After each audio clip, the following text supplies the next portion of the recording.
Hi everyone, Novels Wonderland here. Welcome back to the channel. Welcome to Novels Wonderland, One Piece, the Template System. Chapter 51 to 100, Nanohana. 2,233 words. The streets of Nanohana were a labyrinth of sandstone walls and colorful awnings, currently vibrating with the frantic energy of a city on edge. In a narrow alleyway, away from the main thoroughfare, the Straw Hat crew huddled together. They were a motley group, trying and failing to blend in. Sanji adjusted his collar, holding a stack of shopping bags containing desert-appropriate clothing.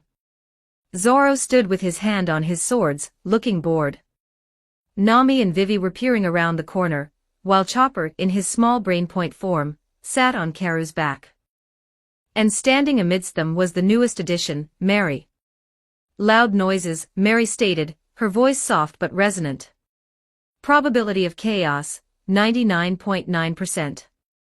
From the main street, a cacophony of shouting erupted. Get him.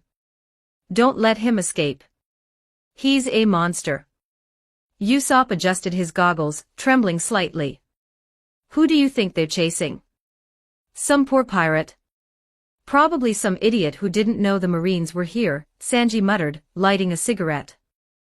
Yeah, Zoro yawned. Some loud, gluttonous, troublemaking moron. The crew froze. They looked at each other. The image of a rubberman with a bottomless stomach flashed simultaneously in all their minds. Luffy, they groaned in unison, their shoulders slumping in defeat. As if summoned by their collective despair, a cloud of dust exploded around the corner. Luffy, carrying an armful of stolen apples and running at a speed that blurred his legs, shot into view. He was laughing maniacally. Shishishi.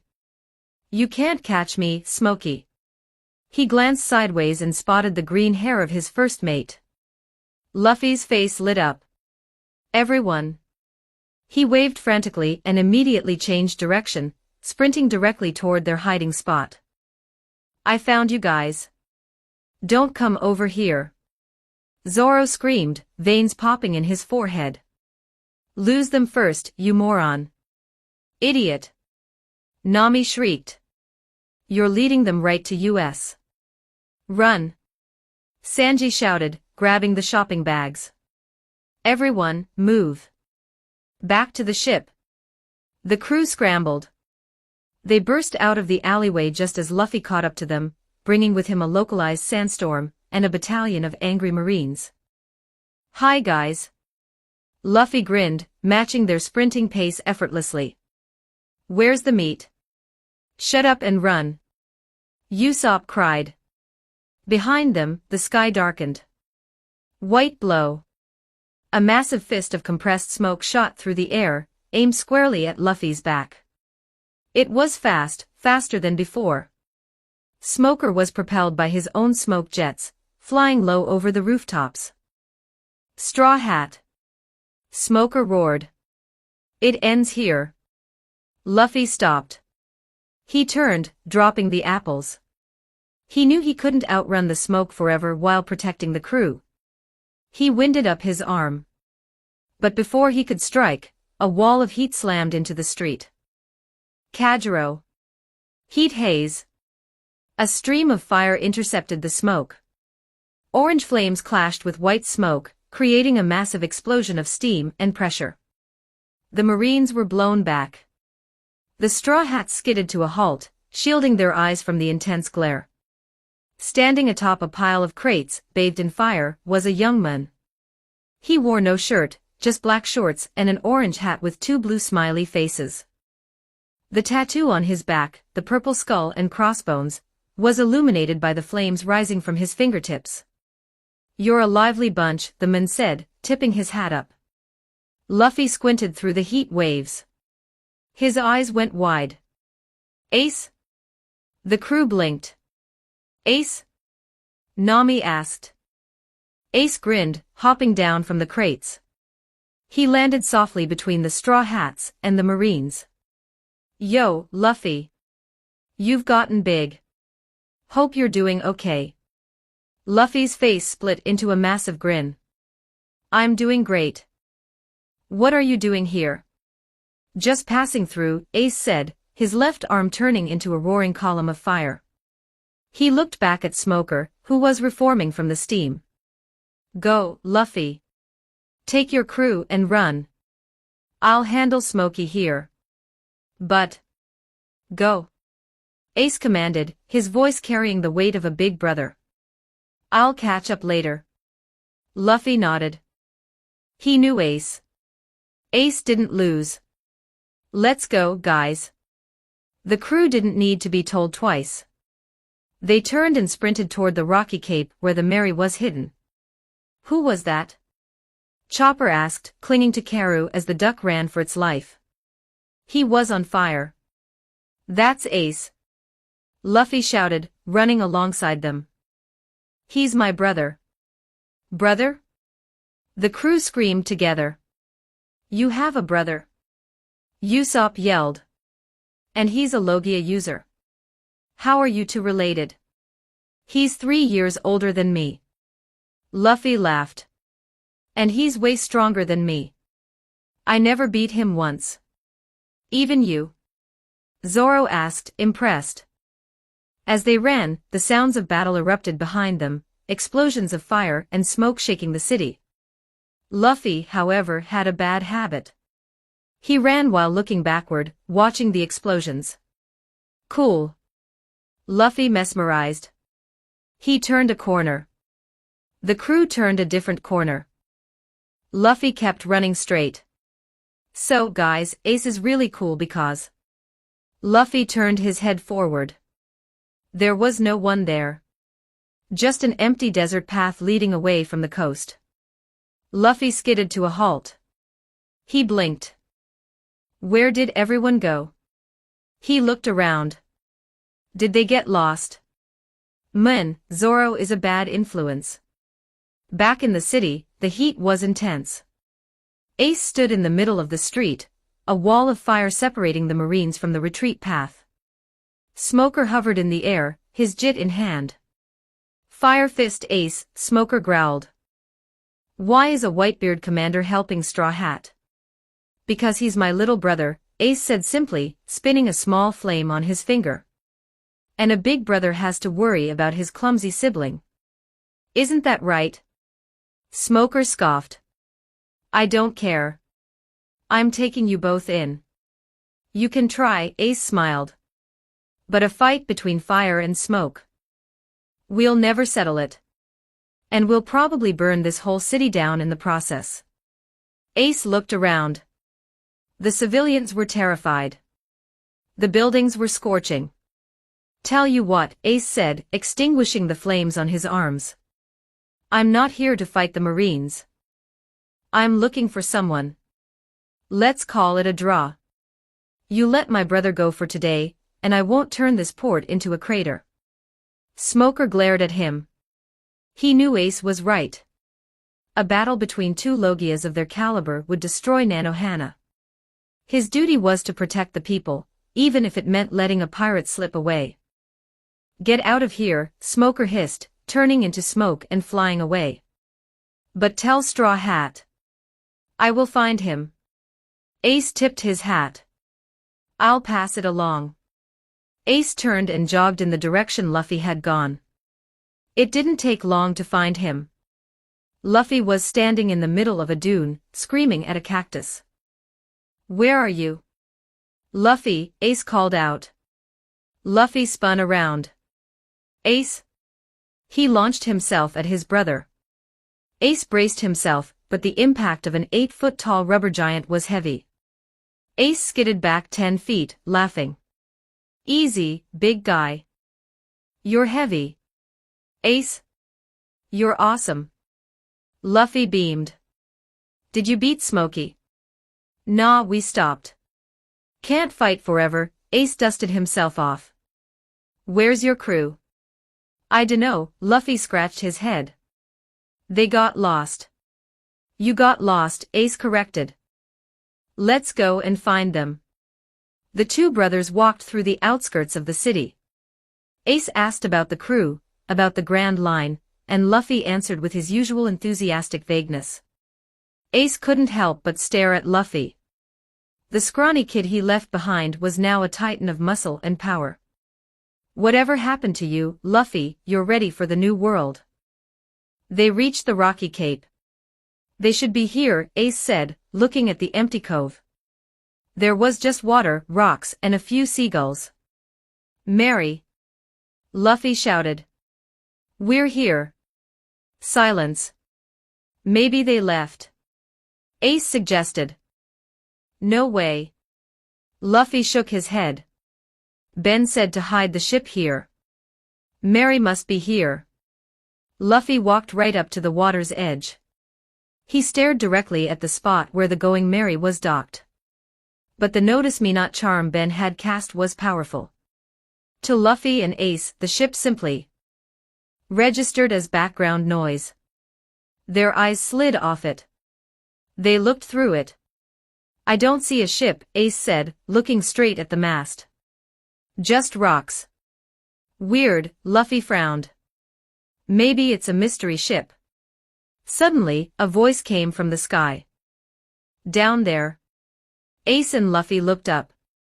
Standing on top of a jagged rock formation, looking down at them was a long-nosed man. Usopp. Luffy waved. Where's the ship? It's right in front of you, you blind rubber brain. Usopp yelled. Hold on. Usopp leaped off the cliff and landed gracefully in front of them. Grab my hand, Usopp commanded. The ship is hidden by magic. You need a crew member to guide you in. Luffy grabbed Usopp's left hand. Ace, looking skeptical, grabbed the right. Walk forward, Usopp said. They took 3 steps. A shimmer passed over their vision. It felt like walking through a soap bubble. Suddenly, the empty water wasn't empty. The Going Merry appeared out of thin air. But it wasn't just the ship. It was the giants. Dory and Broggy were sitting on the rocks, laughing. The ship looked fortified, sleek, and dangerous. Whoa! Ace's jaw dropped. That's a hell of a trick. Are those giants? Shishishi. Cool, right? Luffy pulled Ace toward the gangplank. I want you to meet everyone. They boarded the ship. The deck was bustling. Sanji was already in the kitchen, the smell of drinks wafting out. Zoro was napping against the mast. Nami was checking the log pose. Chopper was examining Mary, who was currently staring at a seagull. Guys! Luffy shouted. I brought Ace. The crew gathered around. They were wary at first, a Whitebeard commander was a serious deal, but Ace bowed low. Hello, Ace said, his polite demeanor shocking them. Thank you for taking care of my little brother. He's a handful, isn't he? You have no idea, Nami sighed, but she smiled. Would you like a drink? I'd love one. Sanji stepped out with a tray. Iced coffee for the ladies, ale for the men, and a spicy grog for the fire user. You know your stuff, Cook, Ace grinned, taking the glass. Luffy grabbed Ace's arm. Look at this. This is Mary. He pointed to the silver-skinned girl. Ace blinked. A kid. I am the Cloboterman of the Going Merry, Mary said, curtsying perfectly. Designation, Android Avatar. Nice to meet you, brother of Captain. Ace stared. He looked at the girl. He looked at the ship. He looked at Luffy. Your ship is a person. Ben made her a body. Luffy explained. Oh, right. You have to meet Ben. He's our quartermaster. He's a wizard. A wizard, Ace repeated, taking a long drink. Giants, a talking reindeer, a living ship, and a wizard. You really built a pirate crew. The best crew. Luffy declared. Where is this wizard? Ace asked, looking around. He went to a meeting, Robin said, closing her book as she walked down from the upper deck. He said he had to meet some friends. Just then, footsteps echoed on the gangplank. Speaking of which, Ben's voice drifted up. Permission to come aboard. Luffy leaned over the rail. Ben. Ben walked up the ramp. He looked calm, dust on his coat, a small smile on his face. Hey, Cap. I see you found your brother. Yeah. Ace is here. Good, Ben said, stepping onto the deck. I brought some friends too. We're going to need all the help we can get. Ben stepped aside. Two figures walked up behind him. First, Koala. She looked at the crew, impressed by the giants. And then he walked up the ramp, his boots clicking on the wood. He adjusted his top hat. He held his pipe in one hand. He looked up. His eyes scanned the deck. They landed on the man with the orange hat and the whitebeard tattoo. Ace was mid-laugh, holding his drink. He felt eyes on him. He turned. Time stopped. The sounds of the harbor faded away. The heat of the desert vanished. Ace's cup slipped from his fingers. It hit the deck, spilling grog everywhere. Ace didn't move. He didn't breathe. He stared at the ghost standing 10 feet away. The blonde hair. The top hat. The brother who died in the explosion 10 years ago. Sabo stood there, his hand trembling slightly as he gripped his pipe. Memories, long forgotten and then violently returned, surged behind his eyes. He smiled. A tear leaked out from under his goggles. Hey, Ace, Sabo's voice cracked, gentle and familiar. It's been a while. Luffy looked between them, confused. Who's that? Ace took a shaky step forward. His legs felt like jelly. Saw. Ace whispered, his voice barely audible. Sabo. The world seemed to tilt. The impossible had happened. Ben leaned against the mast, watching the reunion he had orchestrated, a satisfied smirk on his face. Told you it would be a surprise, Ben murmured to Mary. Ace fell to his knees, his hands covering his mouth, tears streaming down his face, as the ghost of his childhood walked forward to embrace him. Chapter 52, Nanohana. 2,366 words. Ace was on his knees. The invincible fire fist, the man who had faced enemies without flinching, was shaking like a leaf. He stared up at the man in the top hat, his eyes wide, searching for a lie, a trick, anything to make sense of the impossible.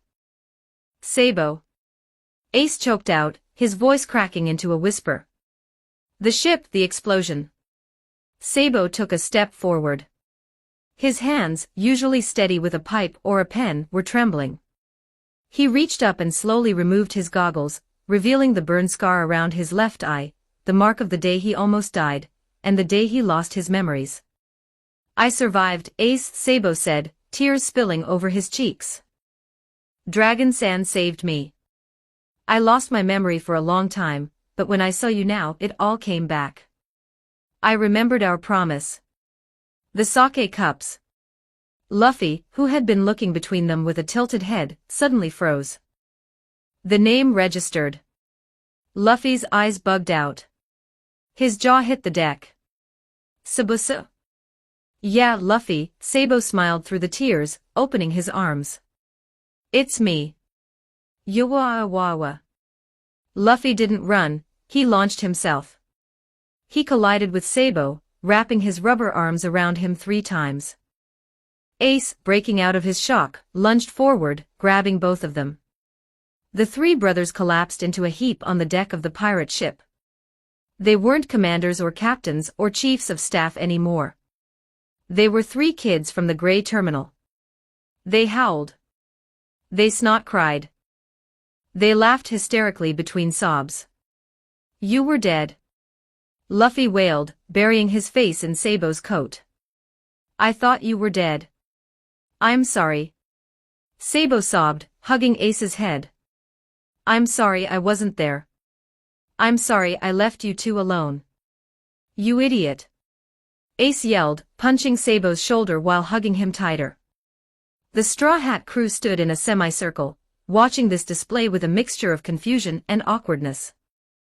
I have never seen Luffy cry like that, Nami whispered, wiping a tear from her own eye. Koala stood next to Ben, her mouth slightly agape. I have never seen the Sabo cry. He's usually so. He looks like a baby. Family does that to you, Ben said, leaning against the mast with a satisfied smile. Let them have this. It's been 10 years. It took a solid 30 minutes for the ASL trio to calm down. They sat in a circle on the deck, wiping their faces, hiccuping occasionally. Sanji, sensing the mood, had quietly refilled their drinks and brought out snacks. So Zoro said, looking at the three of them. Let me get this straight. You're brothers.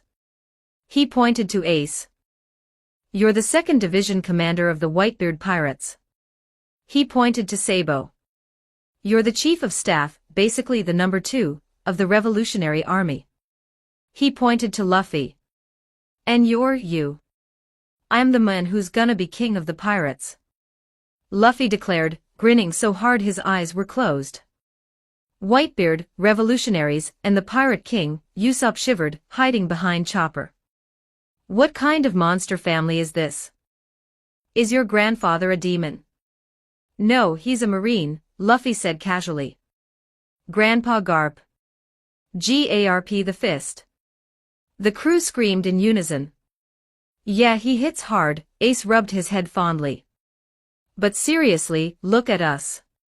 He looked at Sabo and Luffy. We really did it. We all set out to sea. We all became free. And we're all here, Sabo said, clinking his cup against theirs. In the Grand Line. It's a miracle. It's a party. Luffy shouted, throwing his hands up. Banquet. Aye, Sanji smirked, lighting a cigarette. I had a feeling this was coming. I've got a desert feast ready to go. The tension of the impending war, the threat of Crocodile, and the heat of the sun were momentarily forgotten. The deck of the Merry transformed into a festival. Luffy, Ace and Sabo ate like black holes, stealing food from each other's plates with the dexterity of veterans. The crew mingled with Koala, asking about the revolutionaries, while the giants drank barrels of ale with Zoro. Ben sat at the head of the table, watching the chaos. He checked his datapad. The satellite scan he had launched earlier had returned results. Attention, everyone, Ben's voice cut through the noise, amplified slightly by magic. The crew quieted down. Luffy paused with a bone in his mouth. While we celebrate, the war doesn't stop, Ben said, projecting a holographic map onto the table. We were planning to go to Nanohana to find the rebel army, but my intel shows that Koza and the main rebel force have relocated. He pointed to a blinking red dot in the center of the desert. They are now in Katoria.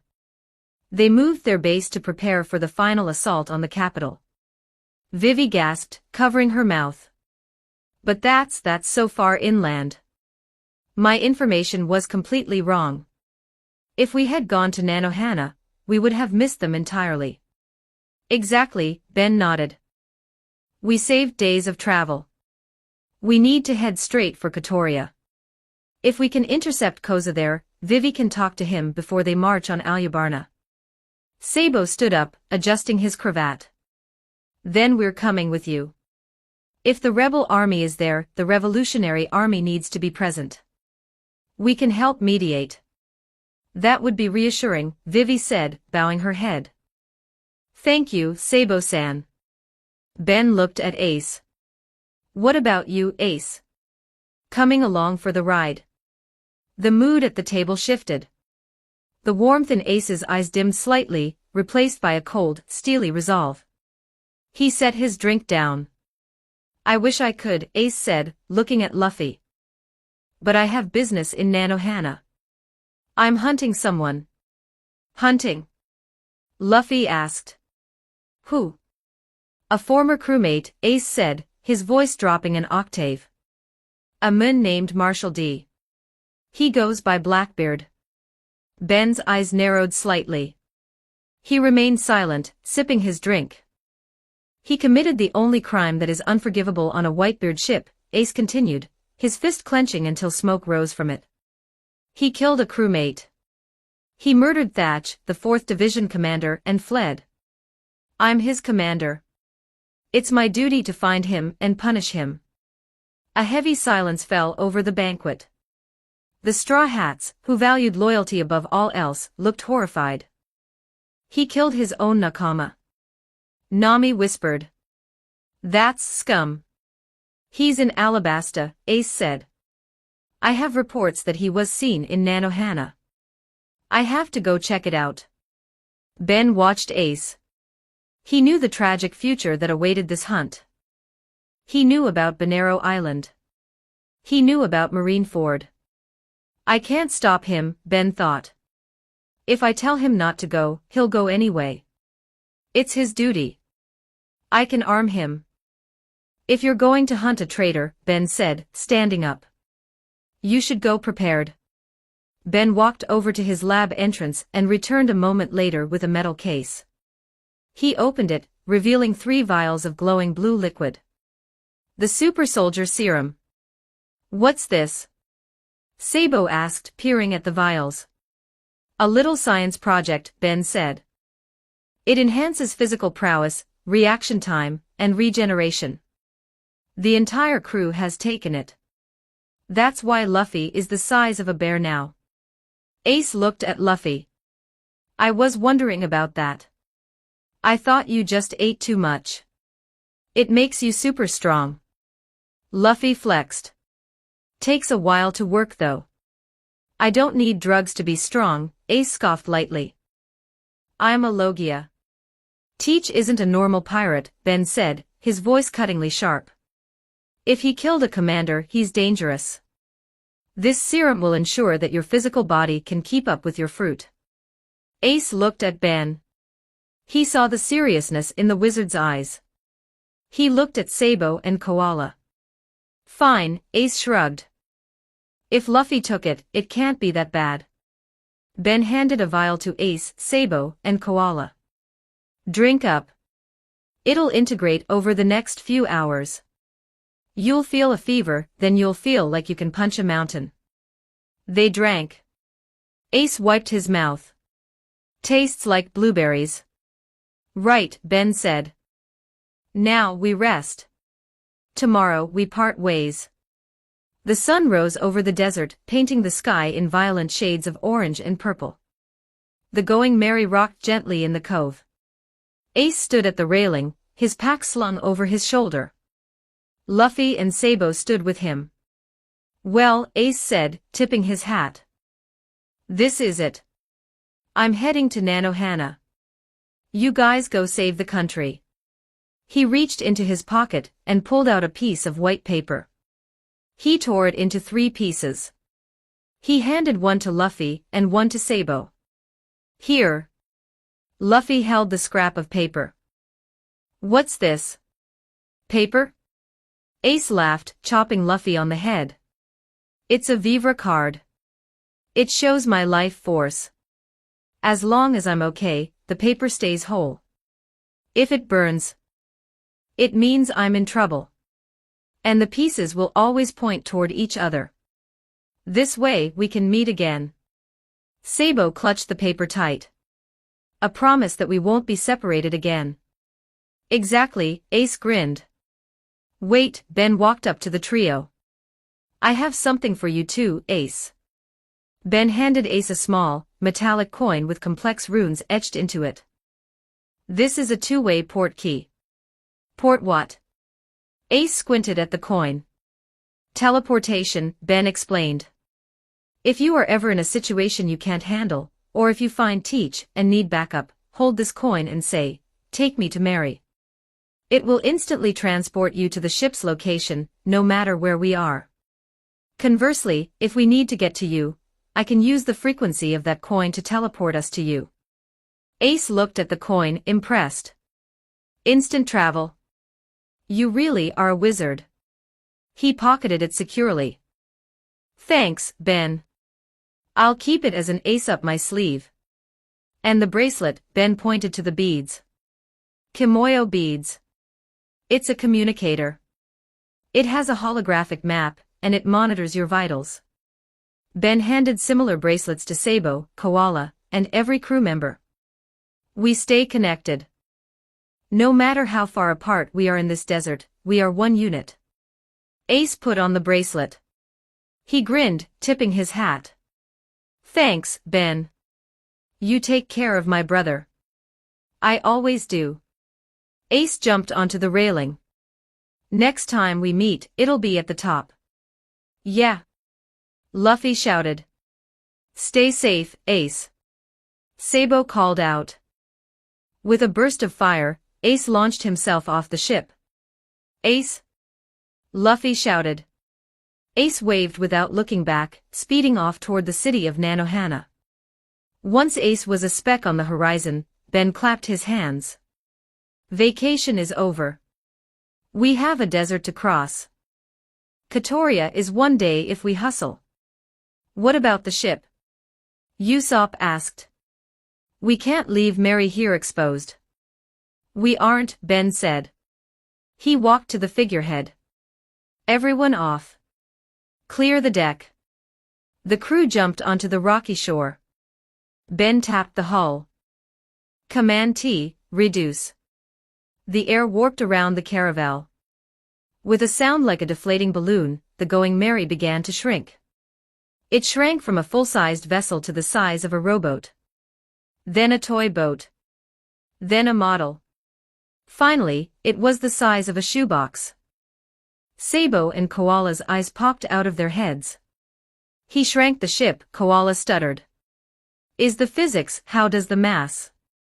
Don't ask, Sanji patted her shoulder. It hurts your brain. Ben picked up the miniature ship, and placed it gently into his magically expanded suitcase. Mary, Ben said to the android girl standing beside him. You ready? Aye, Ben, Mary said. Good. Ben then turned to Sabo, Koala, and Robin. You three are high profile. If Baroque Works or Marines sees the Chief of Staff or the Demon Child, the game is up. He reached into his pocket, and pulled out 3 silver rings. Glamour rings, Ben explained. Standard illusion magic. Put them on. They slid the rings onto their fingers. A shimmer cascaded down their bodies. Sabo's top hat and noble coat vanished, replaced by the ragged robes of a desert nomad. His blonde hair turned a dusty brown, and his scar was concealed. Koala's appearance shifted to that of a young teenage girl. Robin's distinctive features softened, her hair turning a dull sandy blonde, looking like a simple traveler. Incredible, Robin murmured, touching her face. It feels real. Ben said. As long as you wear the ring, you are a nobody. Now, let's move. The Straw Hat procession set off into the Alabasta Desert. It was a strange sight. Karu, the valiant super-spot-billed duck, was carrying a chopper. Luffy, Usopp, Nami, and Vivi are walking at the front. Walking alongside them were the heavy hitters. Sanji, smoking a cigarette, ignoring the heat. Zoro, training with heavy weights as he walked, somehow not getting lost because he was tethered to Sanji by a rope. Mary, android, rode on Ben's shoulder, scanning the horizon with her telescopic eyes. Dory and Bragi, the giants, walked at the rear. Their massive strides meant they were barely walking, just casually strolling to keep up. Their presence was terrifying, but Ben had cast a partial notice-me-not charm on them so they wouldn't attract every Bananawani in a 10-mile radius. Sabo and Koala, in their disguises, walked near Ben. Your crew is unique, Sabo commented, watching Luffy try to feed a scorpion to Karu. They grow on you, Ben smiled, adjusting his suitcase straps. Like a fungus. Or a family. Katoria, Vivi whispered, looking at the endless dunes ahead. Please wait for me. Don't start this war. The wind howled, carrying the promise of sandstorms and bloodshed. But for the first time, Vivi didn't feel afraid. She looked at the rubbermen laughing and the crew. She wasn't fighting alone anymore. Onward. Luffy roared. To the OASI place. It's Katoria, you moron. Nami yelled. The Straw Hats marched into the heat, ready to turn the desert upside down. Chapter 53, Nanohana. 2,223 words. The procession of the Straw Hat Alliance trudged through the shimmering waves of heat. It was a bizarre parade that would have made any dehydration-hallucinating traveler question their sanity. There were two massive giants, Dory and Bragi, whose footsteps caused mini-earthquakes, their sweat falling like rain. There was a duck, Karu, carrying a small reindeer, Chopper, who was currently in Brain Point but looked like a melted puddle of fur. There was a woman riding a camel, Nami, a princess walking with determination, Vivi, and a mysterious trio of travelers in ragged cloaks, Sabo, Koala, Robin. And then, there was Luffy. Hot. Luffy screamed, his tongue lolling out of his mouth. It's too hot. I'm gonna dry out. I'm gonna become jerky. Sanji, don't cook me. I'm not going to cook you, you rubber idiot, Sanji sighed, wiping his brow with a handkerchief. He was miraculously still wearing his suit, though he had abandoned the jacket. Save your energy. Yelling makes you thirstier. But I'm bored. Luffy whined, kicking a cloud of sand. Why is sand so hot? Ben, can't you magic the sun away? Ben, walking calmly with Mary perched on his shoulder, adjusted his sunglasses. The android was holding a small parasol over Ben's head. I can turn off the sun, Captain, but then we'd all freeze to death and the planet would die. The trade-off seems poor. Analysis, ambient temperature 48 degrees Celsius, Mary chirped. Captain's internal body temperature rising. Suggestion, hydration. I don't want water. I want shade. Luffy cried. He squinted his eyes. Far, far in the distance, perhaps a quarter of a mile away, there was a cluster of jagged rock formations.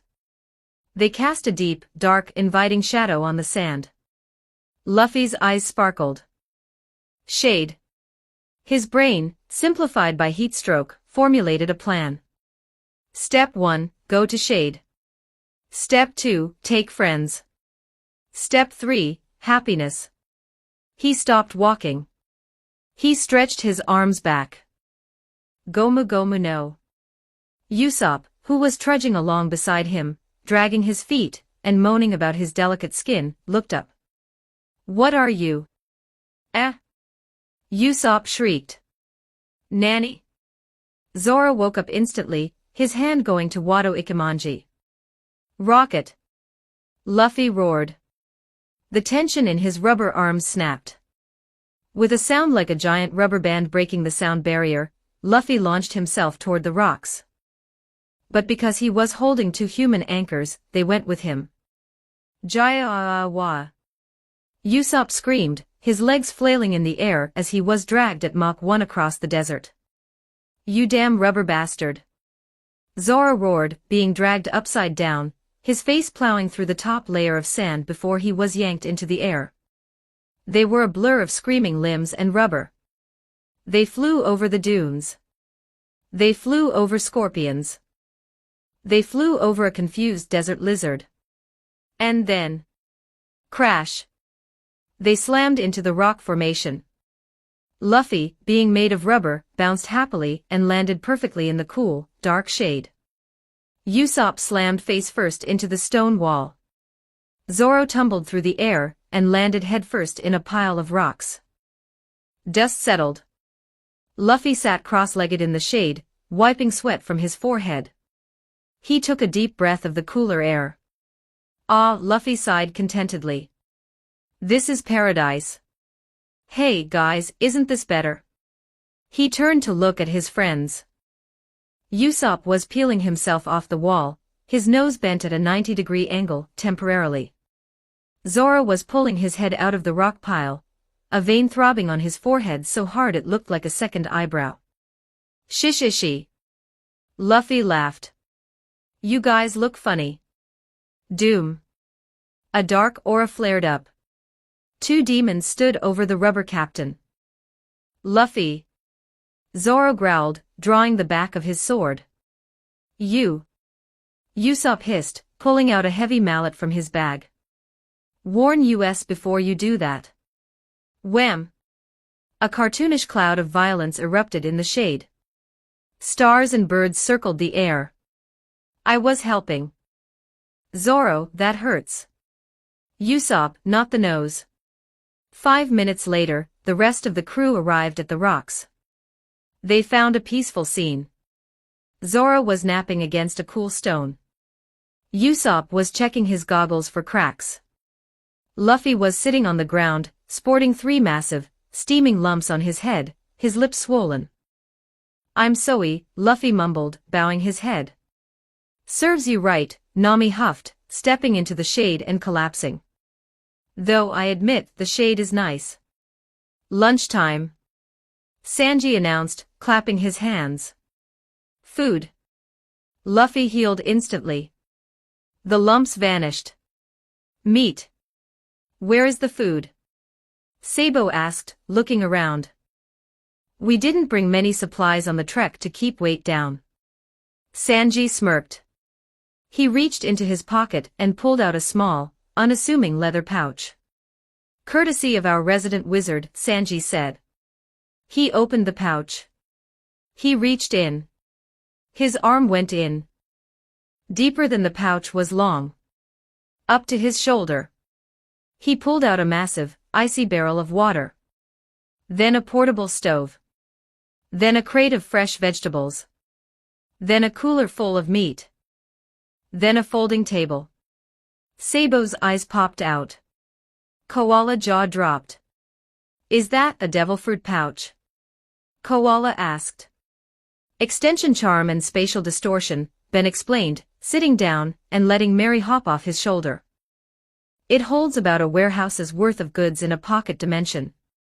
Keeps the food in stasis, too. Hot stays hot, cold stays cold. That is tactically absurd, Sabo muttered, staring at the pouch. The logistics of war would change overnight with those. I'll make you one later, Ben promised, tossing him a cold bottle of water. Sanji went to work. Within 20 minutes, the smell of spices overcame the dry scent of the desert. He prepared a cold pasta salad with grilled desert lizard, which tasted like chicken, chilled gazpacho soup, and icy lemonade. The crew ate voraciously. Luffy inhaled his food, then tried to inhale Usopp's, resulting in a fork to the hand.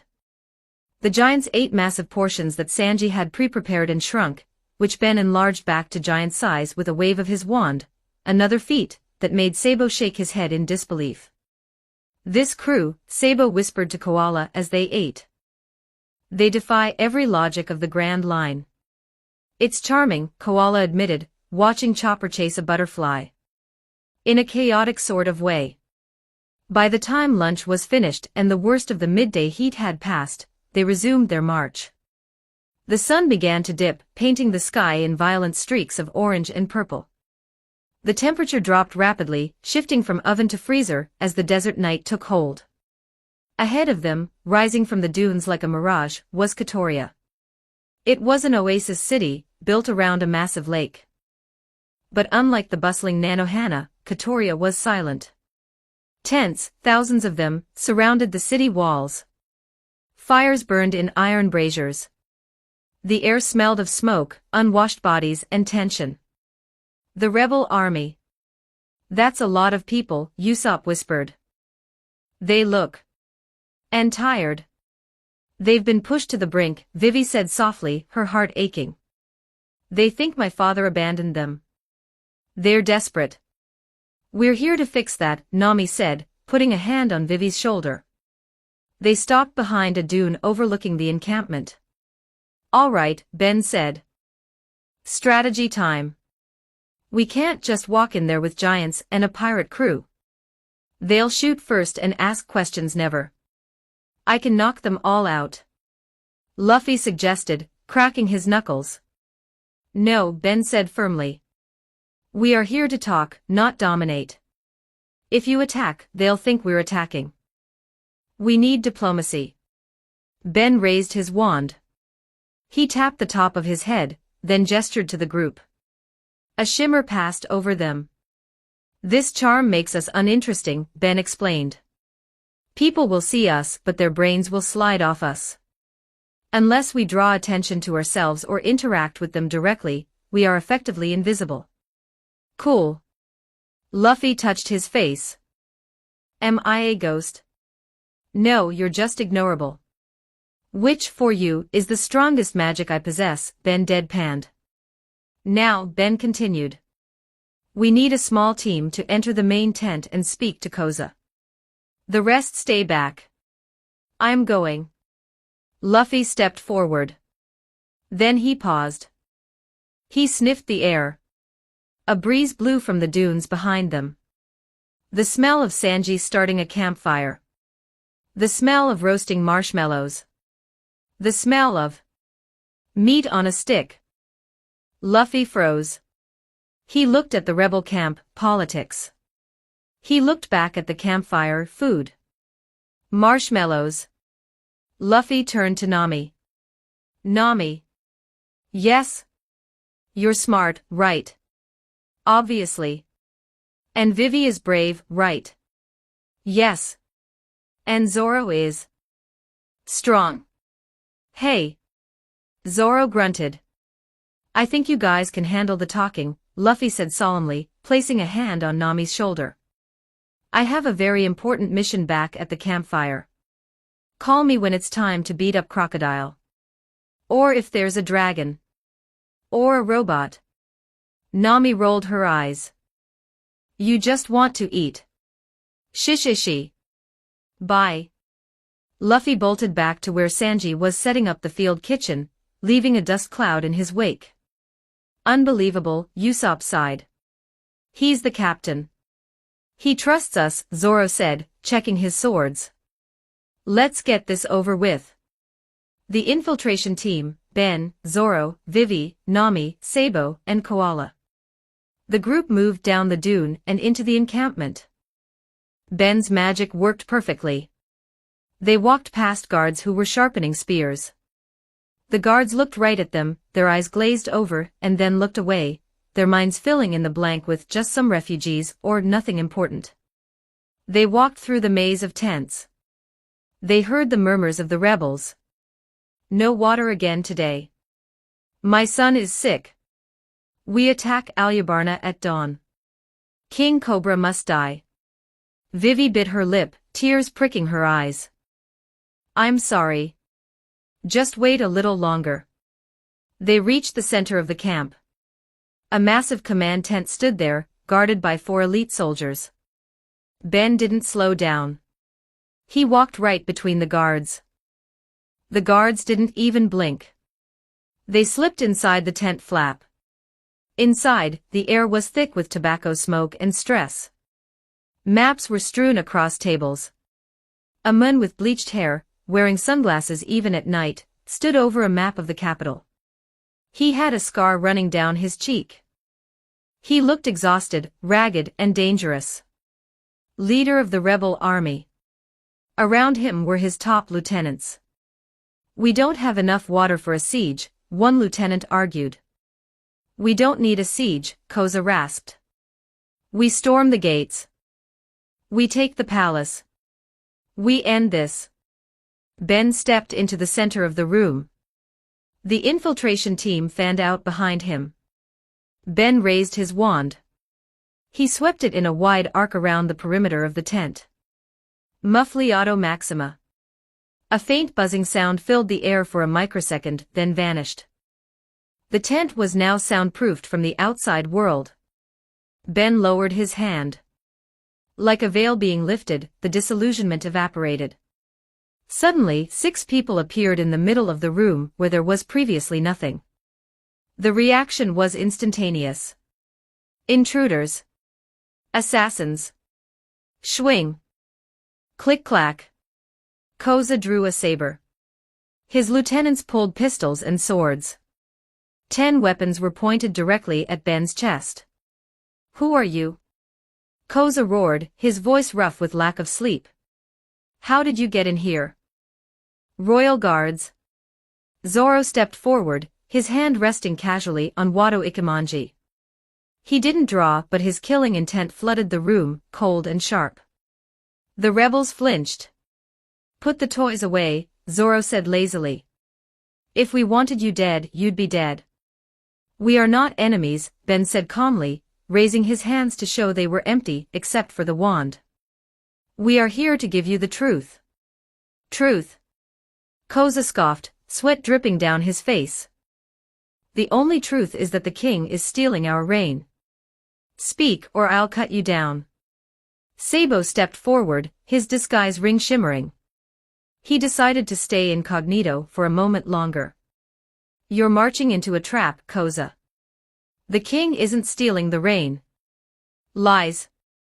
Koza lunged forward. "Stop." The voice was desperate, shrill, and familiar. It cut through Koza's rage like a knife. He looked past Ben. He looked past the swordsman. He looked at the woman with the blue hair, standing near the back. She stepped into the light of the oil lamp. She lowered her hood. Her eyes were wet with tears, but her gaze was steady. Koza's sword lowered an inch. His sunglasses slipped down his nose. He blinked. He shook his head, thinking it was a hallucination brought on by heat and guilt. "Vivi," Koza whispered. The anger drained out of him, replaced by shock. "It's me, Koza," Vivi said, her voice trembling. "It's been a long time." "Princess." "Vivi?" One of the lieutenants gasped. "The missing princess." "What is this?" Koza looked from her to Ben to the others. "You're supposed to be missing. Why are you here? With these outsiders?" "I'm here to stop you from making the biggest mistake of your life," Vivi said, walking past Zoro, ignoring the guns pointed at her. She walked right up to her childhood friend. Chapter 54, Nanohana. 2,584 words. "Baroque works," Vivi said. "It's not my father, Koza. It's Crocodile. He's the one stealing the reign. He's the one who destroyed Yuba. He's playing us both." Koza stared at her. The silence in the tent was deafening, the weight of the revelation hanging in the smoky air. The fuse of the civil war had just been paused, but the spark was still dangerously close to the powder keg. "Crocodile." Koza repeated the name, the word feeling foreign and heavy on his tongue. He looked at Vivi, his childhood friend, the princess who had vanished, now standing before him in the clothes of a traveler, dirt on her face but royalty in her spine. "Yes, Koza," Vivi implored, stepping closer, ignoring the swords still half raised by the guards. "My father hasn't stolen the reign. He never did. The dance powder found in the palace was planted. The destruction of Yuba, the droughts, it's all been orchestrated by Crocodile. He wants us to destroy each other so he can swoop in as the hero and take the throne." A murmur ran through the tent. The lieutenants looked at each other, confusion warring with their deeply ingrained anger. "A warlord," one of the older men muttered. "Why would a pirate want to run a desert kingdom?" "For power." Vivi cried. "Please, Koza. You know my father. You know my father. Would King Cobra truly let his people starve?" Koza's hand trembled on the hilt of his saber. He remembered King Cobra. He remembered the man who had bowed his head to a commoner to save a child. Could I have been wrong? Could this entire war be a lie? "Don't listen to her, Leader Koza." The shout cut through the fragile moment of connection like a whip. A lieutenant standing to Koza's right stepped forward. He was a gaunt man with a jagged scar across his chin, known as Zaba. "This is a trick," Zaba yelled, pointing a shaking finger at Vivi. "She is the king's daughter. Of course, she would lie to save her father's neck. While we rot in the sun, while our children die of thirst, she has been living in luxury." "I haven't," Vivi protested. "I've been fighting. I infiltrated Baroque works." "Convenient story," another lieutenant, a burly man named Muro, chimed in, moving to flank Koza. "Leader, look at them. They bring outsiders. Strange men with swords. This is an assassination attempt. If we stop the war now, the king will use the time to crush us. We cannot show weakness. But Koza hesitated, looking between Zaba and Vivi. If she's telling the truth, the risk is too great. Zaba roared, his eyes manic. We have the advantage. We march tomorrow. If we stop, we lose momentum. Capture her, Koza. If she is the princess, she is the ultimate hostage. We can drag her before the gates of Alyabarna, and force the king to abdicate to save her life. Capture her. Moro echoed. Hostage. A third man shouted from the back. The mood in the tent shifted violently. The desperation of the rebels was a dry tinderbox, and Zaba had just struck a match. The guards tightened their grips on their rifles. The air grew electric with violence. Zoro's thumb clicked the guard of Wado Ikemanji. His eyes narrowed. Things are getting ugly, he muttered to Nami. Get behind me. Sabo shifted his stance, his gloved fingers curling into a dragon claw. They're pushing too hard, he whispered to Koala. That's not just skepticism. That's incitement. Standing calmly in the center of the storm was Ben. He hadn't moved. He hadn't reached for a weapon. He simply stared. His eyes were focused intently on Zaba, Moro, and the third loud shouter. Legilimens. Ben didn't need a wand for this. He projected his mind forward, slicing through the mental barriers of the agitators like a hot knife through butter. The world of the tent faded for Ben, replaced by a flash of disjointed images and thoughts from Zaba's mind. Money. Millions of berries promised. One's orders. Ensure the war starts. Code name, Billions Agent 14. Kill Koza if he hesitates, the plan must succeed. Crocodile is watching. Ben shifted his gaze to Moro. Baroque works tattoo itching under the shirt. Don't let the princess speak, shoot the swordsman first. Ben pulled back, the connection severing. A cold smirk touched his lips. Got you, he whispered. Zaba saw Koza wavering. He saw the doubt in the leader's eyes. He realized that Vivi's words were working. Plan B, Zaba thought. Kill them all. Men. Zaba screamed, drawing his pistol. They are assassins. Protect the leader. Kill them. Fire.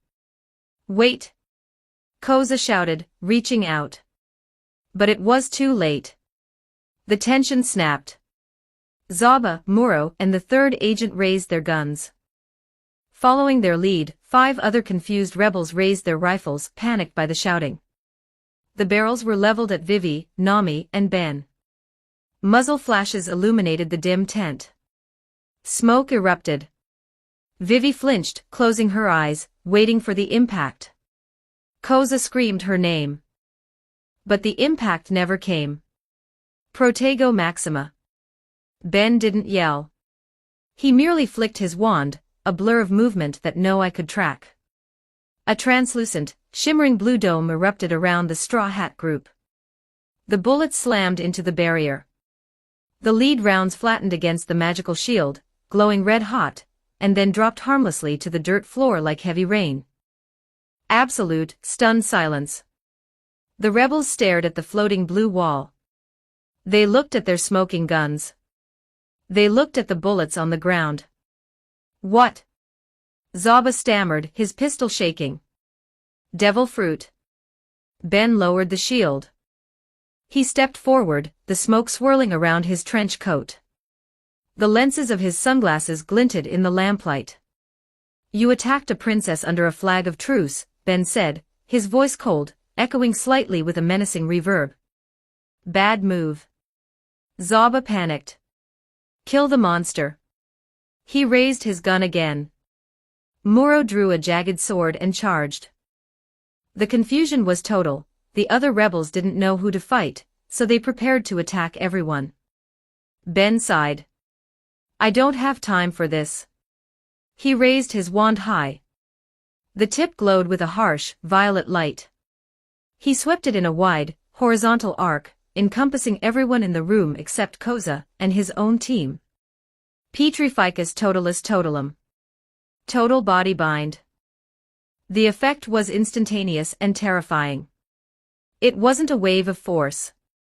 It was a snapping of strings. Every single rebel in the tent, Zaba, Muro, the guards, the lieutenants, suddenly went rigid. Their arms snapped to their sides. Their legs locked together. One by one, like falling dominoes, 20 men toppled over. They hit the ground stiff as boards. Their eyes were wide open, darting around in panic, but they couldn't move a muscle. They couldn't speak. They couldn't even blink. The tent was suddenly very quiet. Koza stood alone in the center of a room of statues. He held his saber, but his hand was shaking so hard the blade rattled. He looked around at his paralyzed men. He looked at Ben. What? Koza choked out. What did you do? Are they dead? No, Ben said, tucking his wand back into his coat. Nobody needs to die today, Koza. Koza lowered his sword, his legs giving out. He slumped onto a map table, staring at Ben with a mixture of awe and terror. Who are you people? Devil fruits. You defeated my command unit in a second. We are the Straw Hat Pirates, Ben said simply. And we are Vivi's friends. Ben walked over to one of the paralyzed rebels, a young boy, no older than 16, who looked terrified. I know you don't believe us yet, Ben said to Koza. Words are wind, especially in a desert. You need proof. Proof. Koza looked up, sweat stinging his eyes. You paralyzed my men. Is that proof of power? No. That was self-defense, Ben corrected. The proof is in the details. Ben waved his hand over the young boy. Finite. The boy gasped, sucking in air as the paralysis lifted. He scrambled back, terrified. Stay down, son, Ben ordered gently. You're not the enemy. Ben walked around the room, unfreezing the confused, loyal rebels one by one. He left 3 men on the floor, still rigid as stone. And the third agitator. The loyal rebels huddled against the tent walls, weapons forgotten, watching Ben with wide eyes. Koza, Ben said, gesturing to the 3 frozen men. These 3 were the loudest, weren't they? The ones urging you to kill Vivi. The ones telling you to attack. Koza nodded slowly. They are my officers. Are they? Ben asked. Or are they actors? Ben walked over to Zaba. He grabbed the collar of the man's shirt and ripped it open. There, tattooed on the man's chest, just above his heart, was a symbol. Or rather, a number. And underneath it, millions. Koza's eyes widened. He stepped forward. What is that? The mark of Baroque works, Ben explained. Millions. It's the rank of their foot soldiers. Ben moved to Muro. He ripped the sleeve off the man's shirt. On his bicep, the same symbol. A bat-like crest with a number. Ben moved to Kenji. He pulled up the man's pant leg. On his calf, the symbol again. The silence in the tent was different now. It wasn't fearful, it was horrified. The loyal rebels murmured. They checked their own skin, finding nothing.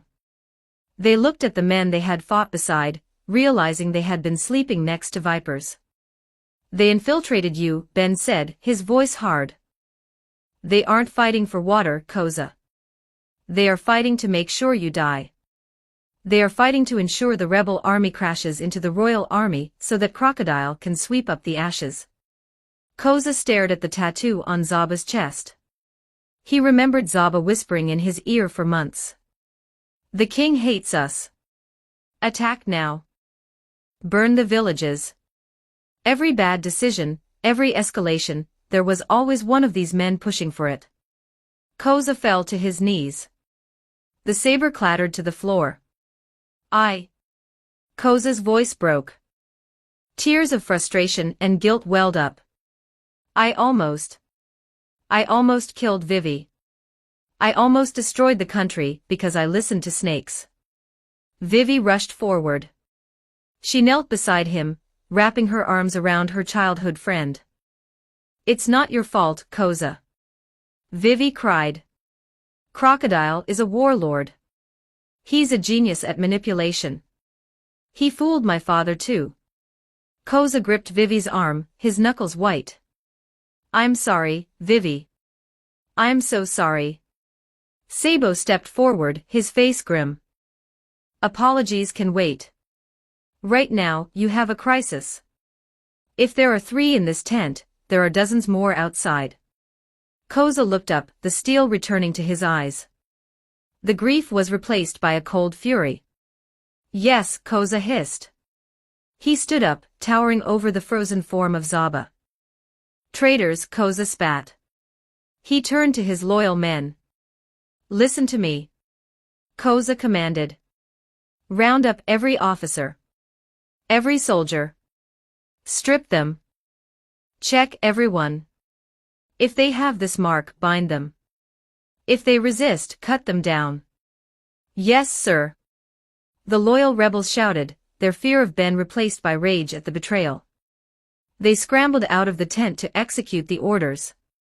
Koza turned to Ben. I believe you. I'll purge the army tonight. Good, Ben nodded. But the purge isn't enough. You need to stop the march. Consider it stopped, Koza said. I'm not moving a single soldier toward Alyabarna until this filth is cleaned out. Give us a week, Vivi said, standing up.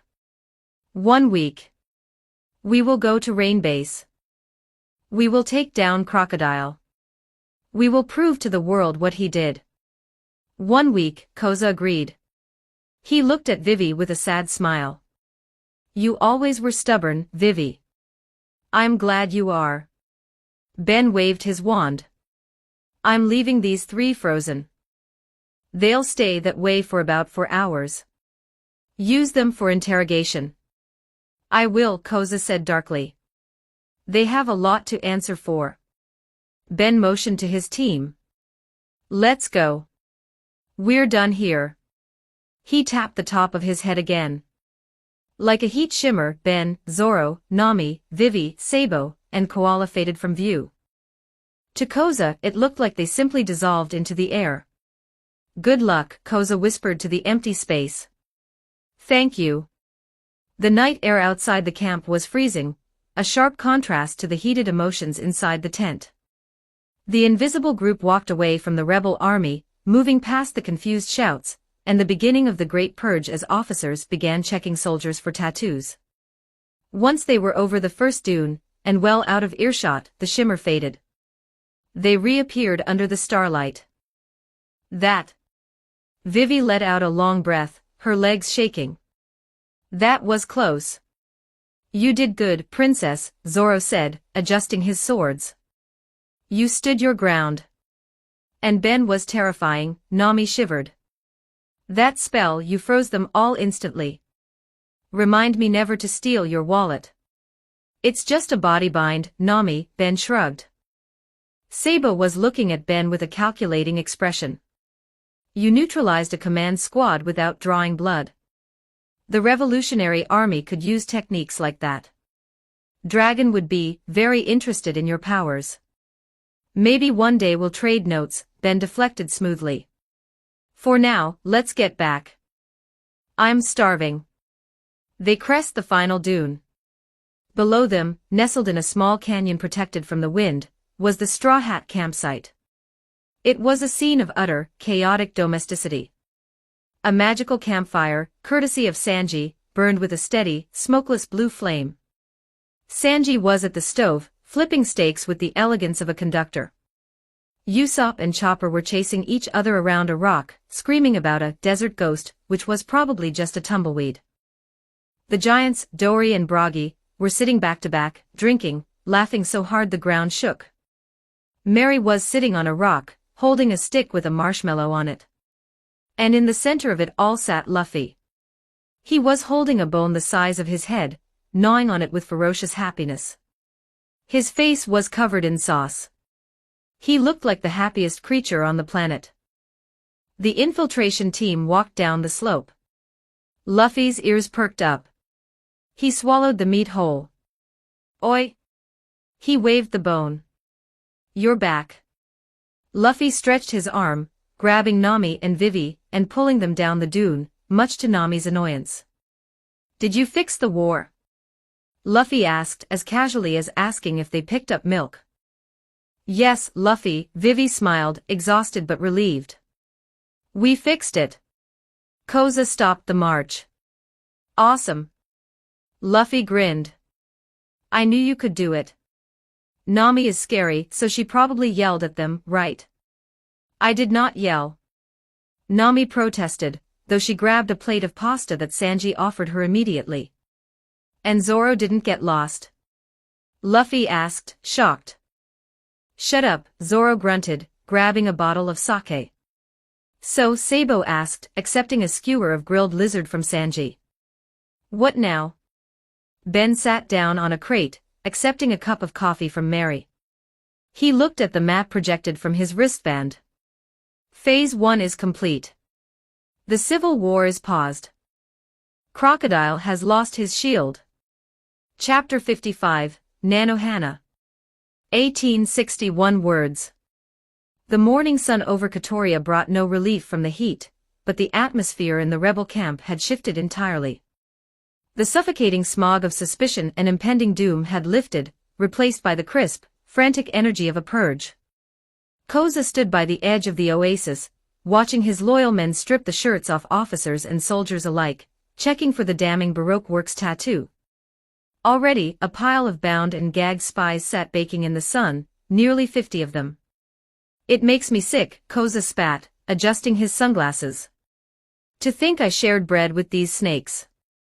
You found them, Vivi said softly, standing beside him. That's what matters. You stopped the bleeding. Only because you came back, Koza turned to her. We will hold here. I won't move a single soldier toward Alyabarna until you send the signal. But Vivi, don't die. Crocodile is a monster. I have my own monsters, Vivi smiled, looking back at the Straw Hat crew. Luffy was currently trying to teach a camel how to shake hands, the camel was spitting at him. Zoro was asleep standing up. Ben checked his wristband. Time's wasting. Crocodile isn't going to wait for us to walk across the desert. We're leaving. Sabo asked, adjusting his disguised pack. It's a 2-day trek back to the coast, even at a forced march. Walking is for people who don't understand physics, Ben deadpanned. He cracked his neck. Everyone, gather round. We're doing this the hard way. The hard way? Nami asked suspiciously. Does the hard way involve vomiting? Because last time you teleported us, I felt like my stomach was in my ear. It's faster than walking, Ben shrugged. I'll have to do this in shifts. I can't apparate 2 giants, a duck, and a dozen people in one go without splinching someone's leg off. The crew paled. Splinching? Usopp shrieked. I'm a professional. Ben pointed his wand at the giants. Dory, Broggy. You're first. Hold on to my arms. Do not let go, or you'll leave your butt in Katoria. The 2 massive warriors grabbed Ben's arms. He looked like a doll between them. The sound was like a cannon shot. Ben and the giants vanished instantly, leaving a swirl of dust. Koza jumped back. Where did they go? To the coast, Vivi explained nonchalantly. Ben is efficient. 10 seconds later. Ben reappeared alone. He looked slightly winded. Very heavy. Okay, Group B, Luffy, Zoro, Sanji, Usopp. Grab on. Yay. Magic ride. Luffy grabbed Ben's leg. 10 seconds later. Ben was back. Ladies and the duck. Let's go. Nami, Vivi, Robin, and Chopper on Karu grabbed onto Ben. Hold your breath, Ben advised. Koza stood alone on the dune, staring at the empty space where a small army had stood less than a minute ago. He rubbed his eyes. I need a drink, the rebel leader muttered. A very strong drink. Nanohana coast. Ben reappeared with the final group, Sabo and Koala. Around him, the crew was recovering. Usopp was on his hands and knees, retching into the sand. Sanji was smoking furiously to settle his nerves. The giants were sitting in the shallow water, looking dazed. Jayagyagia. I feel like I was squeezed through a keyhole. That's exactly what it is, Ben said, straightening up. He walked over to the water's edge, where the sea met the mouth of the Great Sandora River. He placed his suitcase on a flat rock and opened it. He reached in and pulled out the miniature Going Merry. All right, girl. Nap time is over. He tossed the toy boat into the water. It bobbed helplessly in the gentle waves. Ben raised his wand. Command T, expand. A pulse of blue light hit the ship. With a groan of timber and the stretching of metal, the ship expanded. It grew rapidly, displacing water, rising up and out until it was the full-sized caravel once again. The sheep figurehead gleamed in the sunlight. I will never get used to that, Sabo shook his head, watching the physics-defying feat, we fight with style. Luffy laughed, stretching his arms to grab the railing and rocketing himself on board. Everyone on board. We're going to kick Crocodile's ass. The crew scrambled up the nets. Set course for Rain Base. Nami commanded, taking the helm. The Sandora River cuts straight through the continent. If the wind is with us, we'll be there by evening. As the Going Merry caught the wind and began to sail up the massive river, cutting through the desert landscape, the mood on board was a mix of tension and excitement. They were sailing directly into the lion's den. Or rather, the crocodile swamp. Rain Base. The city of dreams. While the Straw Hats sailed upriver, the atmosphere in the VIP room of the Rain Dinners Casino was heavy enough to crush bone. This was the heart of Crocodile's operation. A massive pyramid structure sitting in the middle of a lake, a symbol of excess in a starving country. Inside the private conference room, beneath the golden chandeliers, the officer agents of Baroque Works were gathered. They were a terrifying group of individuals. One Des Bones sat with his arms crossed, a stone-faced killer who radiated menace. Beside him sat his partner, Miss Daublefinger, smoking a thin pipe with a languid, dangerous grace.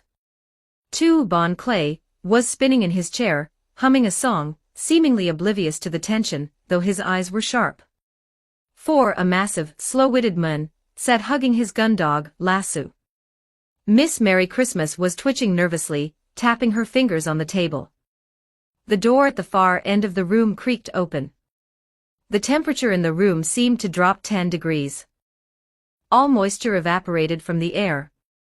A man walked in. He was tall, broad-shouldered, wearing a burnt orange vest and a massive fur coat draped over his shoulders like a king's mantle. A golden hook replaced his left hand. A scar ran horizontally across his face, bisecting his nose. He smoked a cigar that smelled of expensive tobacco and death. Sir Crocodile. Warlord of the Sea. He didn't say a word. He walked to the head of the table and sat down. The leather chair creaked. He looked at his agents. His eyes were shadowed, unreadable, and utterly terrifying. 0, Miss Merry Christmas squeaked. Why have you summoned us all here? Is the plan moving to the final phase? Are we attacking Alyabarna? Crocodile took a long drag of his cigar. He exhaled a cloud of gray smoke that drifted over the table. The plan, Crocodile rasped, his voice deep and gravelly, has hit a snag. A snag? Mr. One asked, his voice low. The rebel army, Crocodile said, looking at the ceiling. They were supposed to be marching on Alyabarna by now. My spies in the field reported that they had successfully incited the final rage. But as of this morning, they have stopped. The agents looked at each other. Stopped. Miss Daublefinger frowned. Did they lose their nerve? They didn't just stop, Crocodile growled, his golden hook scratching the arm of his chair. They began a purge. They are rooting out my millions. Someone told them. Someone exposed the game. The silence was deafening. But who? Mr. Two asked, stopping his spinning. Who knows the plan besides us? Did a Billions agent talk? Unlikely, Crocodile said. They don't know enough to stop a war. This smells of outside interference. And I have a good idea who the flies in my soup are. Crocodile threw a stack of wanted posters onto the table. Luffy, 30 million berries. The Straw Hat, Crocodile said with disdain. Rookie from the East Blue. I thought I had them killed at Little Garden. But it seems Mr. 3 was even more incompetent than I imagined. He looked at Mr. What is the latest intel of them? Mr. 1 uncrossed his arms. My spies in Nanohana reported seeing them land. They caused a scene at a restaurant, Smoker was involved. Fire Fist Ace was involved. But after that they vanished. Vanished. Crocodile's eye twitched.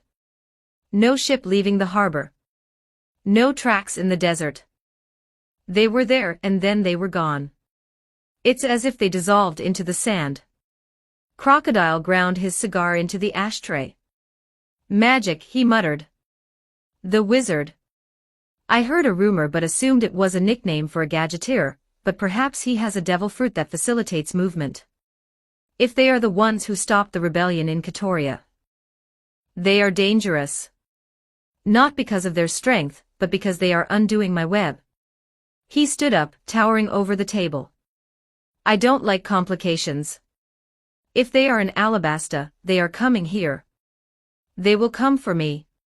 And when they do, I want them buried. He looked around the room. But there is another matter. A missing piece. Crocodile's gaze hardened. Miss All Sunday. The agents stayed silent. They knew Miss All Sunday, Nico Robin, was the vice president, the only one allowed to speak directly to the boss. Where is she? Crocodile asked Mr. One shook his head slowly. No sightings. She hasn't checked in for weeks. Her personal transponder snail is dead. Crocodile's face remained impassive, but the sand around his feet began to swirl, eroding the expensive carpet. Inside, he was furious. Nico Robin. The demon child. He knew her history. She had betrayed every organization she had ever been a part of since she was 8 years old. Every partner she worked with ended up dead or arrested. He had thought he was different, that he had the power to keep her in line, that their goals aligned. She needs the Poneglyph. I need Pluton. It was a perfect transaction. But if she was gone, if she had ghosted him right at the climax of the operation, it meant she had found a better offer. Or she had realized he planned to kill her once she read the stone. She betrayed me, Crocodile thought, the conclusion settling in his mind with cold certainty. Or worse, she's working with the Straw Hats. Fine, Crocodile said aloud, his voice devoid of emotion. If she isn't here, she is a liability. If you see Miss All Sunday, kill her on sight. The agents gasped. Kill the vice president. Miss Merry Christmas yelled. Are you serious? I do not repeat myself, Crocodile snapped. The moisture was sucked out of a flower vase in the corner, the flowers turned to dust instantly. He walked to the window, looking out at the artificial lake, at the bridge where the Bananawani swam. We are moving the timetable up. We cannot rely on the rebel army to do our dirty work anymore. Operation Utopia begins tomorrow. We will detonate a bomb in the plaza. We will frame the king ourselves. He turned back to them, his hook glinting. Be ready. The rats are coming to Rain Base. I want you to slaughter them. Chapter 56, Sandora River. 1412 words. The Sandora River was a wide, sluggish artery of life cutting through the desolation of Alabasta. The Going Mary, restored to her full size, cut through the brown water, her white sails stark against the deep ochre of the desert banks. On the foredeck the mood was no longer festive. The barbecue was over. The time for laughter had passed. Now there was only the grim calculus of war. Ben stood by the main mast, a large map of the kingdom floating in mid-air. He tapped the map with his wand, highlighting two distinct locations, Rain Base in the north and Alyabarna in the east. Listen up, Ben said, his voice carrying over the wind. We are approaching the critical juncture. The river forks ahead. One branch goes to the capital, the other to the warlord's lair. The crew gathered around, giants, humans, reindeer, and duck. We cannot put all our eggs in one basket, Ben continued. If we all go to Rain Base, we leave the capital exposed. Crocodile isn't just sitting in his casino, he has agents everywhere. He has likely already rigged the capital to blow, or has spies embedded in the royal army ready to assassinate King Cobra the moment the rebel army stands down. Vivi gasped. My father. Exactly, Ben nodded. We need to secure the king. We need to purge the royal army of Baroque Works agents, just like we did with the rebels. And we need to ensure that when the truth comes out, the royal guards don't panic. Ben drew a line down the middle of the crew. Group Alpha, Destination Alyabarna. Ben pointed to Vivi. You are the face. You need to take command of your father's army. He pointed to Sabo and Koala. You have political experience and stealth. You will act as Vivi's personal guard and counterintelligence. He pointed to Dory and Bragi. You are the muscle. If Baroque Works tries a siege, you are the walls. He pointed to Chopper. You're the doctor. The king might be hurt or poisoned. And finally, he pointed to Robin. You know the city better than anyone. You know where the agents hide. Robin adjusted her disguised appearance, the illusion ring glinting. A logical choice. The poneglyph is in the royal tomb, after all. I can secure the history, while you secure the future. Group Bravo, Destination Rain Base. Ben thumped his chest. Me. He pointed to Luffy, Zoro, Sanji, Usopp, and Nami. The core crew. We are going to walk into the lion's den. We are going to find Crocodile. And we are going to end this. Luffy punched his palm. I get to fight the crocodile guy. Good. Sabo stepped forward, his brow furrowed. He looked at Luffy, then at Ben. Are you sure about this? About what? Crocodile, Sabo said, his voice low. He's a Logia. A Sandman. Physical attacks don't work on him. Luffy hasn't mastered armament hockey yet. He can't touch him. Sabo looked at his little brother with genuine worry. I've fought Logias in the New World. Without hockey, it's a death sentence. Maybe I should go to Rain Base. Luffy puffed out his cheeks. I can beat him. Ben gave me magic juice. I'm super strong now. Strength doesn't matter if you can't hit the target, Luffy, Sabo said gently. Ben stepped between them. He placed a hand on Sabo's shoulder. Trust our captain, Sabo-san. And trust me. Every devil fruit has a weakness. Crocodile's weakness is elemental. We don't need hockey to beat him. We just need to be smart. Ben looked at Luffy. Can you handle the warlord? Luffy adjusted his straw hat, shadowing his eyes. He stopped smiling. The goofy kid vanished, replaced by the man who would be king. He made Vivi cry, Luffy said simply. I'm gonna kick his ass. Sabo looked at Luffy's expression. He saw the same determination he saw when they were kids, the same unbreakable will. Sabo sighed, then smiled. But if you die, I'm going to kill you myself. Shish. Deal. By late afternoon, the Going Merry pulled up to a dusty river port. This was the disembarkation point for the road to Alyabarna. The gangplank was lowered. Group Alpha gathered their gear.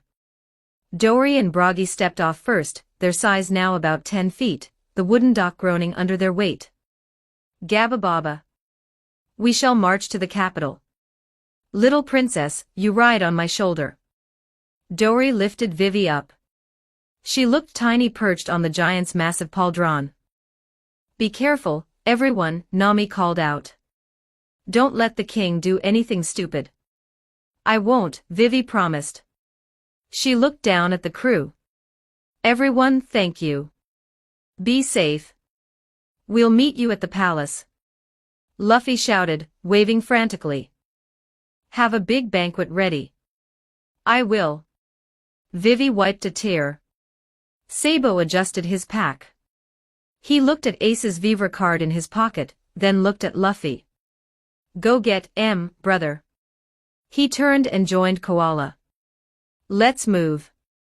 We have a kingdom to save. Group Alpha departed, a strange but formidable army marching east into the desert sunset, 2 giants, a revolutionary chief, a fishman karate master, a disguised archaeologist, a reindeer, a duck and a princess.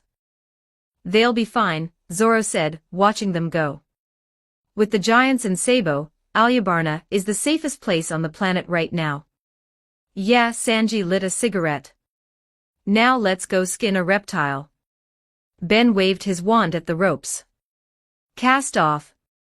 Full sail to Rain Base. We have a date with destiny. The Going Merry pushed off from the dock, picked up speed as it headed north, straight into the heart of the enemy's territory. Night had fallen by the time the Going Merry sailed into the massive artificial lake of Rain Base. The city was a jarring sight. Surrounded by miles of barren, starving desert, Rain Base was an explosion of neon lights, gold leaf, and water fountains. It was a monument to greed, built on the suffering of a nation. And sitting in the center of the lake, connected by a long stone bridge, was the Rain Dinners Casino. A massive pyramid topped with a golden crocodile statue. Tacky, Nami assessed, looking at the gold. Though I wouldn't mind stealing that statue. Focus, Nami, Usopp whispered, his knees shaking as he clutched his slingshot. That's where the monsters live. Ben steered the ship to a quiet dock on the edge of the city, using the Notice Me Not charm to keep the harbor master from asking questions. Let's walk, Ben said. They stepped off the ship. They walked through the streets of Rain Base. The citizens were happy here, ignorant of the war, gambling their berries away, praising Crocodile as a hero. Luffy ignored them. He walked with a singular purpose, his sandals slapping the stone pavement. The crew flanked him in a V formation. Inside Rain Dinners. Crocodile sat in his office, staring at a transponder snail. Sir, a voice crackled. A man with a straw hat, and a few other people alongside him, have just entered the Rain Base.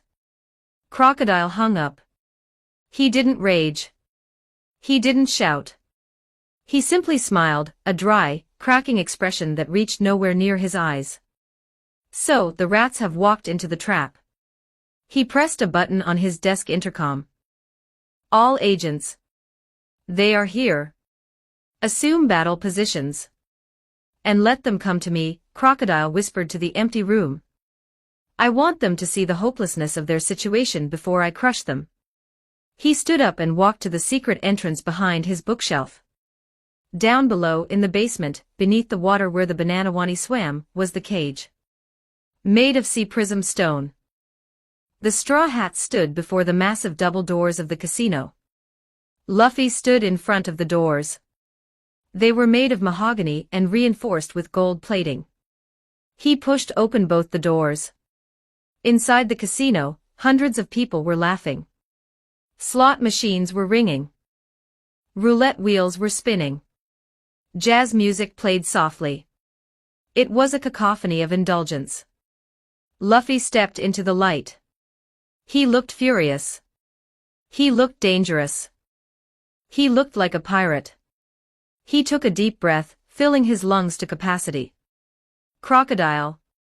The scream was so loud it cracked the glass of the chandelier overhead. Get out here. I'm here to kick your ass. The patrons stopped doing what they were doing and looked at Luffy and the crew in silence. Chapter 57, Rain Base. 2,199 words. The double mahogany doors of the Rain Dinners casino were thrown open, and a young man in a straw hat stood silhouetted against the desert night, looking like a vengeful god of destruction. Crocodile. Luffy's voice was a sonic boom. It cut through the ambient jazz, the chime of slot machines, and the murmur of 1,000 conversations. I know you're here. I'm gonna kick your ass. For exactly 3 seconds, the casino froze. The roulette ball stopped rattling. The card dealers froze mid-shuffle. Every eye in the massive, gold-gilded pyramid turned to the entrance. The silence was absolute. It was the heavy, suffocating silence of a saloon right before a shootout. Luffy stood there, chest heaving, fists clenched, waiting for the warlord to descend from the ceiling or explode out of the floor. 1 second passed. 2 seconds. 3 seconds. Then, a man at a nearby craps table shrugged, shook his dice, and yelled, "Baby needs a new pair of shoes." The roulette wheel spun up again. The jazz band resumed their tune, slightly faster this time. The waiter began filling up glasses. The ambient noise returned to a roar. Luffy blinked. He looked left. He looked right. Nobody cared.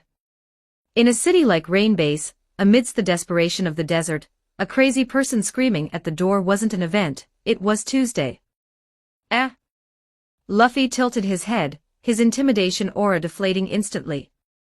Usopp peeked out from behind Luffy's legs, his knees knocking together.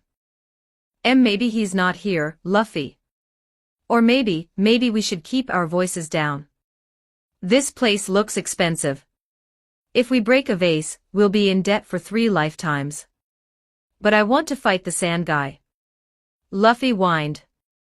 Ben stepped forward, he lit a cigarette, his eyes scanning the floor. He saw the layout, pit bosses watching from the shadows, cameras in the ceiling, and a general air of organized crime masked by luxury. He's here, Ben said calmly. But he's watching. He thinks we're just disorganized pests. He won't come down for a screaming match. So what do? Nami hissed, clutching her climatact. We can't just search the place. It's huge. Ben smirked, exhaling a cloud of smoke. Crocodile is a businessman, right? He runs a casino. Nothing hurts a casino owner more than losing money. If we cause a scene, security throws us out. But if we win so much that we empty the vault, he has to come down personally to stop the bleeding.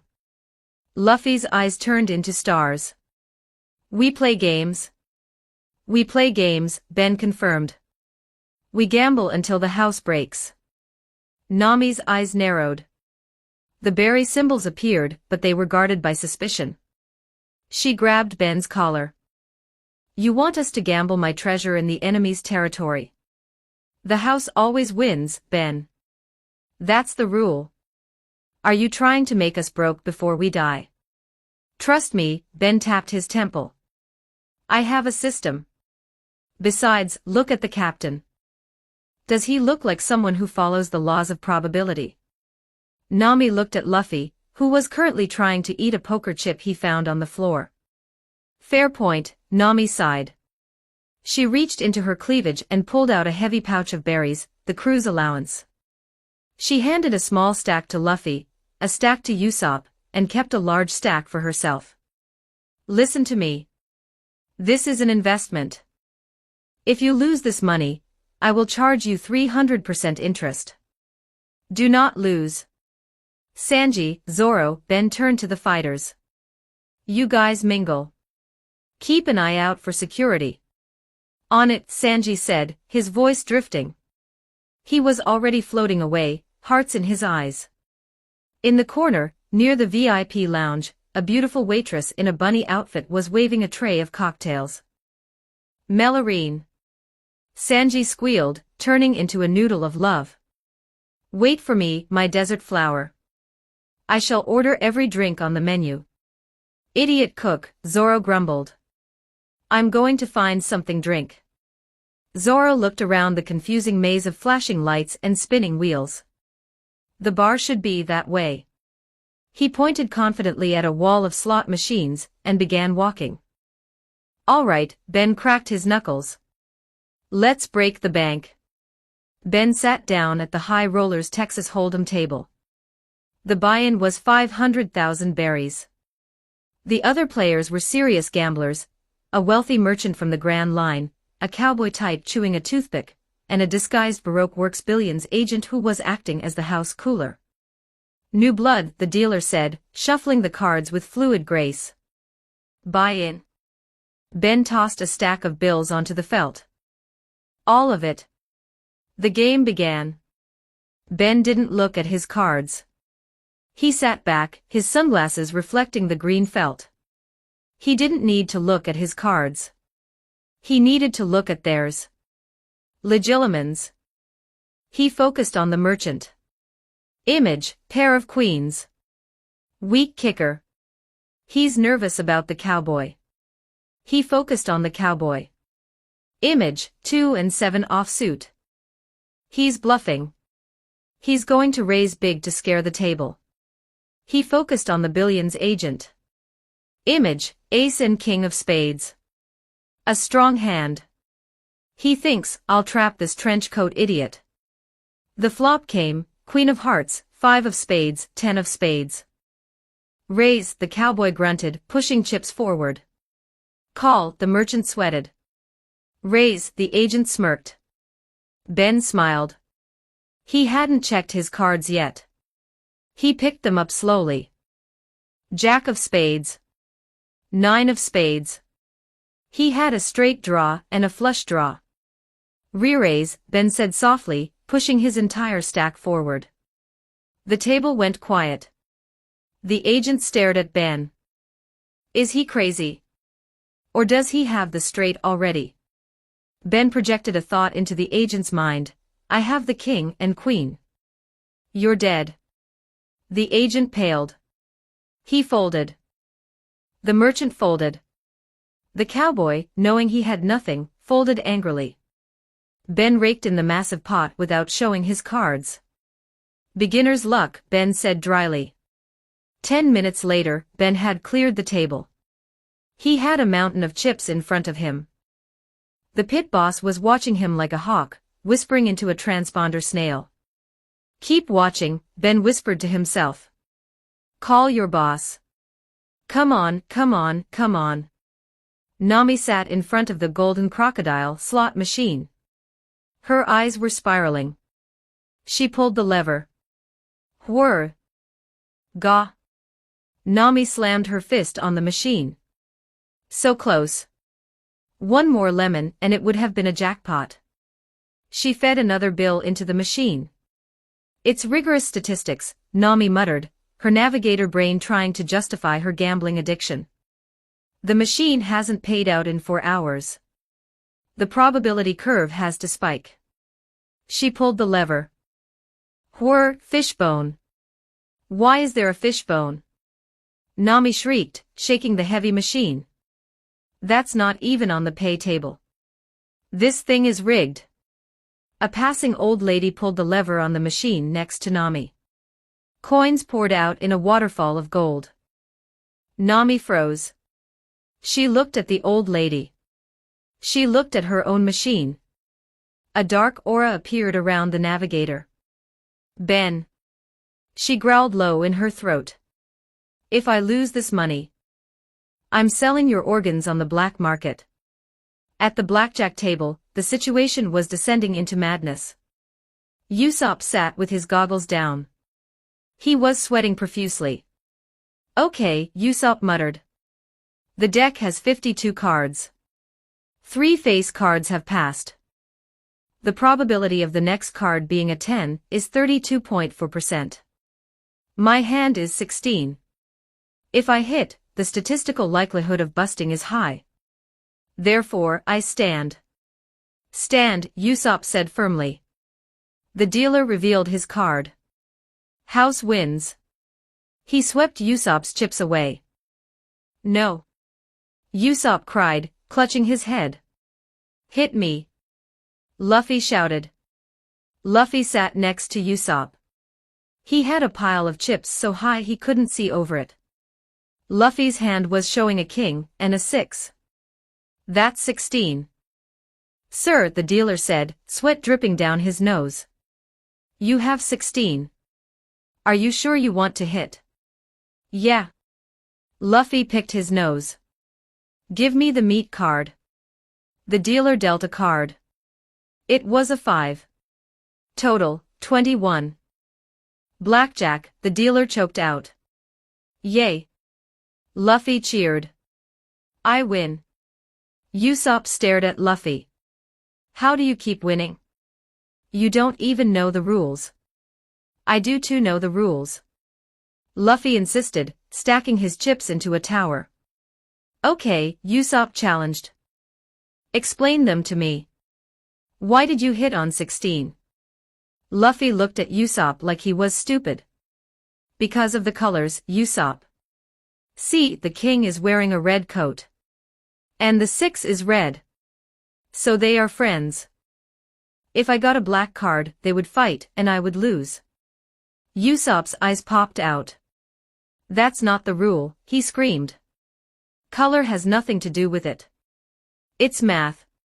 It's addition. No, it's not, Luffy waved him off. And look, in the last hand, I had 2 queens. That's 20. You should stand. No, Luffy explained seriously. The queens are girls. And Sanji says we have to be nice to girls. So you can't leave them alone. You have to give them a friend. So I hit.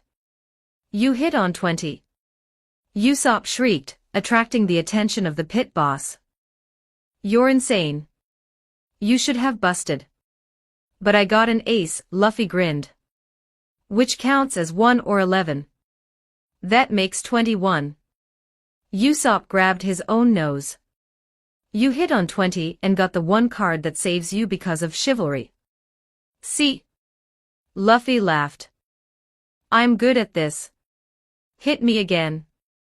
Luffy shouted for the next hand. He had a jack and a king, 20. Please. The dealer begged. Hit me. Card dealt, ace. 21. Gaia. Stop it. Usopp screamed.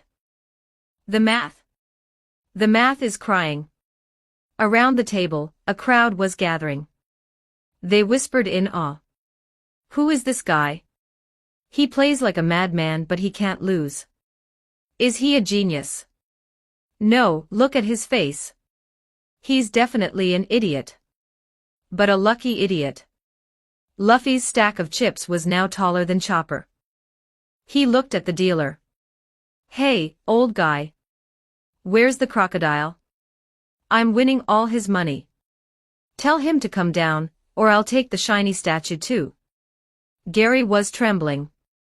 He pressed the silent alarm under the table repeatedly. Please come down. This kid is breaking reality. Sanji drifted through the crowd, a trail of hearts following him. The waitress, a woman named Cammy, not the mermaid, just a coincidental human Cammy, giggled as she led him toward the bar. Oh sir, you're so gallant, she cooed, batting her eyelashes. Anything for a lady, Sanji swooned, lighting a cigarette with a flourish. This casino is a desert but you are the oasis. Can I get you anything? A fruit platter? A perfectly roasted lamb shank.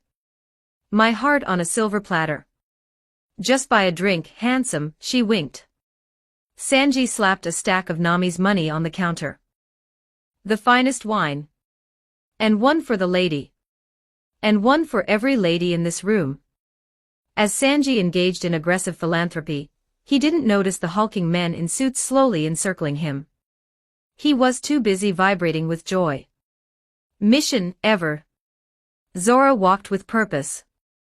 His mission, find a drink, maybe find a strong swordsman to fight, and keep an eye on Luffy.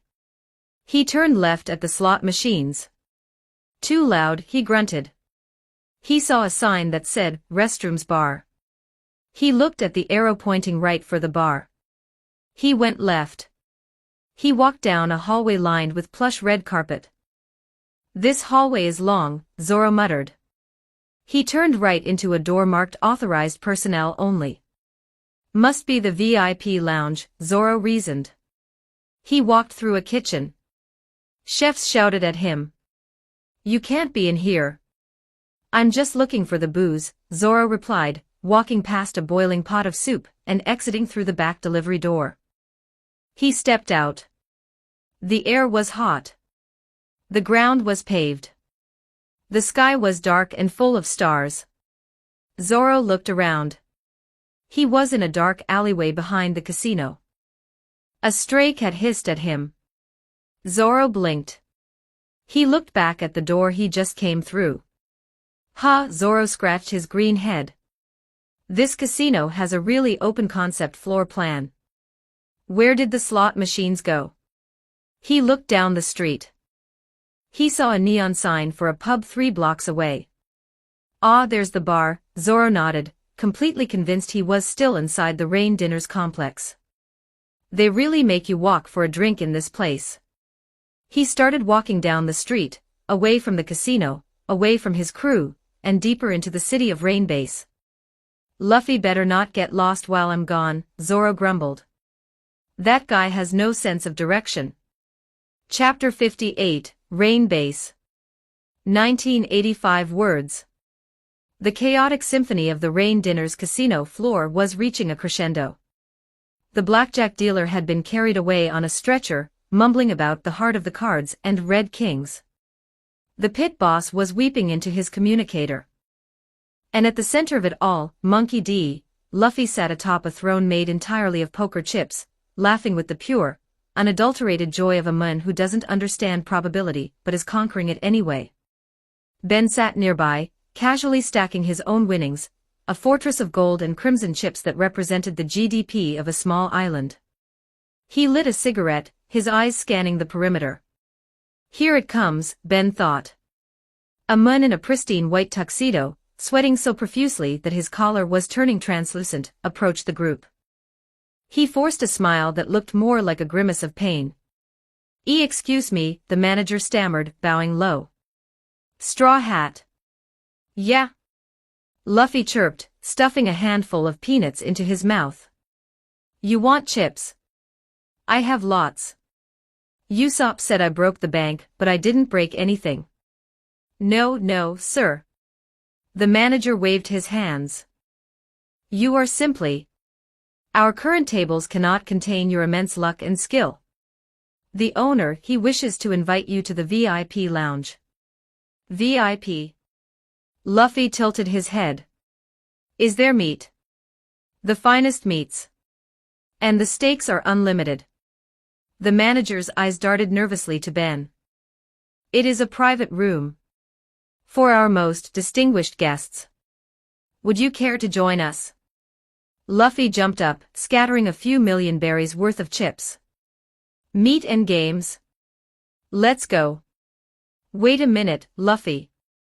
Usopp grabbed the back of Luffy's vest, his legs trembling.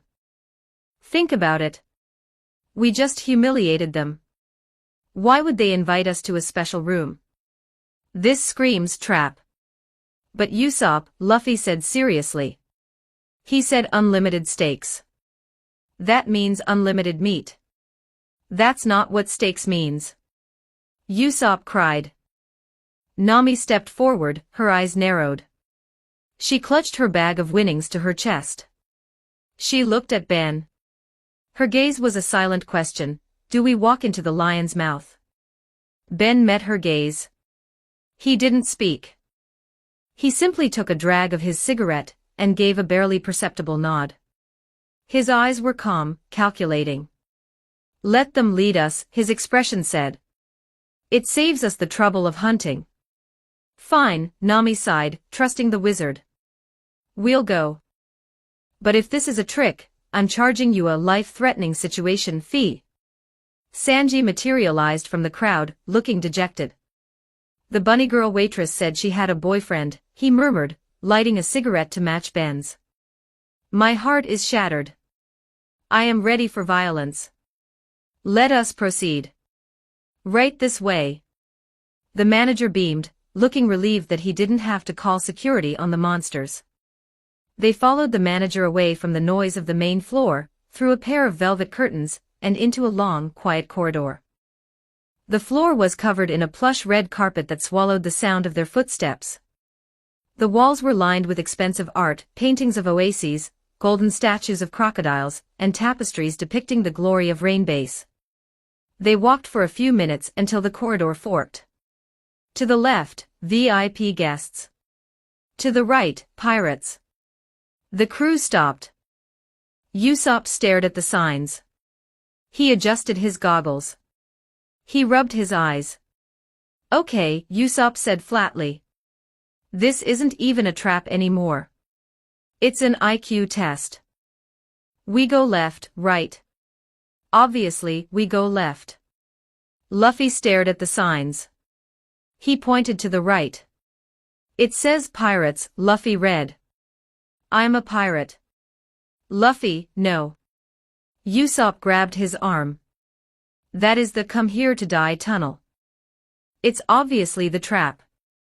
The VIP room is the other way. But I'm not a guest, Luffy argued, his logic impenetrable. I'm a pirate. So I go the pirate way. Come on. Luffy marched toward the pirate way, dragging a screaming Usopp across the red carpet. My I have wait is that a trap disease is acting up.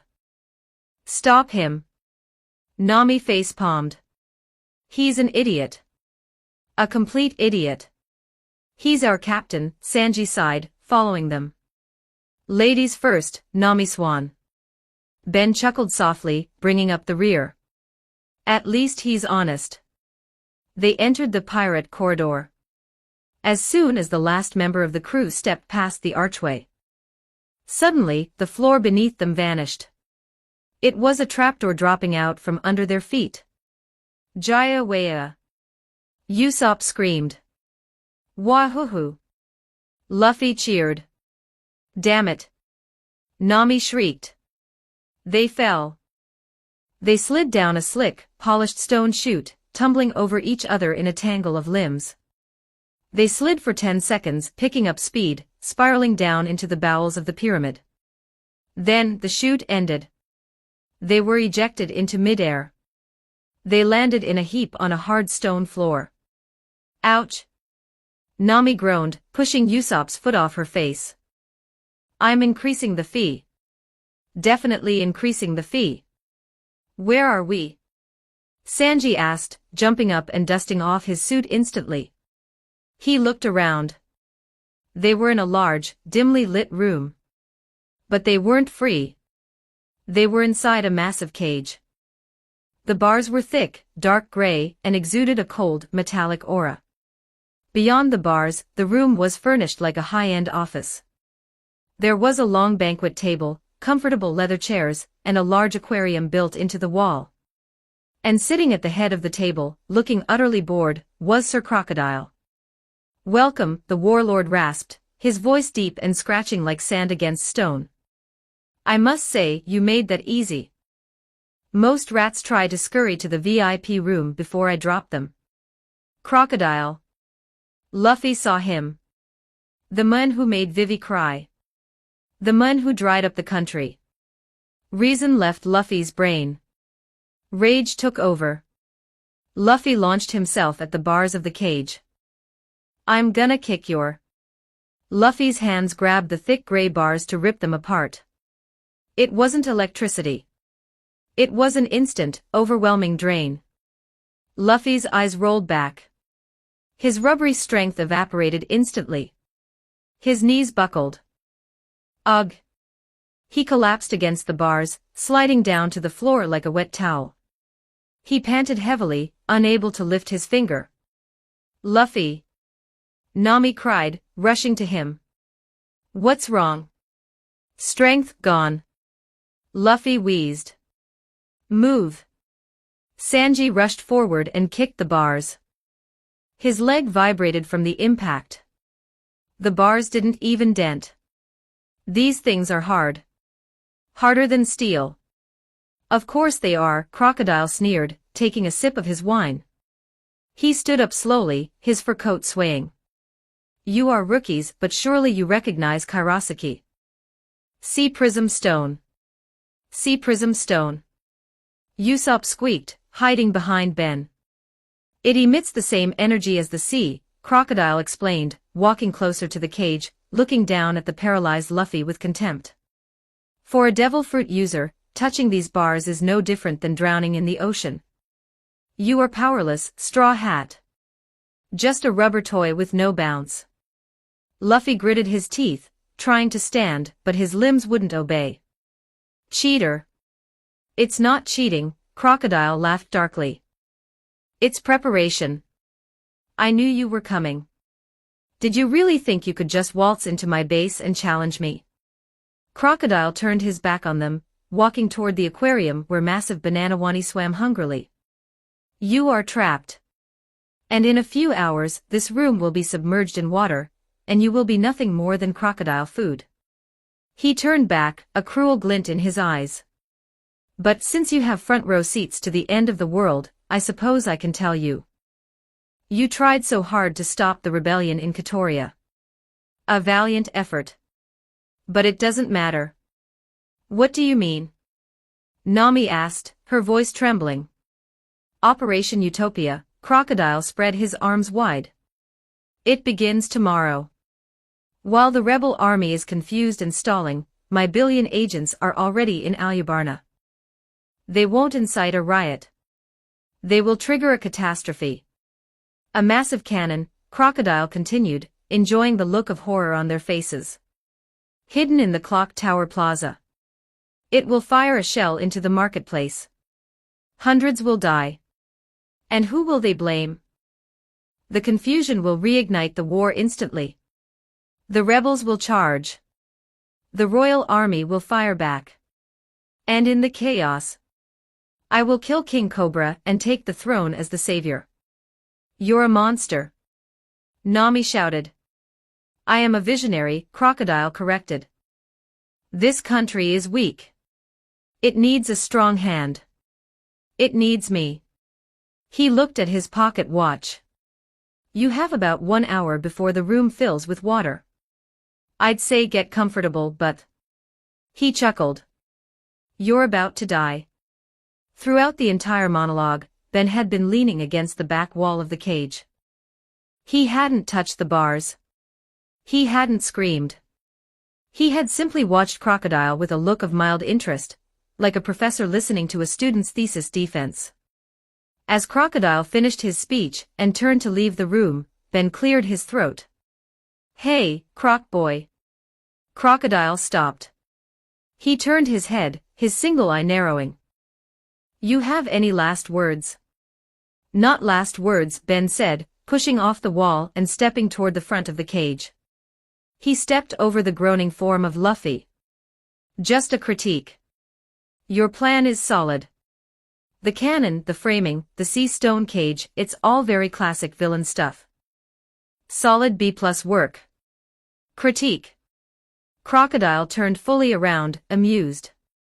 You are locked in an unbreakable cage, about to drown, and you are grading me. I am, Ben nodded. But you made one calculation error. A variable you couldn't account for because it doesn't exist in your world. And what is that? Crocodile scoffed. I know about devil fruits, boy.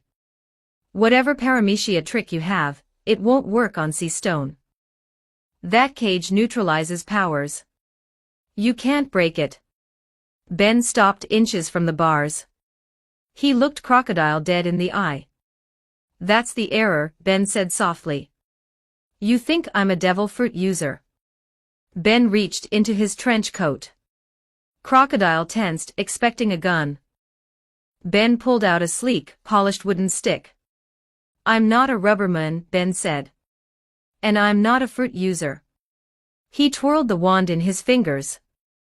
"I'm a wizard." Ben tapped the thick, sea-prism stone bars with the tip of his wand. He visualized the molecular structure of the stone, the density, the mineral composition. And then, he visualized hemp. Duromutaire, funiculus. A violet spark jumped from the wand to the cage. Crocodile's eye widened. "What?" The change was instant and horrifyingly silent. The impenetrable, diamond-hard sea-prism stone bars didn't explode. They didn't melt. They simply... The gray stone rippled and transformed into thick, coarse, hempen ropes. Gravity took over. The bars went limp, collapsing from the ceiling and piling onto the floor like dead snakes. The cage was wide open. "What?" Crocodile took a step back, genuine shock cracking his composure for the first time. "Impossible. Sea stone is indestructible. It cancels powers." "It cancels your powers," Ben corrected, stepping out of the cage over the pile of ropes. "Not mine." Behind Ben, Luffy gasped. The moment the stone turned to rope, the energy flooded back into Luffy's body like a dam breaking. The rubber snapped back. Shishishi. Luffy sprang up. He crouched low, steam rising from his skin. He looked at the open cage. He looked at Ben. And then he looked at the warlord. "Thanks, Ben." Luffy grinned. He punched his palm. "Hey, Crocodile." Crocodile stared at the ropes, his mind trying to process the impossibility of what just happened. Luffy didn't give him time to process. Gomu no. Luffy launched himself out of the cage, a rubber bullet aiming straight for the warlord's face. Rocket. Chapter 59, Rain Base. 1907 words. The impact of the punch echoed through the large stone chamber, a sharp thwack that sounded promising.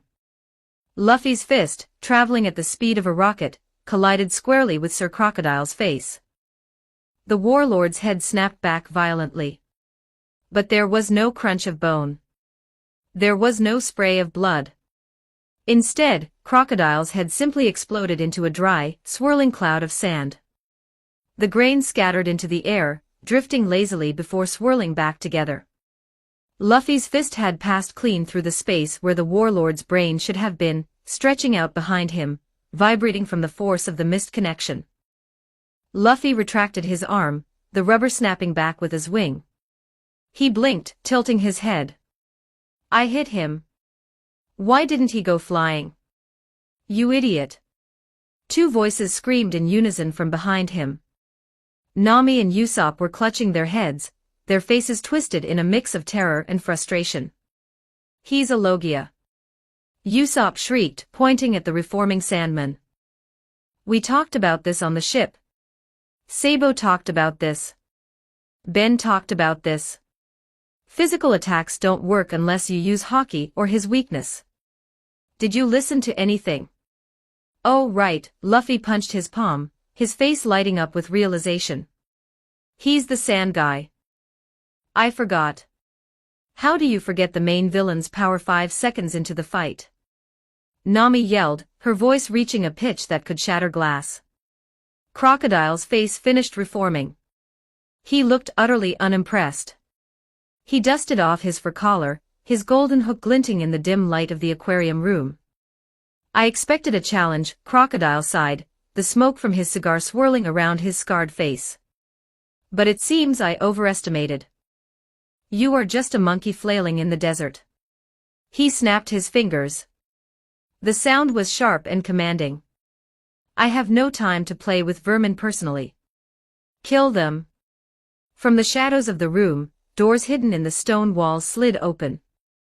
The clicking of heels, the heavy thud of boots, and the frantic digging of claws filled the air. The officer agents of Baroque Works had arrived. They had been waiting in the wings, the elite guard of rain dinners, ready to dispose of any VIPs who got too lucky. First came Mr. Tubon Clay, pirouetting into the room with swans mounted on his back. Un deux trois. The Okama way never stops. It's the Straw Boys. Next was a massive, slow-moving giant of a man, Mr. Ford, dragging a 4-ton baseball bat. Beside him, his gundog Lasse sneezed, launching an explosive baseball that cratered the floor. Then, bursting from the ground itself, came the frantic, mole woman Miss Merry Christmas, adjusting her thick glasses. Hurry up. The boss is waiting. Kill them quick. And finally, walking with a swaying, hypnotic rhythm, came Miss Daubliefinger. The partner of Mr. She wore a revealing blue outfit, smoking a pipe, her blue hair styled in fierce spikes. She looked at the straw hats as if they were dirt on her shoe. Where is Mr. One? Crocodile asked, annoyed. He is securing the perimeter outside, Miss Daubliefinger replied, her voice smooth and dangerous. He said if the swordsman is worthy, he will find him. Until then, we are enough. Fine, Crocodile waved his hand dismissively. Slaughter them. The Straw Hat crew didn't flinch. They naturally fell into a formation, a line of defense forged through battles in the East Blue and the Grand Line. Sanji stepped forward, his eyes locking onto the spinning ballerina. A twisted ballet dancer. I suppose I can teach you some footwork. Oh. A handsome blonde. Bon Clay squealed, striking a pose. Come dance with me. Usopp gulped, looking at the massive Mr. I get the big guy. Why do I always get the big guy? He pulled out his slingshot, his knees shaking but his feet planted. All right, you tub of lard. Prepare to face the wrath of Captain Usopp. Ben stepped calmly toward the center, his wand tapping against his leg. He looked at the frantic mole woman, and the dozens of millions, agents pouring in through the back. I'll handle crowd control, Ben said calmly. And the mole. I hate pests in the garden. That left Nami standing opposite Miss Daubliefinger. The Baroque Works agent looked at the orange-haired girl and smirked. The navigator, Daubliefinger chuckled. The weak link. This will take 3 seconds. Nami didn't tremble. She didn't hide behind Luffy. She simply adjusted her grip on the staff in her hand. 3 seconds. Nami smiled, a confident, predatory smile that looked suspiciously like Ben's. You might want to budget a little more time than that, lady. Luffy stepped forward to face Crocodile. He reached for water nearby, the weakness Ben had told him about. Stop. Ben's voice cut through the noise. It wasn't a shout, but it carried an absolute weight. Luffy froze. Don't use the water, Ben said. Huh? Luffy blinked. But you said water makes him hideable.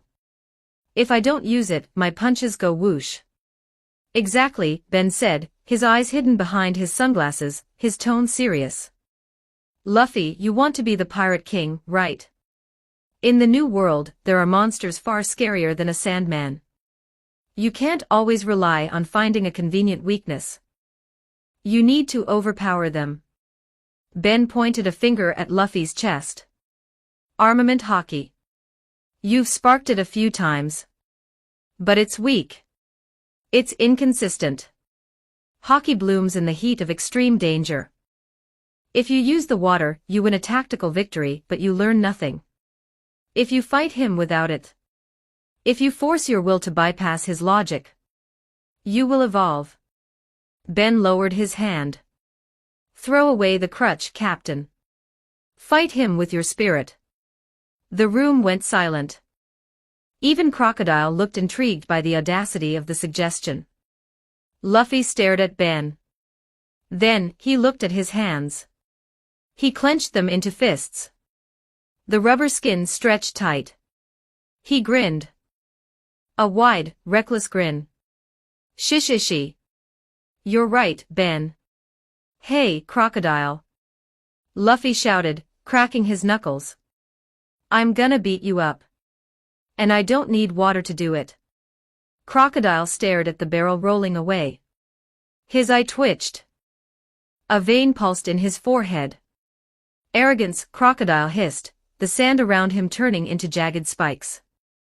Sheer, unadulterated arrogance. You think you can touch a Logia with nothing but spirit.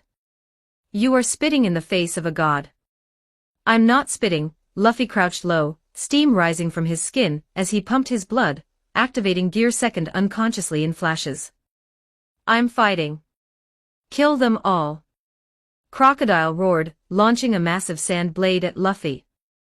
I will grind your bones to dust. The room exploded into chaos. Sanji clashed with Bon Clay, legs meeting in a flurry of kicks. Usopp fired an exploding star at Mr. Ben began turning the floor into quicksand to trap the millions. And in the center of the storm, Nami walked toward Miss Daublefinger. Miss Daublefinger watched Nami approach, amused by the girl's lack of fear. You have a lot of confidence for a girl with a toy stick, Daublefinger said, taking a drag from her pipe. I am a user of the Toj no Mi. I can turn any part of my body into spikes that can pierce stone. You are just flesh and blood. I'm a little more than that, Nami said, spinning the tempest tact in her fingers. The metal hummed with a low, electrical buzz. Die. Daublefinger moved. She was fast, an assassin trained to kill. Stinger Hedgehog. She lunged, her hair turning into 1,000 needle-sharp spikes, aiming to impale Nami like a pincushion. In the old timeline, Nami would have run. She would have screamed and looked for a place to hide. But this Nami had drunk the super soldier serum. Her biology had been rewritten. Her perception of time slowed. She saw the spikes coming. She saw the shift in Doublefinger's weight. Nami didn't run. She stepped in. With a burst of speed that cracked the stone floor beneath her sandals, Nami sidestepped the lunge. The movement was a blur, faster than the eye could track. She appeared beside Daublefinger. Too slow, Nami whispered. Before Daublefinger could react, Nami swung the tact. It wasn't a magical attack yet, it was a blunt force strike. The weighted metal staff slammed into Doublefinger's ribs. The sound of a rib fracturing echoed. Daublefinger gasped, her eyes bulging, and was sent skidding 10 meters across the floor. Daublefinger recovered, clutching her side, coughing. She looked at Nami with genuine shock. What are you? She wheezed. That's strength. You're barely 100 pounds. I've been working out, Nami winked. She pressed a button on the tact. Now, let's try the fun stuff. The Tempest tact extended. The tip glowed with a violent, crackling blue light. Nami flicked her wrist. Unlike the old Climatact which required bubbles to float slowly, this weapon fired compressed rounds of thermal energy. 2 orbs of energy collided instantly above Doublefinger's head. The atmospheric pressure dropped in a millisecond. A localized storm front formed inside the room. Double stinger. Daublefinger screamed, turning both her arms into massive lances and charging. I don't care about your magic tricks. I'll skewer you. She thrust her spike arms forward. Nami stood her ground. She held the tact horizontally. Wind barrier. A sudden, violent gust of wind erupted from the staff, forming a solid wall of air. Doublefinger's spikes hit the wind, and were deflected upward, her momentum leaving her chest exposed. Nami grabbed Doublefinger's spiked arm with her bare hand. Normally, the spikes would tear flesh. But Nami's skin was denser, tougher. She gripped the spike, ignoring the stinging pain, and pulled the assassin close. You said I was the weak link, Nami said, her eyes glowing with a faint blue hue as the serum reacted to her adrenaline. She jammed the tip of the sorcery tact directly into Doublefinger's stomach. Thunderbolt tempo, railgun. She didn't summon a cloud. She discharged the stored electricity directly through the staff. K-A-A-A-A boom. A beam of pure blue lightning erupted point blank. The force of the blast blew out the windows of the VIP room. Miss Daublefinger didn't even scream. Her eyes rolled back into her head, her body convulsing as thousands of volts surged through her system. She was launched backward like a rag doll, smashing through a stone pillar, and embedding herself into the far wall. Smoke rose from her unconscious body. Her hair, once spiked and styled, was now a frizzy, charred mess.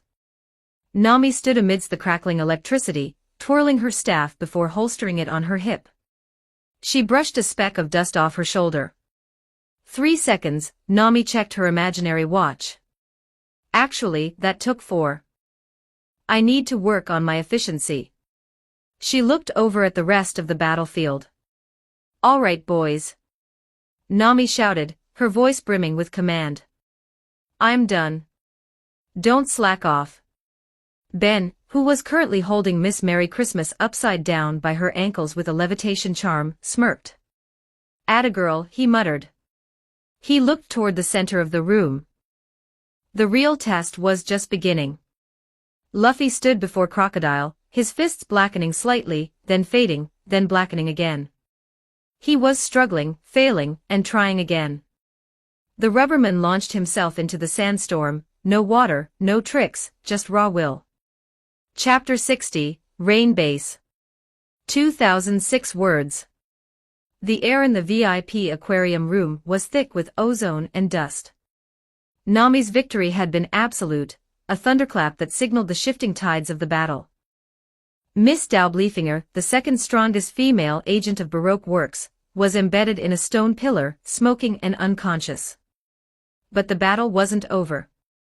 While Sanji was engaging in a whirlwind kickboxing match with Bon Clay, and Luffy was throwing himself at Crocodile with reckless abandon, a quieter, stranger confrontation was taking place near the overturned banquet table. Usopp stood facing Mr. Four and his gun dog, Lasso. In any other timeline, Usopp's legs would be vibrating at a frequency capable of shattering glass. He would be sprinting for the nearest exit, calculating the trajectory of a smoke bomb, and preparing a lie about having a contagious disease that makes his skin poisonous.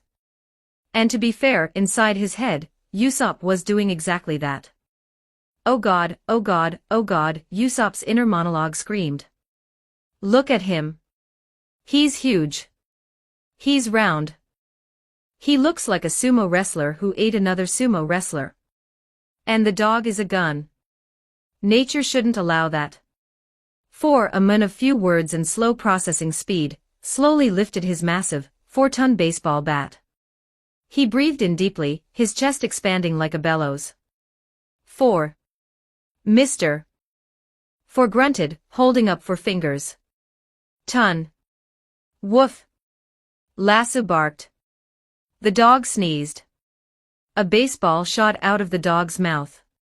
It wasn't a normal ball. It was a ticking time bomb, hurtling toward Usopp at the speed of a pitcher's fastball. Usopp's eyes widened. Bomb ball. His brain sent the signal to his legs. In the past, this would have been a desperate scramble. A dive into the dirt. But today, something was different. The super soldier serum flowing through Usopp's veins reacted to the cortisol spike. His perception of time dilated. To Usopp, the baseball seemed to be moving underwater. He could see the stitches on the leather. He could see the fuse burning down. Slow, Usopp thought, confused. He didn't dive. He simply leaned to the left. The explosive ball whizzed past his ear, missing him by an inch, and detonated against the far wall. Usopp blinked. He looked at his hands. I didn't even fall down. Batter. Mr. Four rumbled. He stepped forward. The floor tiles cracked under his weight. He gripped the 4-ton bat with both hands. Wait. Usopp yelled, holding up a hand. Let's talk about this. I have a condition. It's called allergic to giant metal batsitis. If you hit me, I might explode. Mr. Four did not care about Usopp's medical history. Batter. The swing was a force of nature. It generated wind pressure that tore the tablecloths off the nearby tables. It was a blow meant to crush tanks, shatter castle walls, and turn human beings into paste. It moved with terrifying speed for something so heavy. Usopp saw it coming. His sniper instincts tracked the arc. It's going to hit me, Usopp realized. I can't dodge this one. It's too wide. Panic surged. He reached for his slingshot, but he realized he wouldn't have time to load a star. Do something. His body moved on autopilot. The instincts implanted by the serum took over the driver's seat. Usopp stepped into the swing. He planted his feet, his sandals gripping the stone floor. He raised his left hand, just his bare hand, palm open. Catch, he screamed, closing his eyes. The sound was like a car crashing into a bank vault. A deep, resonant thud that shook the entire room. Dust billowed up from the impact point. The floor beneath Usopp's feet shattered, creating a spiderweb of cracks spanning 5 meters. Silence fell over that corner of the battlefield. Four blinked. His eyes, usually small and dull, popped open wide. The dust settled. Usopp was standing there. He hadn't been turned into paste. He hadn't been launched into the stratosphere. His left hand was raised, his fingers wrapped firmly around the barrel of the 4-ton bat. The bat had stopped dead. Usopp opened one eye. Then the other. He looked at the bat in his hand. He looked at Mr. Four, who was sweating profusely, straining with all his might to push the bat forward. The bat didn't move a millimeter. "Ah!" Usopp shrieked, looking at his own arm.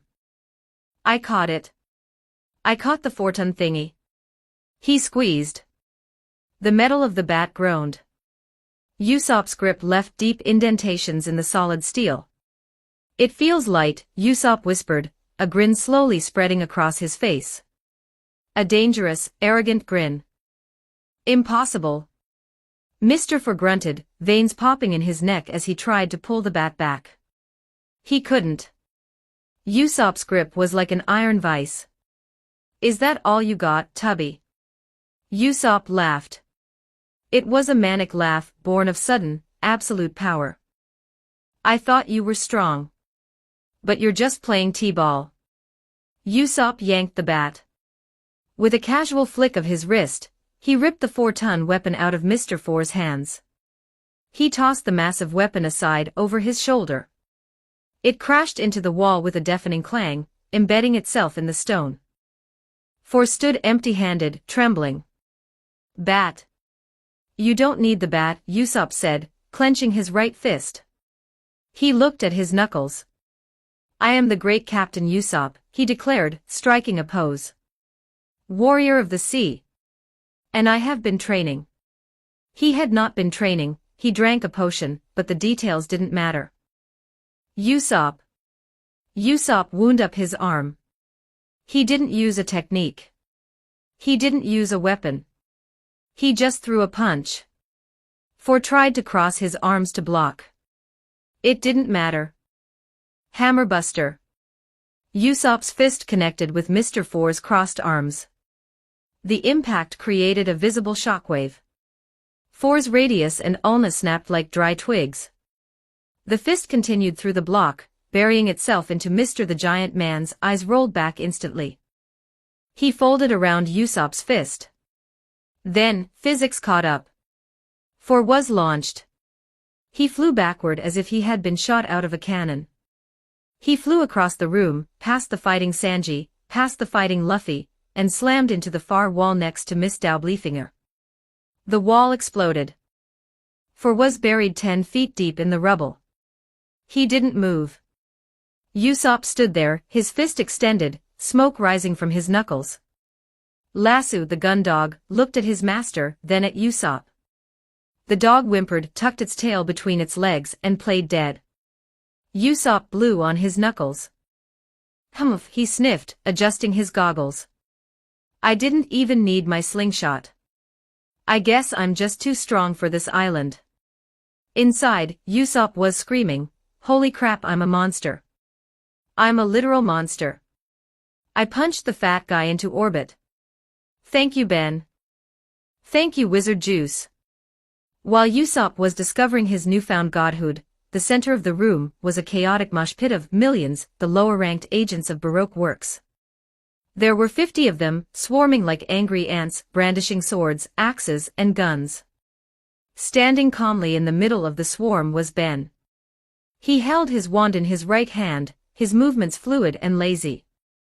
He wasn't fighting, he was conducting an orchestra of pain. Get him, a group of 10 agents yelled, charging with scimitars. Ben didn't look up from his watch. He flicked his wand in a horizontal slash. Depulso. An invisible wall of kinetic force slammed into the group. The 10 men were blasted backward, knocking over the 20 men behind them like bowling pins. They groaned, tangling in a heap of limbs. Shoot him, another group shouted from the balcony, raising muskets. Ben twirled his wand. Protego. A translucent, shimmering shield materialized around him. The musket balls hit the barrier and flared out, dissolving into harmless sparks. Ben pointed his wand at the balcony. Expelliarmus. A red flash. Every rifle was yanked from the agent's hands by an unseen force, flying through the air and gathering in a pile at Ben's feet. Guns are dangerous, Ben chided. You could hurt yourselves. Ricta Sempra. A jet of silver light hit the lead agent. He collapsed to the floor, laughing uncontrollably, unable to breathe. Tarantaligra. Another agent began tap dancing furiously against his will, kicking his own allies in the shins. It wasn't a battle. It was humiliation. Die.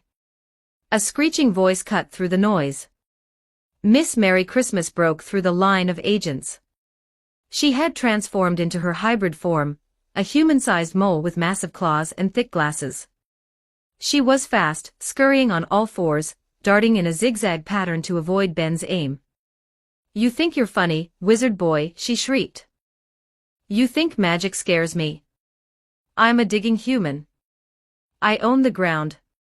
She leaped into the air and dove nose first toward the stone floor. Mole banana, diggy diggy. Her claws shredded the stone like it was wet paper.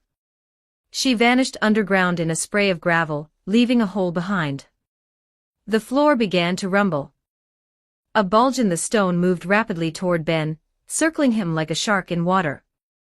I'm gonna get you from below, her voice echoed from beneath the floorboards. You can't shield your feet.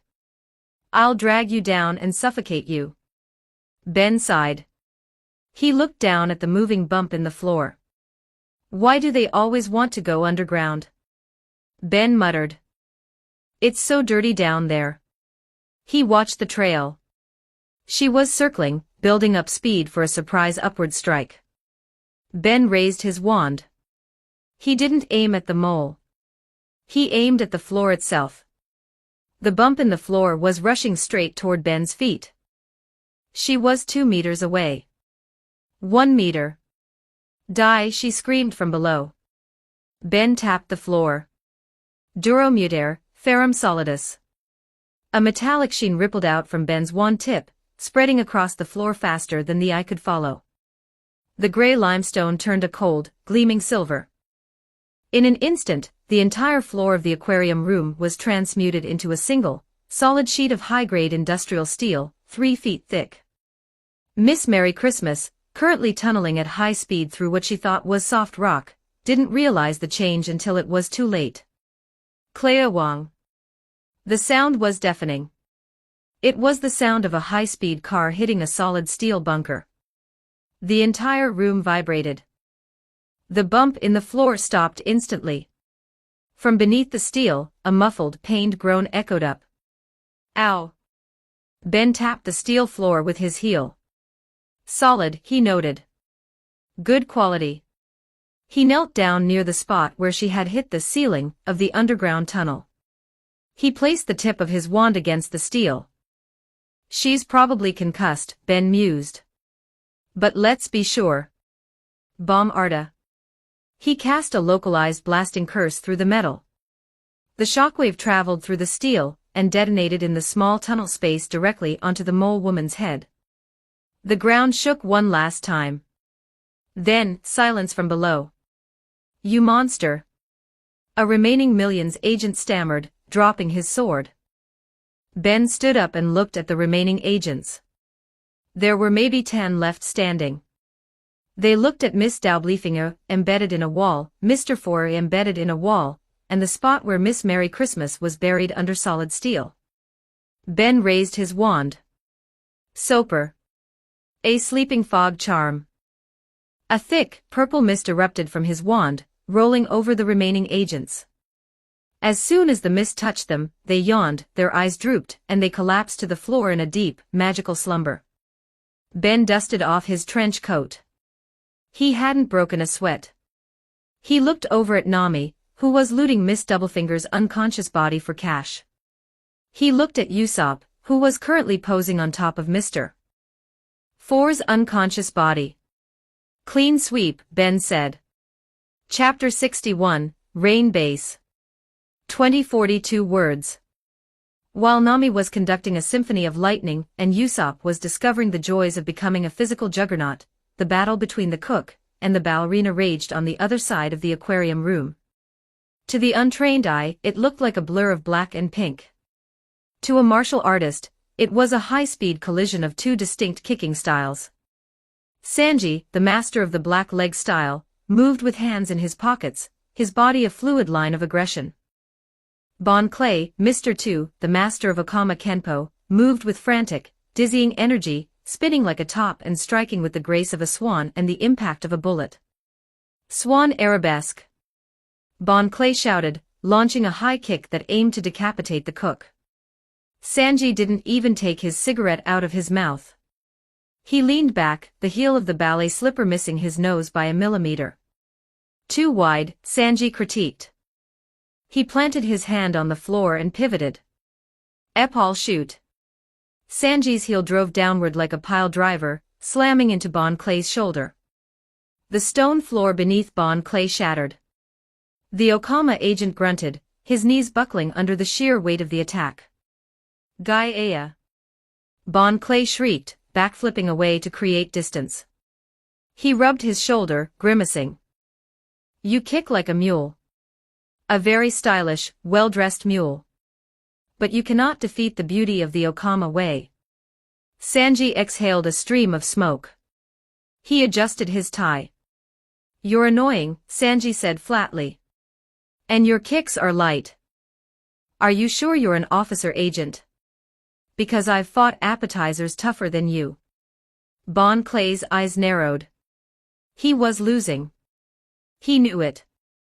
Every time their legs clashed, his shins screamed in protest. This blonde pirate wasn't just fast, his bones felt like they were made of iron. "I can't beat him with strength," Bon Clay realized, pirouetting nervously. "He's faster. He's harder." Bon Clay smiled. A wide, devious grin painted with thick lipstick. "You are strong. But do you have the heart to crush a flower?" "I stomp on weeds," Sanji said, stepping forward. "Ready for the main course." Wait. Bon Clay waved his hands. "Look closely. Look at my face." Sanji frowned. "I'm looking. It's covered in makeup." Bon Clay slapped his right hand against his cheek. His bone structure shifted. His hair shortened. His nose grew. He transformed into a random, burly man Sanji had never seen. "I ate the main no me," Bon Clay explained, his voice changing to match the face. "I can become anyone I have touched." "So?" Sanji raised an eyebrow. "Now you're an ugly guy." "I have no problem kicking ugly guys." "Oh, really?" Bon Clay giggled. "Then what about this?" Bon Clay slapped his face again. The burly man vanished. In his place stood a woman with short orange hair, large brown eyes, and a familiar, mischievous smile. Sanji froze mid-step. His heart stopped. His eyes turned into literal hearts. Nami SWAAAAAAAAAAN. Sanji noodle danced, floating into the air. Oh, Nami-san. You're here. Did you come to give me a kiss for good luck? The Nami smiled sweetly. Yes, Sanji-kun. Come closer. I'm coming, my love. Sanji sprinted forward, arms open for a hug. Memoirs of Winter, throat chop. The Nami face vanished instantly, replaced by Bon Clay's grinning visage. Bon Clay's stiffened hand slammed into Sanji's throat. Gah! Sanji choked, clutching his neck. He stumbled back, wheezing. Joking. Bon Clay pirouetted away, laughing. Undue trois. You have a weakness. A big, heart-shaped weakness. Sanji coughed, massaging his throat. He glared at the Okama. That was. Don't use her face. Oh? Does it bother you? Bon Clay slapped his face again. Nami reappeared. She looked at Sanji with teary eyes. Why do you want to kick me? Do you hate me? Sanji's leg, which had been raised for a collier strike, froze in midair. He trembled. I can't. Sanji stammered. I can't kick Nami-san. Even if it's fake. The silhouette is sacred. Prima donna kick. Bon Clay reverted instantly and slammed a heel into Sanji's ribs. Sanji went flying, crashing into a stack of overturned chairs. The fight shifted dramatically. It wasn't a battle of skill anymore, it was a torture session. Every time Sanji wound up for an attack, Bon Clay turned into Nami. Sanji would freeze. The chivalry drilled into him by Zeph, combined with his hopeless romanticism, acted like a physical kill switch. He physically could not follow through. A kick to the face. A chop to the kidneys. A knee to the stomach. Sanji lay on the ground, bleeding from his nose and mouth. He pushed himself up shakily. Stop it. Sanji wheezed. Bon Clay stood over him, wearing Nami's face. What's the matter, Mr. Can't hit a lady? You are a fool. In a pirate fight, you use every advantage. If you don't fight back, you die. Sanji wiped the blood from his chin. He stood up, swaying slightly. I don't care if I die, Sanji muttered, lighting a fresh cigarette with shaking hands. I was taught never to kick a woman. That is the law of the universe. If I break that, I'm not a man anymore. Then die as a man. Bon Clay reverted to his true form, wound up his leg, and launched a massive, spinning kick. Bombardier arabesque. Sanji watched the kick coming. He knew he could dodge it. But he also knew Bon Clay would just shift again. I can't look, Sanji realized. My eyes are betraying me. The image stops my leg. Sanji took a deep breath of nicotine. He closed his eyes. The world went dark. Giving up. Bon Clay shouted, his leg inches from Sanji's head. In the darkness, Sanji didn't see Nami. He didn't see a woman. He felt intent. He felt a spike of aggressive energy. He felt the rush of wind. He felt the malicious, masculine spirit of the Okama aiming to break his skull. There, Sanji thought. Sanji ducked. He didn't see the kick, but he moved perfectly under it. Bon Clay's leg swept through empty air. What? Bon Clay gasped. Sanji kept his eyes closed. In the void, he could sense Bon Clay's presence like a burning fire. You can change your face, Sanji said softly, his voice calm. But you can't change your soul. And your soul smells like cheap cologne and sweat. Bon Clay landed and backflipped. Lucky dodge. Take this. He slapped his face. Nami appeared again. Sanji-kun. Help me, the fake Nami cried, rushing forward. Sanji didn't flinch. With his eyes closed, the visual trick was useless. He didn't see the teary eyes or the trembling lip. He only felt the attack coming. He felt the muscle tension in Bon Clay's leg preparing for a sucker punch. Sanji vanished. He moved so fast he left an afterimage. Collier. Sanji reappeared in midair, right above the fake Nami. Bon Clay looked up, shocked. He's not stopping. But I'm Nami. Sanji's leg came down like the axe of a guillotine. Shoot. Slam. His heel connected with the top of Bon Clay's head, who frantically reverted to his normal face at the last second to harden his defense. The impact drove Bon Clay face first into the floor. The stone erupted upward. Bon Clay bounced off the ground, stunned, blood pouring from his forehead. He staggered back, his vision blurry. How? Bon Clay stammered. You kept your eyes closed. How did you know where I was? Sanji landed softly, his back to the enemy. He exhaled a long cloud of smoke. He opened his eyes, which were cold and blue. I stopped looking at the illusion, Sanji said. And I started looking at the trash. Trash. Bon Clay raged. I am a swan. Memoirs of Winter, Final Dance. Bon Clay poured every ounce of his remaining strength into one final attack. He spun rapidly, generating enough wind to cut skin. He launched himself at Sanji like a human drill. Sanji didn't turn around. He simply waited. He sensed the approach. The screaming intent. Sanji spun on his heel. His leg caught fire, the friction of his speed igniting the air. Diable jam. Flambeade shot. Sanji's flaming leg collided with Bon Clay's face. The heat seared through the makeup.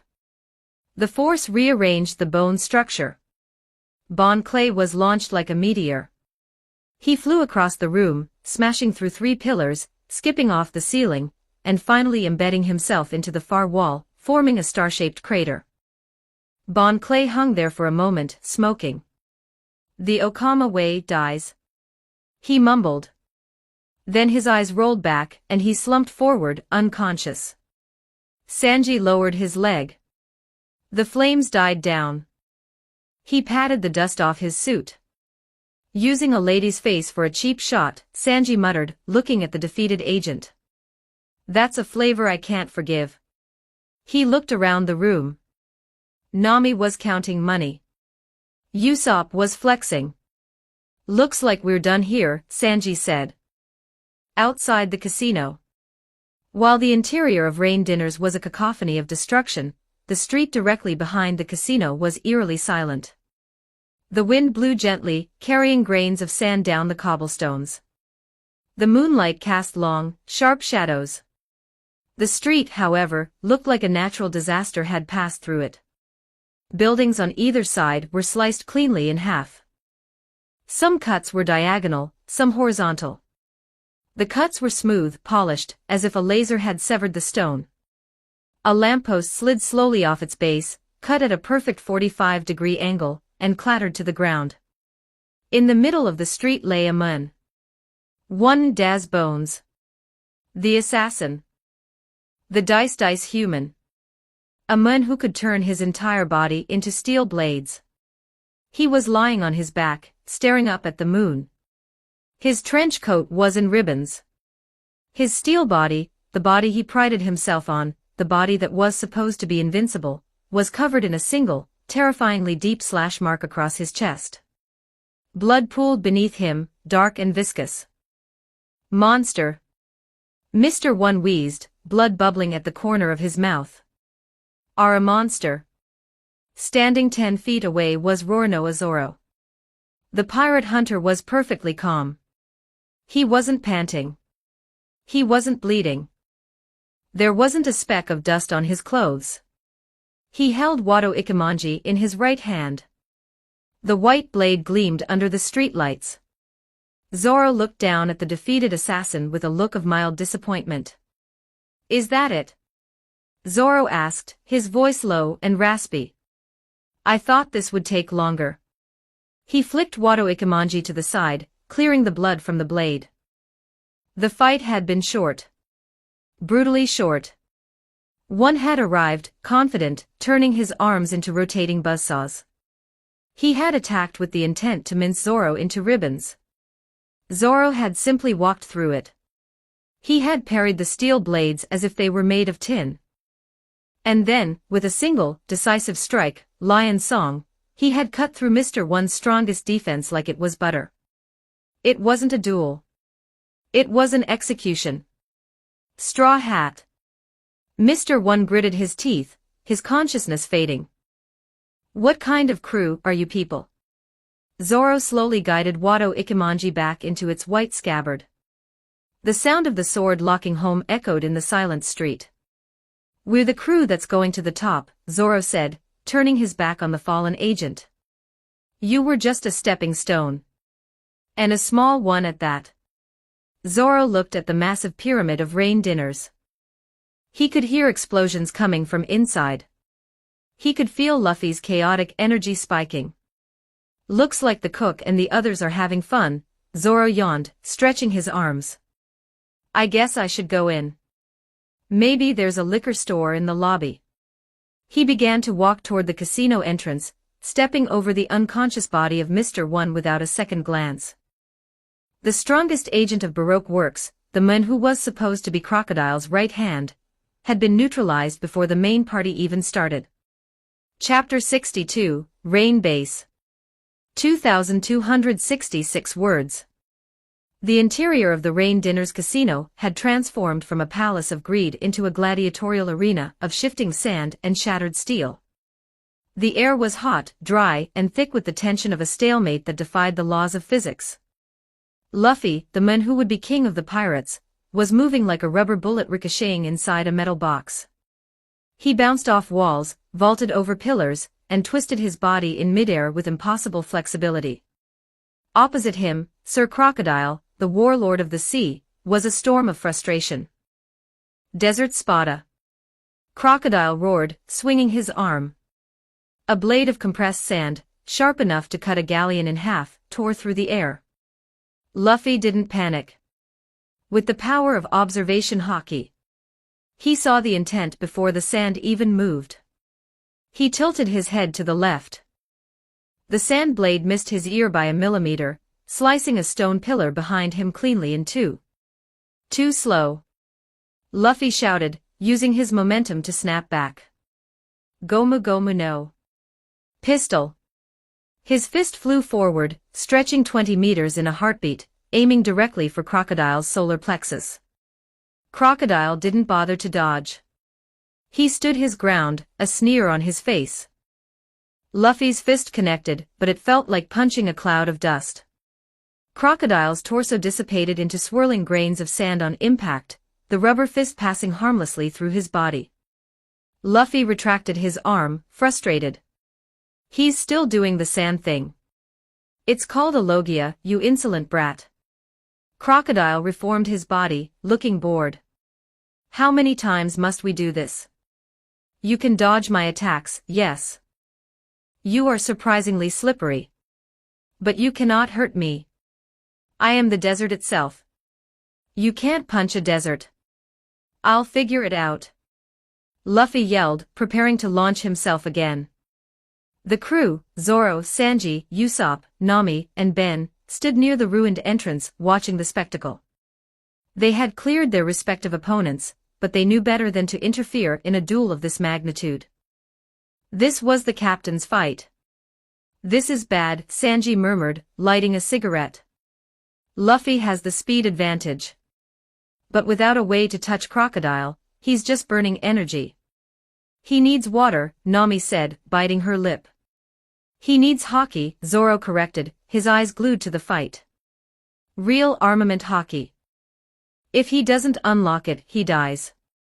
Back in the arena, the stalemate broke. Luffy, growing impatient, decided to try a larger attack. He leaped high into the air, spinning his body like a corkscrew. Gomu Gomu no. Spear. He drove his feet together, launching a piercing kick downward. Crocodile dissolved into sand to let the attack pass through.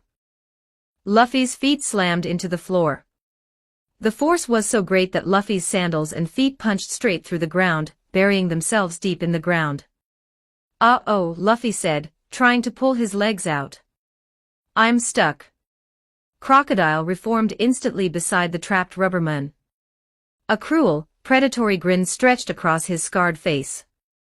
"A fatal error," Crocodile rasped. He reached out with his right hand. Ground death. He grabbed Luffy's arm. The effect was instantaneous and horrifying. "Gaia!" Luffy screamed, a sound of pure agony. The crew watched in horror as the vitality was sucked out of their captain. Luffy's arm turned gray and withered within a second. The effect spread to his chest, his face, his legs. His rubber skin lost its elasticity, becoming brittle and dry. His eyes sunk into his skull. In moments, the vibrant, energetic boy was reduced to a shriveled, mummified husk. He slumped forward, his trapped legs the only thing keeping him upright. "Luffy!" Nami shrieked. "Game over," Crocodile scoffed, tossing Luffy's withered arm aside. "Just another dried-up corpse in the dunes." Crocodile turned to walk away, confident in his victory. But he heard a whistle. A sharp, piercing whistle from the sidelines. Crocodile turned. He saw the man in the trench coat, Ben, casually toss a small, blue, glowing sphere through the air. "Open wide, Captain!" Ben shouted. The mummified Luffy, seemingly driven by pure instinct at the sound of Ben's command, cracked his dry jaw open. The blue pill arced perfectly through the air and landed in Luffy's mouth. He swallowed. For a second, nothing happened. Then, a sound like a rushing river echoed from inside Luffy's stomach. Glug glug glug. Steam erupted from Luffy's pores. His skin flushed pink. His muscles inflated. His eyes popped back out. In the blink of an eye, Luffy was back. Fully hydrated. Fully energized. Puhaah. Luffy gasped, spitting out a fountain of water. That was refreshing. I feel like a water balloon. Crocodile's cigar fell out of his mouth. What? What was that? Usopp asked, his eyes bugging out. Hydropill, Ben explained calmly, taking another drag of his cigarette. Compressed water. One pill contains about 2 gallons. Useful for desert travel. Or for fighting sandmen. Luffy ripped his feet out of the steel floor with a grunt. Thanks, Ben. That tasted like blueberries. You.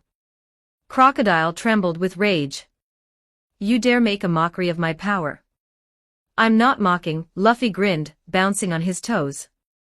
I'm fighting. Round 2. The fight resumed, but the dynamic had shifted. It became a bizarre, high-stakes game of whack-a-mole. Luffy would attack. Crocodile would dodge. Luffy would get tagged by a sand attack. Crocodile would grab him. Luffy turns into a mummy. Ben tosses a pill. Luffy pops back to normal. Stop healing him. Crocodile screamed after the 5th time, veins popping in his forehead. Stop drying him, Ben retorted from the sidelines. Fine. Crocodile roared. I'll kill the healer first. He turned away from Luffy, focusing his murderous intent on the crew standing by the entrance. Sables. He whipped up a massive tornado of sand, sending it tearing across the room toward Ben, Nami, and the others. The storm was strong enough to strip flesh from bone. Ben.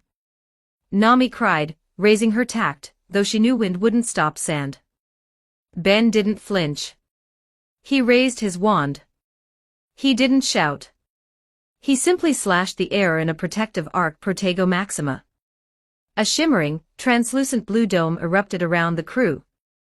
The sandstorm slammed into the barrier with the force of a freight train. The sand hissed and ground against the magic, but the dome held firm. It was an immovable object against an unstoppable force. The sand flowed harmlessly around the dome, dissipating into the corners of the room. Inside the dome, Sanji whistled.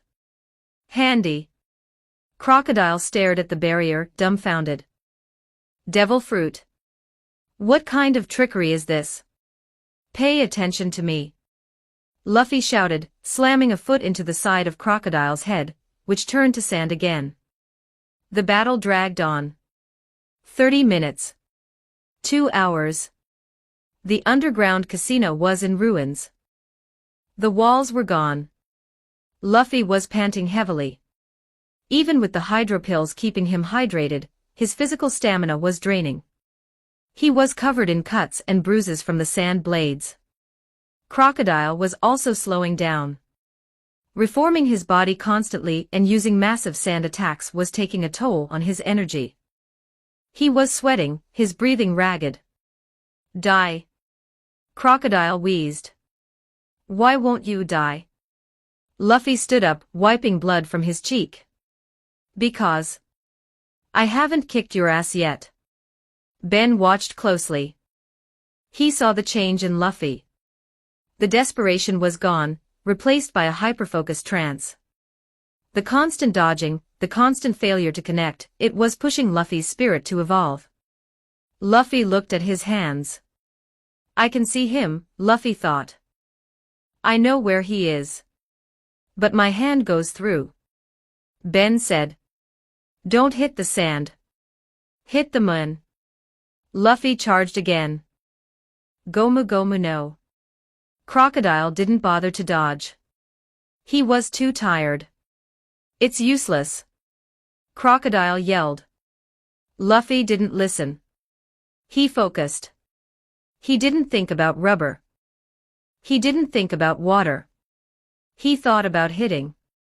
He poured his anger, his determination, and his sheer willpower into his right fist. For a fleeting second, the skin on his knuckles darkened. It wasn't just shadow. It was a metallic, obsidian sheen. Pistol. The fist struck Crocodile's chest. Crocodile expected the whoosh of air. Instead, he felt pain. The sound of meat hitting meat echoed through the ruins. Luffy's fist didn't pass through. It dug into Crocodile's sternum. The force of the blow folded the warlord in half. Guh. Crocodile's eyes bulged. He coughed up a spray of blood. He was launched backward, his feet skidding across the floor, until he slammed into a pile of rubble. Absolute silence. Crocodile sat up, clutching his chest. He looked at the blood on his hand. He looked at Luffy. You. Crocodile whispered, his voice trembling with genuine shock. You hit me. Without water. Luffy looked at his own fist, eyes wide. I touched him. That's it. Zoro shouted from the dome. He did it. Luffy grinned. I'm gonna do it again. He rushed forward, cocking his arm back. Gomu Gomu no bullet. He swung. Crocodile flinched. The punch passed straight through Crocodile's shoulder, dissolving into sand. Luffy stumbled, off balance. Ha! Luffy blinked. It didn't work. Crocodile seized the opening, turning his arm into a sand blade and slashing Luffy across the chest. Luck! Crocodile roared, backing away. It was just a fluke. Luffy fell back, rolling to his feet. He looked at Ben. It stopped working. Why? Ben stepped out of the protective dome. The danger was high, but the lesson was critical. It wasn't luck, Luffy, Ben called out, his voice cutting through the wind. You lost the feeling because you got excited. You tried to force it. Force it. Hockey is spirit, Ben explained, tapping his own chest. It flows. When you hit him just now, you weren't thinking about winning or losing. You were just focused on hitting. Recall that feeling. The weight. The hardness. Imagine your skin isn't rubber anymore. Imagine it's invisible steel. Luffy closed his eyes. Crocodile charged. Desert girasol. A massive sinkhole of sand opened beneath Luffy. Luffy didn't move. He stood on the edge of the sinkhole. Steel, Luffy thought. Not rubber. He felt the presence of Crocodile approaching. He felt the malice. Luffy opened his eyes. They were calm. He raised his arm to block a sand sword strike. His forearm turned black. The sand blade shattered against Luffy's arm, as if it had hit a diamond wall. Crocodile froze. What? Luffy didn't smile. He stepped in. Gomu Gomu no. Whip. His leg turned black. He kicked Crocodile in the side. Ribs cracked. Crocodile was sent spiraling into a wall. I remember it now, Luffy said, clenching his fists. The black coating flickered, fading in and out, but it was there. The gate was open. The fight that followed was a brutal deconstruction of a warlord. Luffy launched a barrage of attacks. The percentage of connection was rising. At first, it was 1 in 10. Then 1 in 5.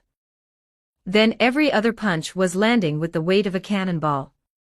Crocodile was terrified. For the first time in decades, he was in a physical brawl. His Logia intangibility, his greatest shield, was failing him. He was being beaten bloody by a rookie. A warlord. Crocodile screamed, desperate. He unleashed his awakening, turning the entire remaining structure into sand. The ground, the walls, everything became a swirling death trap. Ground death. Cycle of erosion. The world turned to dust around them. Luffy leaped into the air, using Jeppo to stay above the decay. It doesn't matter who you are. Luffy shouted from the sky. He bit his thumb. He blew air into his muscles, expanding his chest, but this wasn't Gear 3rd. This was pure adrenaline and hockey. He twisted his body into a tight coil. The air around him seemed to vibrate. You messed with my friends. His arms stretched back, coated in the deepest, darkest shade of armament hockey he had managed yet. You made Vivi cry. Crocodile looked up. He gathered every grain of sand he could control into a massive, jagged sword pointing at the heavens. Desert La Spada. I'm gonna surpass you. Luffy unleashed the coil. Gomu no. He spun. The centrifugal force added to the rubber tension added to the hockey weight. Storm. Luffy descended like a furious tornado. A barrage of thousands of punches rained down. Da-da-da-da-da-da-da-da. Crocodile thrust his sand sword up. Luffy's hockey-coated fists shattered the sand sword instantly. The barrage didn't stop. It continued downward, smashing into Crocodile's face, his chest, his shoulders. Impossible. Crocodile thought, as his vision went white. Stronger. Crash. With a final, earth-shattering boom, the massive pyramid of rain dinners seemed to jump into the air. A plume of dust erupted from the center of the room. The crew shielded their eyes from the shockwave. When the dust finally settled, the silence returned. In the center of a massive crater, Sir Crocodile lay unconscious. His golden hook was shattered. His coat was in tatters. He was beaten, broken, and stripped of his divinity. Standing over him, panting, bleeding, but standing tall, was Monkey D. He raised a fist to the sky. It wasn't black anymore. But it was the hand of a winner. Ian. Luffy screamed. Ben smiled, extinguishing his cigarette on the sole of his shoe. Lesson learned, Ben whispered. Welcome to the big leagues, Captain. Chapter 63, Rain Base. 2,538 words. The silence that followed the collapse of rain dinners was heavy, but it was a comfortable silence, the kind that follows a decisive victory. The dust was beginning to settle, coating the ruins of the basement room in a fine layer of pulverized stone and sand. Ben walked calmly through the debris, stepping over shattered pillars and cracks in the foundation. He stopped in front of the unconscious form of Sir Crocodile. The former warlord lay in a heap, his expensive suit tattered, his golden hook snapped in half, and his face bruised and swollen. He looked less like a desert god and more like a man who had been introduced to the wrong end of a freight train. "Well fought, Crocboy," Ben murmured, looking down at the fallen villain. "But you picked the wrong generation to mess with." Ben turned his attention to the pile of ropes that used to be the sea stone cage. He needed to secure the prisoner, and standard rope wouldn't hold a Logia once he woke up, regardless of how beaten he was. Ben waved his wand. Revertus. The hempen ropes shimmered. The molecular structure tightened, densified, and hardened. The soft fibers turned back into cold, dark gray sea prism stone. But instead of reforming into a cage, Ben manipulated the shape with a flick of his wrist.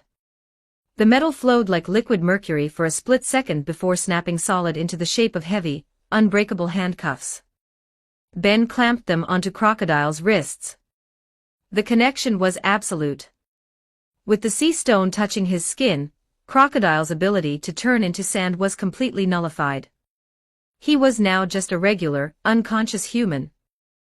"Now for transport," Ben said, reaching into the deep pockets of his trench coat.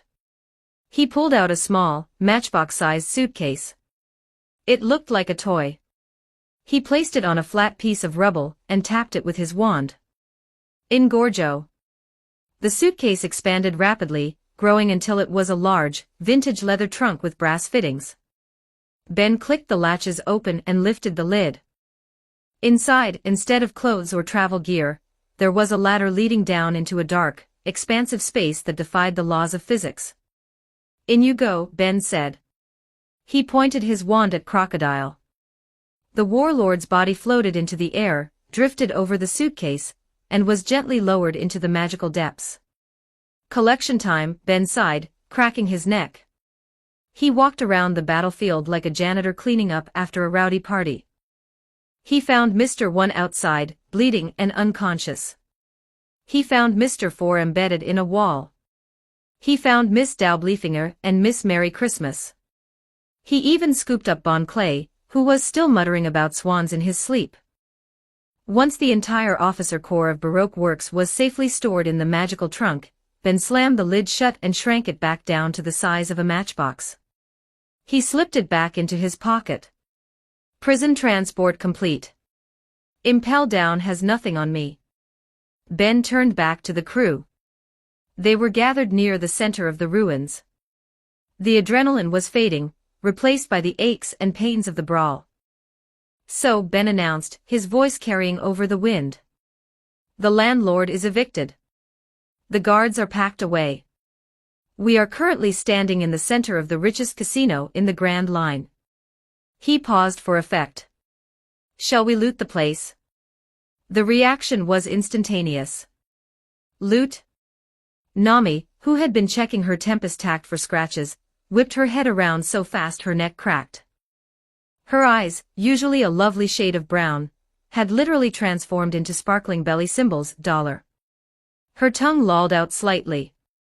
She looked like a wolf that had just spotted a particularly fat sheep. "Did you say loot?" Nami shrieked, sprinting over to Ben and grabbing his lapels. "You genius. You magnificent wizard. Of course. We defeated the owner. By pirate law, everything here belongs to us." "I suppose it does," Ben chuckled. She looked at Ben with puppy dog eyes. "Do you have the thing?" "The thing? You know." Nami made a gesture of a bag. "The magic bag. Like your suitcase but for money. Please tell me you have one." Ben smiled. He reached into his coat and pulled out a simple-looking velvet pouch with a drawstring. It looked small enough to hold maybe a handful of coins. "Undetectable extension charm," Ben explained, tossing it to her. "It's not infinite, but it can hold the contents of a vault without gaining any weight." Nami caught the pouch as if it were a holy relic. She pressed it to her cheek. "I love magic. I love magic so much. She spun around, her demeanor shifting instantly from adoring fan to ruthless commander. All right, listen up. Nami barked, pointing a finger at Usopp and Sanji. You two are with me. We are going to the treasury. If I see a single gold coin left on the floor, I'm increasing your debt interest rates by 30%. Yes, Nami Swan. Sanji swooned, hearts in his eyes. I will carry every gold bar with love. Why do I have to go? Usopp complained, his legs shaking. I just punched a 4-ton man. My arms are tired. Can't carry heavy golditis. Cure it, Nami hissed, dragging Usopp by his long nose. We're rich, Usopp. Rich? As the trio vanished into the depths of the casino to hunt for the vault, Ben turned his attention to his captain. Luffy was sitting on the ground, slumped against a piece of broken wall. The fight had taken everything out of him. Even with the water pills, the physical toll of using hockey and fighting a warlord was immense. His stomach gave a low, mournful growl that sounded like a dying wail. Meat. Luffy whispered, his eyes unfocused. Meat. Ben smiled warmly. This was the routine. Fight, win, eat, sleep. He reached into his pocket, the same pocket that held a prison for supervillains, and pulled out a stack of 3 large, wooden bento boxes. He set them down in front of Luffy. Sanji prepared these this morning, Ben said. I put a stasis charm and a warming charm on them. They should be just as hot as when they left the skillet. The smell wafted out of the boxes. The aroma of grilled pork, spicy Sea King sausages, and sticky rice hit Luffy's nose. The effect was magical in itself. Luffy's eyes snapped open. The drool started instantly. Mie what? He didn't use chopsticks. He didn't use hands. He practically unhinged his jaw. Luffy dove into the bento boxes like a feral animal, devouring the food at a speed that blurred the vision. Munch munch gulp. Ben, you're the best. Munch munch. Slow down, Captain, Ben laughed, sitting down on a piece of rubble next to him. Nobody's going to steal it. Ben looked around. Hey, Zoro. You want some? Ben stopped. He looked to his left. He looked to his right. He looked behind the pile of rubble. Zoro. The spot where the swordsman had been standing just moments ago, cleaning his sword and looking bored, was empty. There was no trace of him. No footprints leading away. Just a Zoro-shaped void in the universe. Ben sighed, pinching the bridge of his nose. Every time I take my eyes off him for 10 seconds, and he vanishes into the shadow realm. How does he do it in a one-room ruin? Ben shook his head. Well, he's probably fine. He's Zoro. Deep in the bowels of the Rain Dinners casino, behind a massive steel door that Sanji had kicked off its hinges, lay the hoard of Sir Crocodile. It was staggering. Piles of gold bars stacked like firewood. Chests overflowing with pearls and diamonds. Stacks of cash, belly notes bound in rubber bands, reaching the ceiling. Artifacts stolen from alabaster tombs. The room glittered so brightly it hurt to look at. Kaya Ia. Nami let out a scream of pure ecstasy. She dove into a pile of gold coins, swimming in them like Scrooge McDuck. It's beautiful. It's glorious. It's mine. All mine. She began shoveling handfuls of jewels into Ben's magical pouch. Look at this, Sanji. Look at this ruby. It's the size of my fist. You shine brighter than any ruby, Nami-san. Sanji complimented, carefully stacking gold bars into a neat pile for her. Usopp stood by the door, his jaw on the floor. He picked up a golden chalice encrusted with emeralds. This is insane, Usopp whispered. Crocodile really was stripping this country dry. There must be billions here. He looked at Nami, who was currently hugging a golden statue of a cat. Usopp scratched his head. A dangerous, moral thought, crept into his mind. Hey, Nami. Usopp asked tentatively. What is it? Nami asked, not looking up, busy stuffing a diamond necklace into the pouch. Keep packing. The bag isn't even half full. Well, Usopp started, sweating slightly. I was thinking. You know how Vivi is fighting to save her country. And how are the people starving here? And how the drought ruined their economy. Nami paused. She slowly lowered the golden cat. She turned to face Usopp. Her expression was unreadable. Go on. Maybe. Usopp gulped. Maybe we should leave some of this. Or give it to Vivi. You know, to help stabilize the kingdom. A stimulus package. It would really help them rebuild after the war. Silence descended on the treasury. The only sound was the clinking of a coin dropping from Sanji's hand. Sanji stepped back, shaking his head at Usopp. Don't do it, Longnose. You're walking into the dragon's den. Nami stared at Usopp. Her eyes were shadowed. A dark aura began to emanate from her body. Vivi? Nami repeated slowly. Just some of it. Usopp backpedaled, holding up his hands. It is their money, technically. Stolen from them. Nami closed her eyes. She took a deep breath. She seemed to be having a violent internal debate. Her love for her friend Vivi was wrestling with her primal, genetic need to hoard wealth. It was the immovable object meeting the unstoppable force. Finally, Nami opened her eyes. She looked pained. She looked like she was passing a kidney stone. Fine, Nami gritted out. You're right. Vivi needs help. Usopp sighed in relief. Oh good. I knew you had a heart. I'll give her 5%, Nami stated firmly. 5%. Usopp shouted. That's it. That's a tip. That's not a stimulus package, that's a coupon. This is millions of belly. 5% is generous. Nami snapped, clutching the pouch protectively. We did the work. We beat the warlord. This is the pirate fee.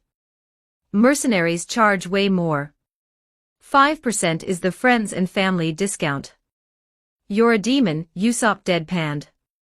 A literal demon. He turned away, picking up another stack of coins. Under his breath, barely a whisper, he muttered. Stingy, money-grubbing. Belly-sucking witch. The air in the room froze. The temperature dropped 10 degrees. Usopp froze. He felt a presence behind him. A terrifying, predatory presence. He slowly turned around. Nami was standing right there.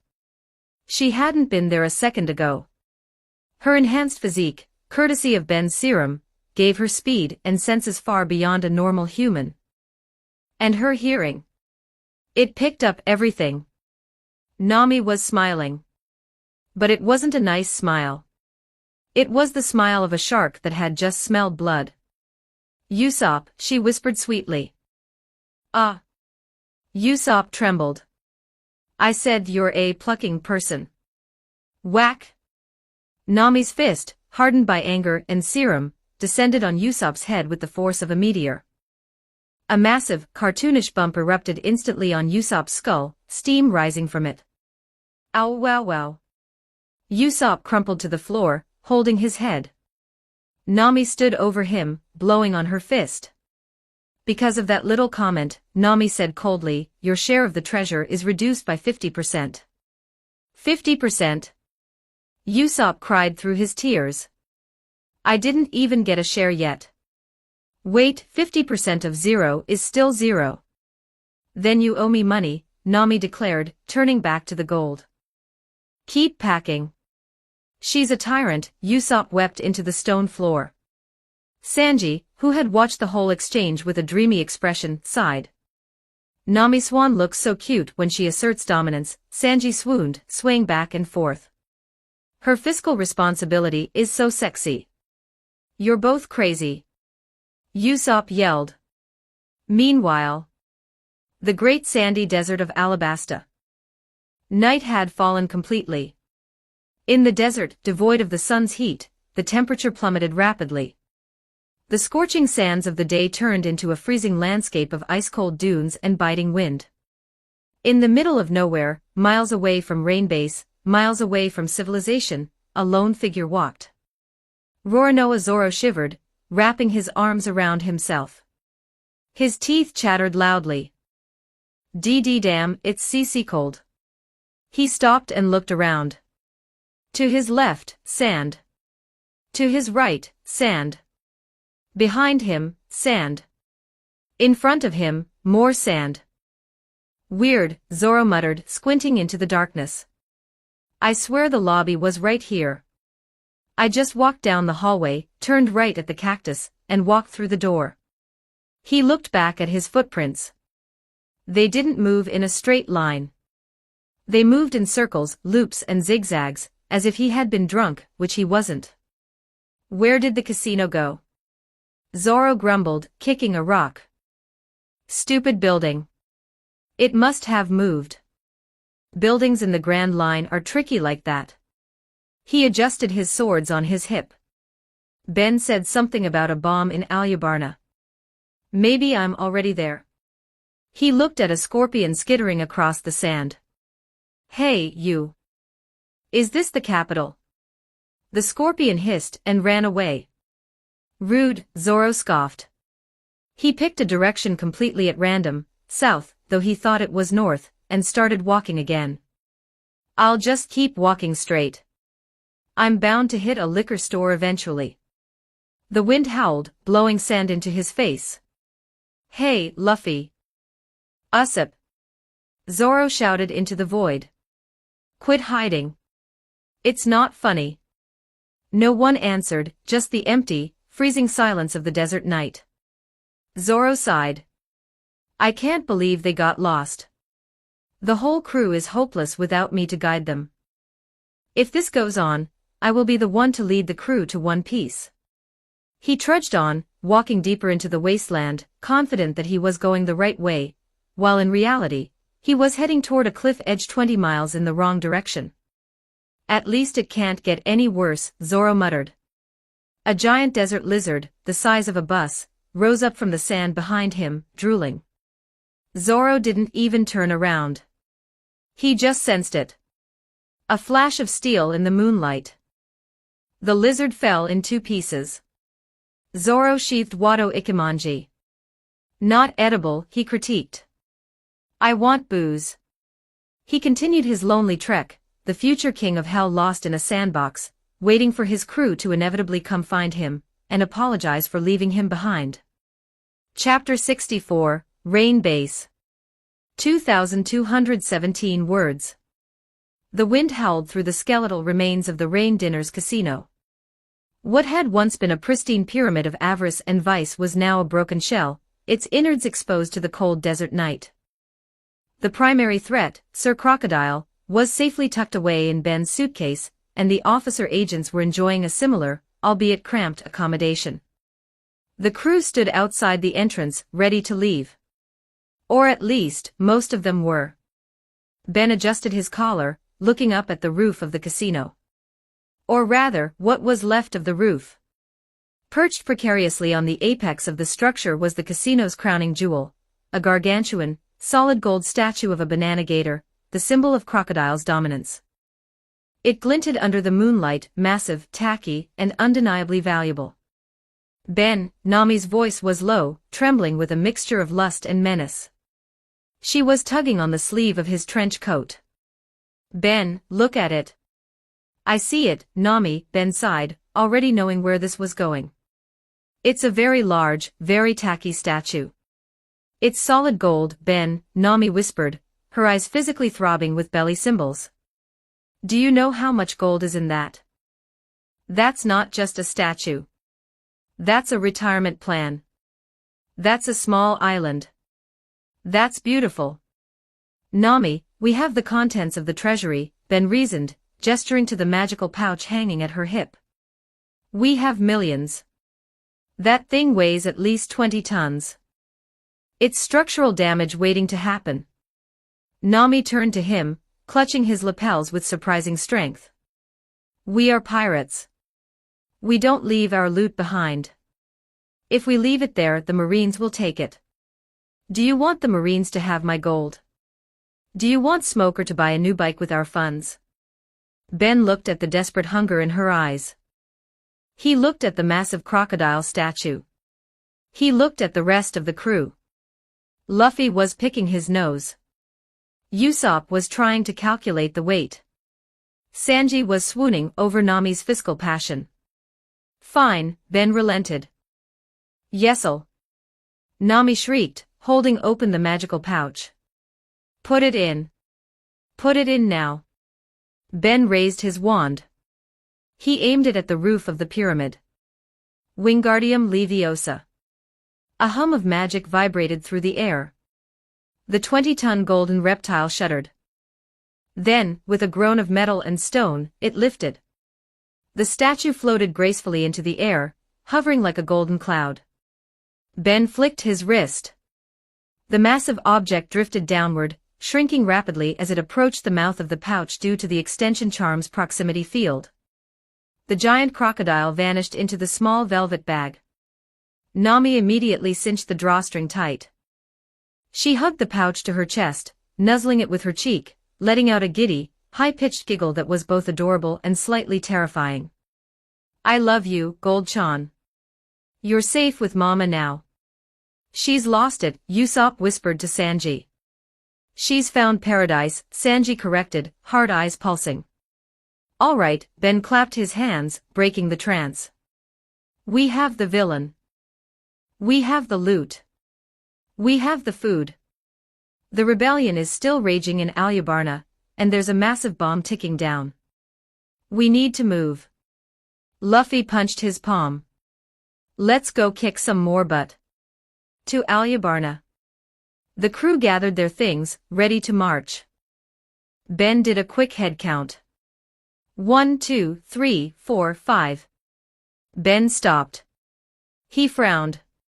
He looked left. He looked right. Where is Zoro?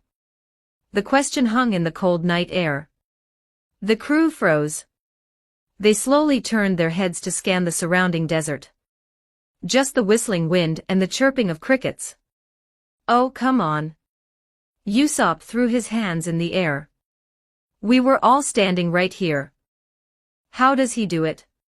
He was right next to me when I was eating the bento, Luffy said, scratching his head. I blinked and he was gone. I thought he went to the bathroom. The desert is a bathroom, Luffy. Sanji yelled. You don't need to walk away to find a toilet. That mosshead probably saw a tumbleweed and decided to duel it. This is bad, Nami said, clutching her gold. Ben pinched the bridge of his nose. I should have put a leash on him. Or a bell. He reached up to his wrist and tapped the Kimoyo beads. Mary, Ben said, his voice calm but authoritative. Locate Roronoa Zoro. The beads hummed. A soft, holographic light projected from the necklace, forming the avatar of a small, cheerful girl, the spirit of the going merry. Aye, Ben. Mary's voice chimed, cheerful and robotic. Scanning biometric signature. Roronoa Zoro located. Display map, Ben ordered. A holographic map of the Alabasta Desert materialized in the air in front of the crew. It showed Rainbase, Alyabarna, and the vast dunes in between. A glowing green dot represented Zoro. Nami leaned in, squinting. What is he doing? The green dot wasn't moving in a straight line. It wasn't even moving in a logical curve. Zoro was walking in a perfect, tight spiral. He would walk 10 paces north, stop, turn west, walk 10 paces, turn south, and repeat, slowly drifting further and further away from any known landmark. He's walking in circles, Usopp said, dumbfounded. He's literally creating a crop circle in the sand. Connect me, Ben groaned. Mary chirped. Establishing visual link. The hologram shifted. The map shrank to the corner, and a live video feed appeared in the air. It showed Zorro. He was tramping through the sand, looking furious. He was shivering slightly from the cold, his arms crossed, his swords clanking against his hip. Zorro, Ben said. In the hologram, Zorro stopped. He looked around wildly, hand going to his sword hilt. Who's there? Show yourself, ghost. It's Ben, Ben said. Look at your wrist. The bead I gave you. Zorro looked at his wrist, where a kimoyo beads was tied into a bracelet. He lifted it up, glaring at the projection of the crew that appeared above it. It's you guys, Zorro grunted. He looked angry. Where the hell are you? I've been looking everywhere. We are where you left us. Sanji, Nami, and Usopp screamed in unison. Bullshit. Zorro yelled back at his wrist. I walked straight. I turned right at the big rock, then I went straight again. You guys moved the casino. I bet it was Ben's magic. Why did you hide the building? Nami's left eye began to twitch violently. A vein popped in her forehead. He thinks we hit a pyramid, Nami whispered, her voice trembling with suppressed rage. He thinks we moved a massive stone structure just to prank him. Zorro, Ben said, cutting off the impending argument. Listen to me. We are heading to Alyabarna. You are currently walking into the deep desert. If you keep going, you will die of dehydration or stupidity. I'm fine. Zorro insisted, though his teeth chattered. I just need to find the road. There are no roads, you idiot. Sanji shouted. It's a desert. Stay where you are, Ben commanded. Do not move. Do not walk. Do not try to find a shortcut. Just sit down. We are coming to pick you up. Zorro huffed, crossing his arms. But hurry up. And try not to get lost on your way here. The video feed cut out. The crew stood in silence for a solid 10 seconds. Luffy burst out laughing. Shishishi. He told us not to get lost. I'm going to charge him, Nami declared, her eyes glowing red. I'm going to charge him a rescue fee. 1,000,000 berries for every mile we have to travel. We don't have time to walk, Ben said, looking at the map. He's managed to travel 20 miles in the wrong direction in under 30 minutes. His speed is impressive, even if his navigation is tragic. Right. Usopp stepped forward. He cracked his neck. Two magnificent, feathery wings erupted from Usopp's back. The great Tengu Usopp takes flight, he struck a pose. Then, for Nami, from her back pair of wings erupt. She hovered off the ground, her hair floating as if underwater. Let's get this over with, Nami said, checking her compass. Then Ben pulled a rug from his enchanted pocket. Hop on, Ben said. Ben threw it into the air. It didn't fall. It hovered at waist height, rippling gently. Ben sat cross-legged on the front. Luffy immediately vaulted onto the back, cheering. Magic carpet. Awesome. Sanji stepped onto the carpet, smoothing his suit. A gentleman travels in style, I suppose. Let's move, Ben ordered. Follow the green dot. The group launched into the night sky. Nami and Usopp flanked the carpet, their wings beating against the cold air. Ben steered the carpet through the dunes, banking sharply to follow the erratic path Zorro had taken. Below them, the desert was a sea of silver and black. The wind whipped past them, but Ben cast a bubblehead charm around the group to block the wind chill and sand. Look at the map, Ben pointed. He's right below us. They descended. The coordinates on the Kimoyo map were precise. The green dot was pulsing steadily. They landed on a flat stretch of hard-packed sand, surrounded by jagged rock formations. Zorro! Luffy shouted, jumping off the carpet. We're here. Silence. The desert was empty. There was no Zoro. There were no footprints, the wind had likely covered them. There was just sand. Where is he? Nami asked, landing gracefully and retracting her lightning wings. The map says he's right here. Maybe the map is broken. Sanji suggested, lighting a cigarette. Mary is never wrong, Ben said, frowning. He looked at the hologram again. Target, Roronoa Zoro. Location, current coordinates. Elevation, -50 meters. Ben blinked. -50. He looked down at his feet. He's not lost, Ben realized. He's buried. Buried? Usopp shrieked. Did he die? Is this his grave? No, Ben tapped his chin. His vitals are stable. He's just underground. How in the name of Merlin did he manage to get 50 meters underground while walking on flat sand? He's Zoro, Sanji exhaled smoke. The man defies physics. Stand back, Ben ordered. He pointed his wand at the ground directly above the signal. Depulso. A blast of kinetic energy slammed into the sand. It didn't just scatter the dust, it cracked the bedrock beneath. The sand drained away like water in a bathtub, revealing a hole. A dark, jagged hole that looked like the roof of a cavern had collapsed, or perhaps had been sliced open. Ben walked to the edge and peered down. It was pitch black. Lumos Maxima. He flicked a ball of light into the hole.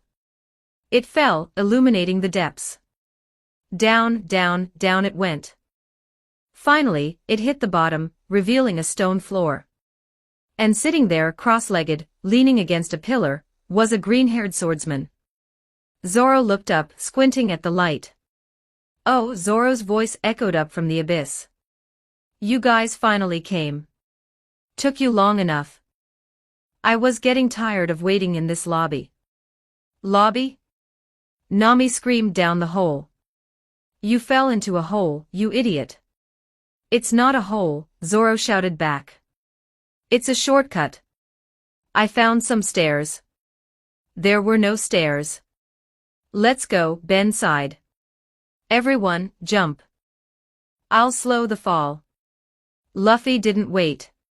He dove in headfirst. Sanji, Nami, and Usopp followed. Ben cast arresto momentum on the group as they neared the bottom, allowing them to land as light as feathers. They touched down on the cold stone floor. The air down here was stale and ancient. Zoro stood up, dusting off his pants. About time. I was just about to take a nap. Zoro, Ben said, ignoring the swordsman's attitude. He lifted his wand higher, the light expanding to fill the chamber. For the first time, the crew looked around. They weren't in a natural cave. They were standing in a massive, sprawling hall.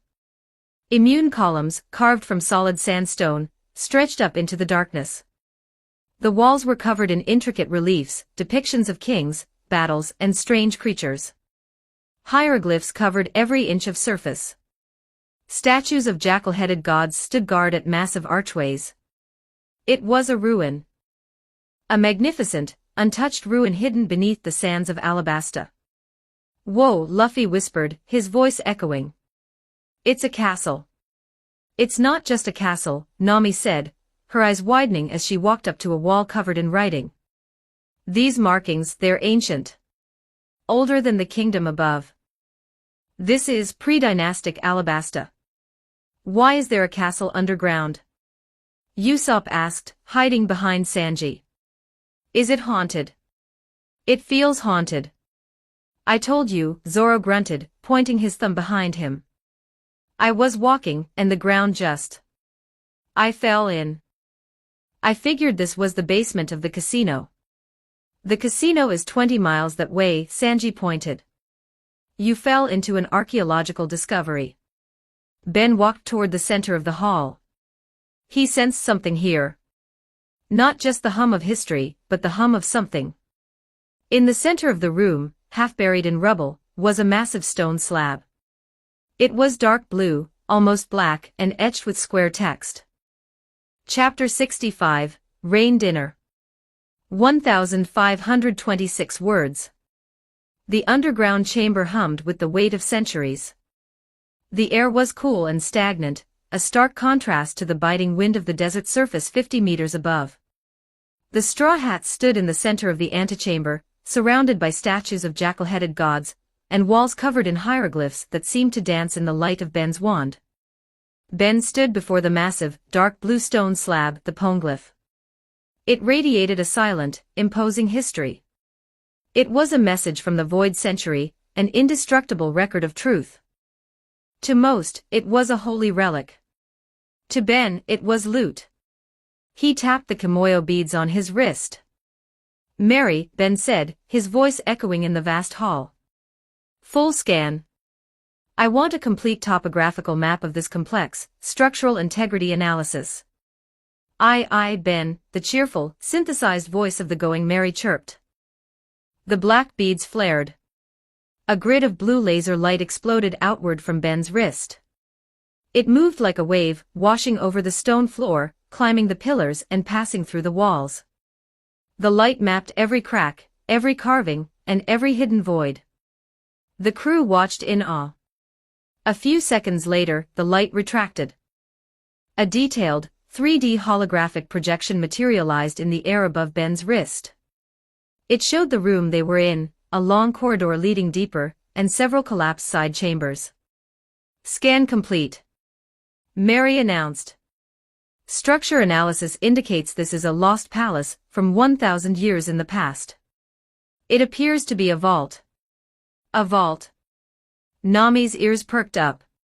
"Does vault mean treasure?" "Usually," Ben grinned. He turned his attention back to the massive poneglyph. "We can't leave this here," Ben noted. "Robin would kill me if I told her I found a poneglyph and didn't bring it back. Plus, I don't want the world government stumbling over it." Ben raised his right hand, fingers splayed. "Command T, shrink." A ripple of distortion surrounded the massive cubic stone. The air warped. With a sound like a deflating balloon, thwomp, the 20-ton indestructible block of history instantly compressed. In the blink of an eye, the massive slab was reduced to the size of a dice. It fell through the air. Ben caught it casually with 2 fingers. He held it up. The ancient text was still there, just microscopic. "There," Ben said, dropping the tiny poneglyph into his pocket alongside the shrunken prison suitcase containing crocodile. Pocket-sized history. The crew moved deeper into the ruins, following the holographic map Mary projected. Ben kept the recording function active. "Mary, record everything," Ben ordered. "Every carving, every statue. We'll analyze it later." Recording started, Mary confirmed. They walked down a long hallway lined with statues of warriors holding spears. The atmosphere was heavy. "I don't like this place," Usopp whispered, clutching his slingshot. "It feels, watching." "It's just rocks, Longnose," Zoro grunted, hand on Wado Ikimanji. "If a ghost shows up, I'll cut it." "You can't cut ghosts," Usopp shrieked. "We're here," Ben announced, stopping in front of a massive set of double doors. Unlike the sandstone of the rest of the ruins, these doors were made of a dull, gray metal. They were seamless, lacking handles or hinges. A large, complex sigil was carved into the center. "The treasure room," Nami declared, pushing to the front. "I can smell it. The smell of ancient gold." She tried to push the door. It didn't budge. "Zoro, cut it down." Zoro stepped forward, cracking his neck. "Something to do." He drew Sandai Katetsu. The cursed blade hummed in the low light. Zoro assumed a stance, his breathing shifting to a focused rhythm. "Itoryu, I. Lion Song. Shing." He moved faster than the eye could track. The blade struck the metal door with the force to slice through steel. Sparks flew. The sound was deafening. Zoro rebounded, his arm vibrating from the impact. He looked at the door. There wasn't even a scratch. Not a dent. The metal was pristine. What? Zoro frowned, looking at his sword. It's harder than steel. Is it sea stone?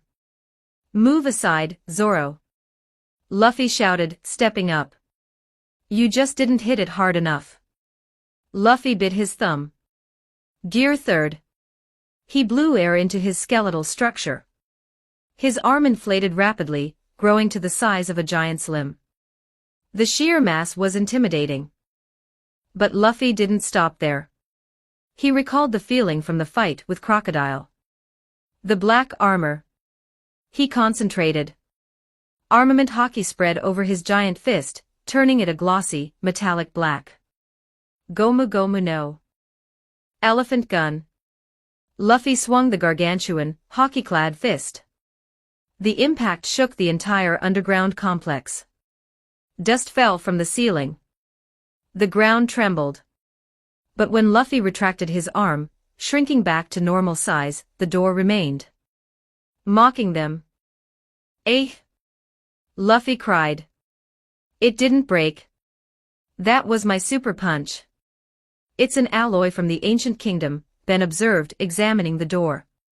Physical force won't work unless you can crack a continent. So we can't get in. Nami wailed. The treasure is right there.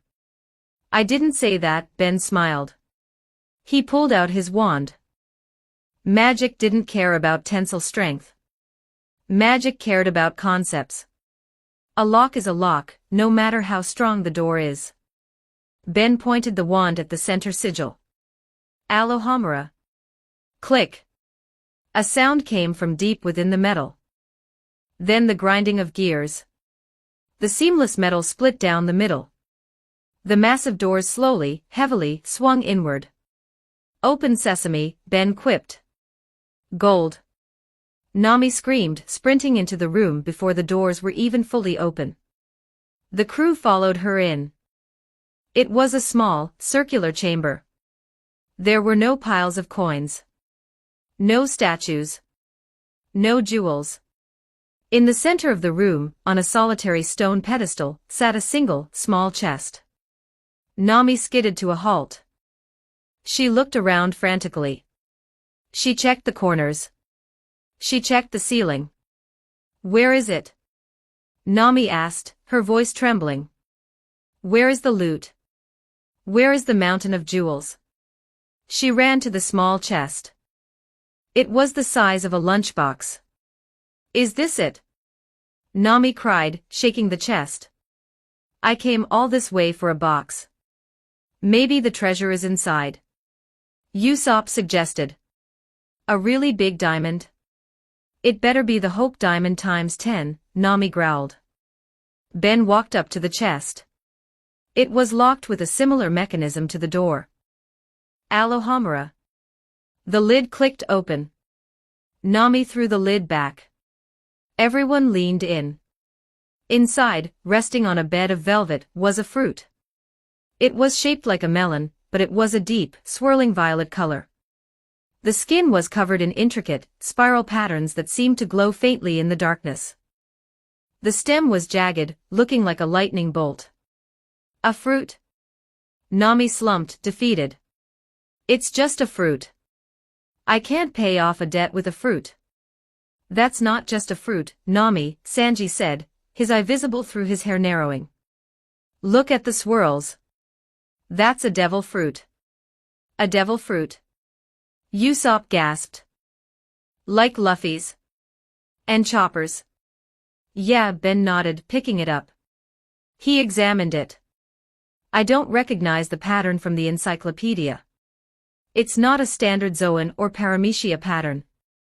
Can I eat it? Luffy asked, drooling. It looks like a grape. If you eat another fruit, you will die, idiot, Sanji scolded. Don't eat it. We don't know what power it holds, Ben said, turning the fruit over in his hand. It could be something useless like the jacket fruit, or something catastrophic like an admiral's power. It was locked behind an indestructible door in a lost palace. Whatever this is, it was meant to be hidden. So it's valuable? Nami asked, perking up slightly. Like 100 million belly valuable. Easily, Ben assured her. But we're not selling it. We need to identify it. He placed the devil fruit back in the chest, locked it, shrank the chest, and put it in his pocket. Another souvenir, Ben said. Let's go. We're done here. Getting out of the ruins was easier than getting in. Ben simply cast Ascendio, launching the crew up through the hole, and back onto the desert sands. Once they were topside, the cold night air hit them again. All right, Ben said, checking the map. Zoro's little detour cost us time. The sun will be rising soon. The final battle in Alyabarna is starting. We need to get there fast. Nami felt the urgency. Vivi is waiting. We're not walking, Ben said. Gather round. The crew huddled together. Apparate. Crack. The sound was like a gunshot. The desert, the ruins, and the night sky vanished. The world swirled into a vortex of color and pressure. It felt like their insides were being rearranged. They reappeared instantly. Stumbling, coughing, and disoriented, the Straw Hats landed on a rocky outcrop overlooking a vast canyon. Blurg. Usopp gagged, falling to his knees. I think I left my stomach in the ruins. That was terrible, Nami groaned, holding her head. Never do that again. Efficient though, Ben shrugged. Chapter 66, Alyabarna. 2,296 words. Ben checked the horizon. Alyabarna was still a distant silhouette, a crown upon the plateau. Even with the magical shortcut, they were on foot now, and the capital was miles away. We won't make it tonight, Ben decided. We rest here. We enter the city tomorrow at full strength. He reached into his pocket and pulled out a bundle of canvas that looked no bigger than a folded handkerchief. He tossed it onto a flat patch of sand. Erecto. The canvas unfurled, poles snapped into place, and ropes staked themselves into the hard earth. In seconds, a small, unassuming beige tent stood before them. It looked barely large enough for 2 people to sit in, let alone 6 people to sleep. A pup tent? Nami raised an eyebrow, hugging her arms for warmth. Ben, I appreciate the magic, but unless that's like your pouch, we're going to be sleeping in a pile. After you, Ben gestured to the flap. Luffy didn't hesitate. Camping. He crawled inside. A second later, his voice echoed out, not muffled but booming and cavernous. Woe-aya. It's huge. Nami blinked. She went in after him. Her jaw dropped.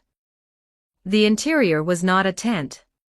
It was a fully furnished, 3-bedroom apartment with Persian rugs, mahogany furniture, a roaring fireplace, and a kitchen that smelled of lavender and cedar. The ceiling mimicked a clear night sky, but the air was warm and conditioned. Undetectable extension charm, Ben explained as he stepped in, closing the flap behind him, and shutting out the howling desert wind. Standard issue for the magical traveler. The night that followed was a stark contrast to the violence of the day. Sanji whipped up a desert stew, rich, spicy, and hearty, using meat from the Sandora dragon they had killed earlier, which Ben had also stored, and fresh vegetables from the tent's stasis pantry. The crew sat around a large oak dining table. Luffy ate with his usual ferocity, but there was a relaxed air about him. He had won. Crocodile was gone. So Zoro asked, taking a swig of beer from a magically chilled tankard. The plan is to walk in, find Vivi, and then what? Fight the army? Hopefully not, Ben said, wiping his mouth. If Sabo and the others did their job, the fighting should be contained. We're going in for the cleanup. I hope Vivi is okay, Nami said softly, swirling her tea. She's been fighting this war alone for so long. She's not alone anymore, Usopp said, puffing out his chest. Captain Usopp and his Avengers are here. You screamed when you saw a lizard earlier, Sanji deadpanned. Laughter filled the tent.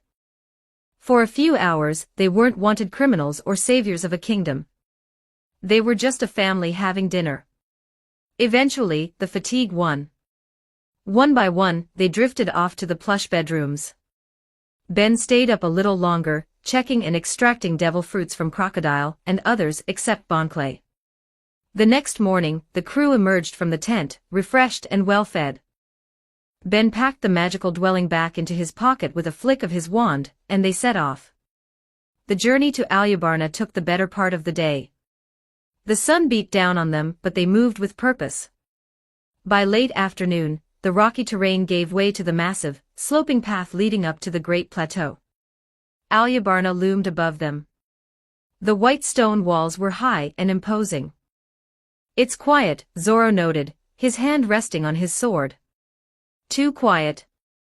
If there were a war against the rebel army, shouldn't there be smoke? Screaming? Cannon fire?" Luffy tilted his head, listening. "I don't hear fighting. I smell cooking." Ben stopped. He tapped the kimoyo beads on his wrist. "Vivi," Ben said clearly. "Status." A moment later, Vivi's voice came through, sounding breathless but ecstatic. "You're here. We saw you on the sensors approaching the south gate." "We're at the base of the stairs," Ben said. "The city looks intact. Did we miss the party?" "The party is over, Ben," Vivi laughed, a sound of pure relief. "But you can't come in the front gate. The Royal Guard is still processing the prisoners, and it's a bit chaotic. There's a secret entrance on the west side, near the old tombs. I'll meet you in the courtyard." "Understood." Ben led the crew around the base of the plateau. They found the entrance, a disguised stone slab covered in vines. With a little push, the stone slid aside. They walked through a cool, torchlit tunnel that wound its way up through the bedrock of the city. Finally, the tunnel ended at a heavy wooden door. Ben pushed it open. They stepped out into the blinding late afternoon sun. They were in the royal palace courtyard. It was a beautiful space, filled with fountains and lush greenery, a paradise compared to the desert outside. And waiting for them was a welcoming committee that could only be described as eclectic. Luffy. A small, furry reindeer in heavy point form came barreling toward them. Chopper. Luffy grinned, catching the doctor in a hug. Behind Chopper stood the rest of the alliance. Sabo and Koala, looking dusty but accomplished. Nico Robin, leaning against a pillar with a mysterious smile, holding a book. Vivi, dressed not in her pirate outfit, but in the fine silks of a princess, yet with her hair tied back for action. Kuro, the spot-billed duck, saluting with his wing. And towering over them all, laughing heartily, were the two giants of Elbaf, Dory and Bragi. Gahahaha. The little leader returns. Bragi bellowed, his voice shaking the leaves off the trees. Welcome back, Sabo stepped forward, shaking Ben's hand. You cut it close. We almost started the banquet without you. What happened? Nami asked, looking around. Vivi stepped forward. She was smiling brighter than they had ever seen. A lot happened, Vivi said, her voice trembling with emotion. The group gathered in the shade of the palace veranda. Servants brought trays of iced tea and fruit as Vivi and Sabo explained the events of the last few days, events that had completely diverged from the timeline Ben knew. When we arrived at Alyabarna yesterday, we went straight to my father, Vivi said, her voice softening. I told him about Crocodile's plot. I told him about the organization. King Cobra is a good man, Sabo interjected smoothly. But he was blind to the rot inside his own house. Once Vivi opened his eyes, he acted immediately. We cross-referenced the orders given to the army with the movements of Baroque works, Sabo explained. We found that the Minister of Defense, the Minister of Supply, and nearly a quarter of the Royal Guard officers were on Crocodile's payroll. Vivi confirmed darkly. Last night, while you were fighting Crocodile and his men, the loyal Royal Guards, Sabo, the giants, and I swept through the palace and the barracks. We arrested the corrupt ministers in their beds. We disarmed the traitorous captains before they could mobilize their squads. It was a purge, Dory laughed. Efficient. Like hunting rabbits. And during the interrogation of the Minister of Defense, Sabo added, he cracked. He revealed the final contingency plan. Crocodile didn't trust the war to destroy the city fully. He wanted to be sure. The bomb we were going to tell you about, that Crocodile mentioned about it before he was defeated, Ben said. It was hidden in the clock tower, Koala nodded. Time to fire into the market square today at noon. It would have killed thousands and triggered the war regardless of Koza's orders. But since we controlled the palace, Sabo smiled, finding it was easy. We dismantled it hours ago. The gunpowder is currently at the bottom of the oasis. When Koza sent a message that the traitors were arrested and the rain powder was found, Vivi finished, tears pricking her eyes again. We are waiting for the news of the official disbanding of the rebel army. The drought is still a problem, but the war is likely over. So. Luffy scratched his head. I don't get to punch anyone else. You defeated the warlord, Luffy, Sabo laughed, patting his brother on the back. You cut off the head of the snake. Vivi just made sure the body stopped thrashing. The king is currently in the throne room, Vivi said, bowing her head to the crew. He wants to meet you. He wants to thank the pirates who saved his country. The sun had set, and the royal palace of Alyabarna was alive with light and music. The threat of civil war had vanished like a mirage. The city below was celebrating the news, Baroque works was exposed, the king was innocent, and the rain was beginning to fall. Don't know how, anime logic for you. King Cobra, a man who looked aged by the stress of the past year but relieved beyond measure, sat at the head of a massive banquet table. But he wasn't sitting with dignity. He was bowing so low his forehead was mashed against the tablecloth. Thank you, the king wept openly, tears streaming down his face. Thank you for bringing my daughter home. Thank you for exposing the vipers in my court. Alabasta is in your debt forever. Lift your head, old man. Luffy shouted, his mouth full of a whole turkey leg. You're getting snot on the food. It's gross. Luffy. Show some respect. Nami hissed, whacking him on the head. She turned to the king with a dazzling, predatory smile. Think nothing of it, your majesty. We did it out of the kindness of our hearts. Though of course pirating is an expensive hobby. Nami, Ben warned gently, sipping his wine. We have the casino gold. Don't be greedy. Casino. King Cobra blinked, wiping his eyes. Ah, crocodile's funds. Rain dinners. Take it all. It is dirty money extracted from the suffering of my people. I want nothing to do with it. If you take it away, you are doing us a favor. Nami froze. She dropped her fork. She turned to Ben slowly, her eyes wide. Did you hear that, Ben? He said keep it. It's legal now. I'm legally rich. She slumped back in her chair, fanning herself, overwhelmed by the sheer joy of solvent finances. The feast was legendary. Sanji was in the royal kitchens, trading recipes with the head chef of Alabasta. They were sending out platters of grilled scorpion, desert salads, spiced lamb, and endless jugs of wine. Dory and Broggy chugging entire barrels of ale, and laughing at Usopp's exaggerated stories of bravery. And then Usopp shouted, standing on the railing. I stared the warlord in the eye. And I said, Crocodile. You may be made of sand, but I am made of bravery. Gahahaha. A true warrior of the sea. Dory cheered, slamming a fist down that shook the palace foundation. Zoro was in a drinking contest with the captain of the royal guard, Shaka. Shaka was already swaying, while Zoro was calmly opening his 30th bottle. Is that all? Zoro muttered. I thought jackals were tougher. Robin sat quietly on the balcony, watching the crew. She held a glass of wine, her expression unreadable. Ben walked up to her, leaning on the railing next to her.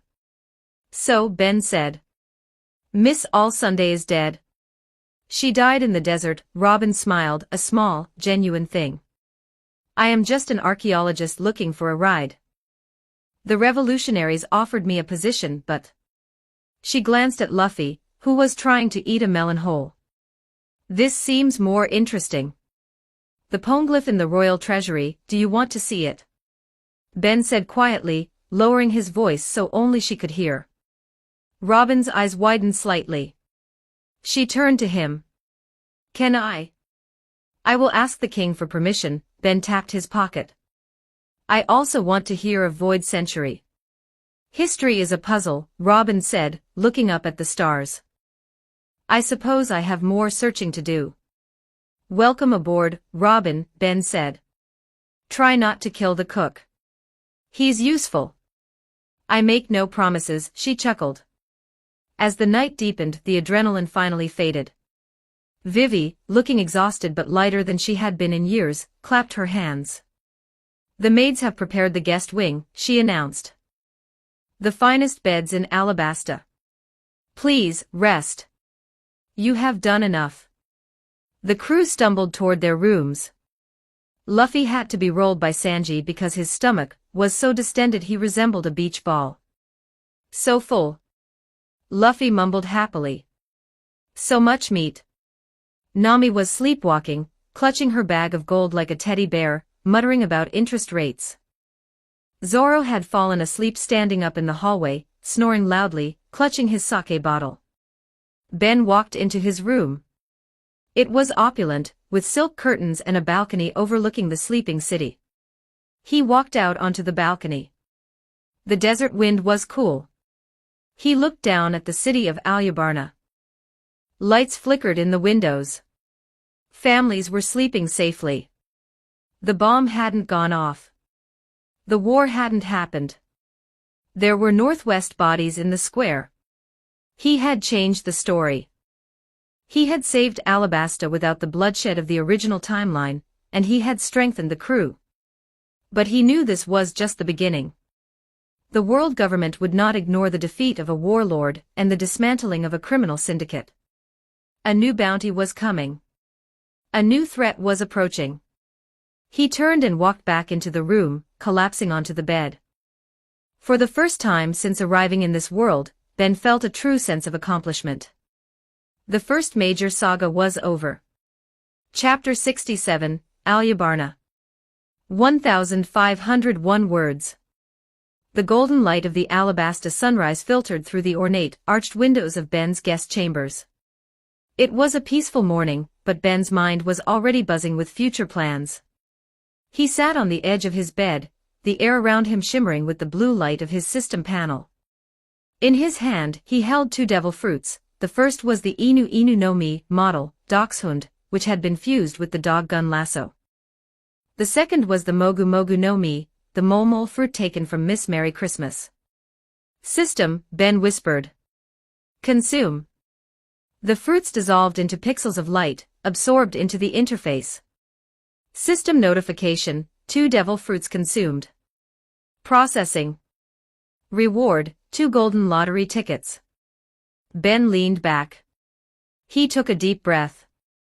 Spin the first one. The digital wheel blurred. Icons of 1,000 worlds flickered by, Shinobi, Avengers, Scions. Finally, it slowed to a crawl and landed on a trident icon dripping with seawater. Lottery result, Aquaman, DC movie verse. Template unlocked, Arthur Curry. Abilities, Atlantean physiology, hydrokinesis, telepathic marine communication. Ben felt a surge of vitality hit his bone marrow. His muscles densified, and his senses sharpened as if the very humidity in the air was now a map he could read. In a world that was 80% ocean, being the king of the 7 seas was more than just a power, it was a cheat code. Not bad, Ben murmured. Spin the second. The wheel roared to life once more. This time, the icons felt heavier, darker. When it stopped, the screen flashed a brilliant gold, and a silhouette of a man with golden hair, and an aura of overwhelming pressure appeared. Lottery result, Thomas Andre, solo leveling. Template unlocked, the Goliath. Abilities, ruler's authority, reinforcement, power of the fragment of luminosity. A cold, heavy pressure settled in the room. Ben's shadow seemed to flicker and grow. Thomas Andre was a national-level hunter, a man who could trade blows with monarchs. His strength was absolute. Combined with his magic and his new Atlantean body, Ben felt like he was becoming a living god among men. Satisfied, he dismissed the system. He dressed in his signature trench coat, checked his wand, and stepped out into the hall. It was time for politics. The meeting room of the Alyabarna Palace was a masterwork of marble and gold. Sabo and Koala were already there, standing near a balcony. They looked out over the city, which was finally waking up to a day without the shadow of war. "You're late, Ben," Sabo said, turning around with a grin. "A magician is never late, Sabo," Ben replied, pulling out a chair. "He arrives precisely when he means to." Koala laughed. "Always with the lines. You ready? This isn't going to be an easy conversation." "The truth rarely is," Ben said, sitting down. A moment later, the heavy oak doors groaned open. King Nefertari Cobra and Princess Vivi entered. Cobra looked tired but regal, his eyes reflecting the weight of a crown that had nearly been shattered. "I hope the arrangements were to your satisfaction," Cobra said, his voice deep and gravelly. "Alabasta owes you more than a comfortable bed, Bendano." "They were perfect, Your Majesty," Ben said politely. He then looked at the line of royal guards standing at the door. "However, before we begin, I must request that only the 5 of us remain. What we are about to discuss involves secrets, fewer the ears, the better." Cobra's eyes narrowed slightly. He sensed a shift in the air. With a slow nod, Cobra gestured to Shaka and Pal. "Leave us. Secure the perimeter. No one enters this wing until I say otherwise." The guards bowed and exited, the doors clicking shut with a heavy thud. Ben turned to Sabo and Koala. "You can take them off now." Sabo and Koala reached for the rings on their fingers. With a soft shimmer of light, their disguises dissolved. Sabo's blonde hair and scarred eye became visible, and Koala's true features returned. Cobra's breath hitched. He was a king of the Grand Line, he kept up with the news. He recognized the young man. "Sabo," Cobra whispered. "The chief of staff of the Revolutionary Army." "And Koala, the high-ranking officer." He looked at Ben, shock written across his face. "You brought the revolutionaries into my palace." "Calm down, Cobra-san," Ben said calmly, leaning forward. "No one knows they are affiliated with the Straw Hat Pirates. To the world, they were never here. There is no trail for the world government to follow. You aren't being recruited into a rebellion, you are being protected by a shadow alliance." Cobra took a shaky seat. "The world government would erase Alabasta from the map if they knew I was hosting the man who directly opposes the celestial dragons." "Then we make sure they never know," Sabo said firmly. "We are here because Crocodile was just a symptom. The world is changing, King Cobra. We want to ensure Alabasta survives the storm." Cobra sighed, rubbing his temples. "I appreciate the sentiment. But right now my people are my only concern. The drought. Crocodile's dance powder has ruined the soil. The oases are dry. Even with peace, my people will starve without water." Vivi nodded, her expression pained. "The rebellion was stopped, but the hunger remains." "I can help with that," Ben said. The room went silent. "How?" Vivi asked. "You're a magician, Ben, but can you make it rain for an entire continent?" "I have my ways," Ben said. Cobra looked at him with a mixture of hope and suspicion. "And what do you want in exchange for this miracle?" "Political favor." Ben's expression turned serious. "I want to read the poneglyph in the royal treasury." The temperature in the room seemed to drop. Cobra froze. Vivi gasped, her hand going to her mouth. How do you know of that? Cobra's voice was a low growl. That is a secret passed only from king to heir. If the world government knew we still possessed a poneglyph, it would be the end of the Nefertari line. I am a magician, Cobra, Ben said, his eyes glowing with a faint, otherworldly blue light. Sometimes I see glimpses of the past and the future. I know what is written on that stone. I know it tells the location of the ancient weapon Pluton. Cobra slammed his hands on the table, standing abruptly. His chair clattered to the floor. You speak of forbidden things. This knowledge is a curse. Knowledge is only a curse to those who are afraid to use it, Ben said, his voice echoing his power. The walls of the room seemed to tremble. If the world government knew the things I know, they would be after me 24 hours a day, 7 days a week. Your little stone in the basement is a footnote in the library of secrets I carry. Ben stood up, meeting the king's gaze. A faint smile played on his lips. So don't worry about the stone, Nefertari D. Cobra. Cobra's face went pale. He stumbled back as if he had been struck. That middle initial, the D, was a secret so deep that even he barely understood its significance. It was the secret name, the mark of the natural enemies of the gods. How? Cobra stammered, his voice trembling. How do you know that name? Even Vivi doesn't know. Ben smiled, a calm, terrifyingly knowing smile. I told you, Your Majesty. I am a seer. And in the future, I see, Alabasta doesn't just survive. It leads. Vivi looked between Ben and her father, her head spinning. What is he talking about? What is the D? Cobra didn't answer. He slumped back into his chair, looking like a man who had just seen a ghost. He looked at Sabo, who remained calm, and then back at Ben. You are a dangerous man, Ben, Cobra said. I'm a helpful one, Ben corrected. I saved your daughter. I defeated the man who tried to steal your throne. And now, I am offering to bring water back to your lands. All I ask is to see the history you were sworn to protect. Cobra was silent for a long time. The only sound was the distant chirping of desert birds outside. Finally, he looked up. If you truly are a seer, Cobra said, then you know that my family.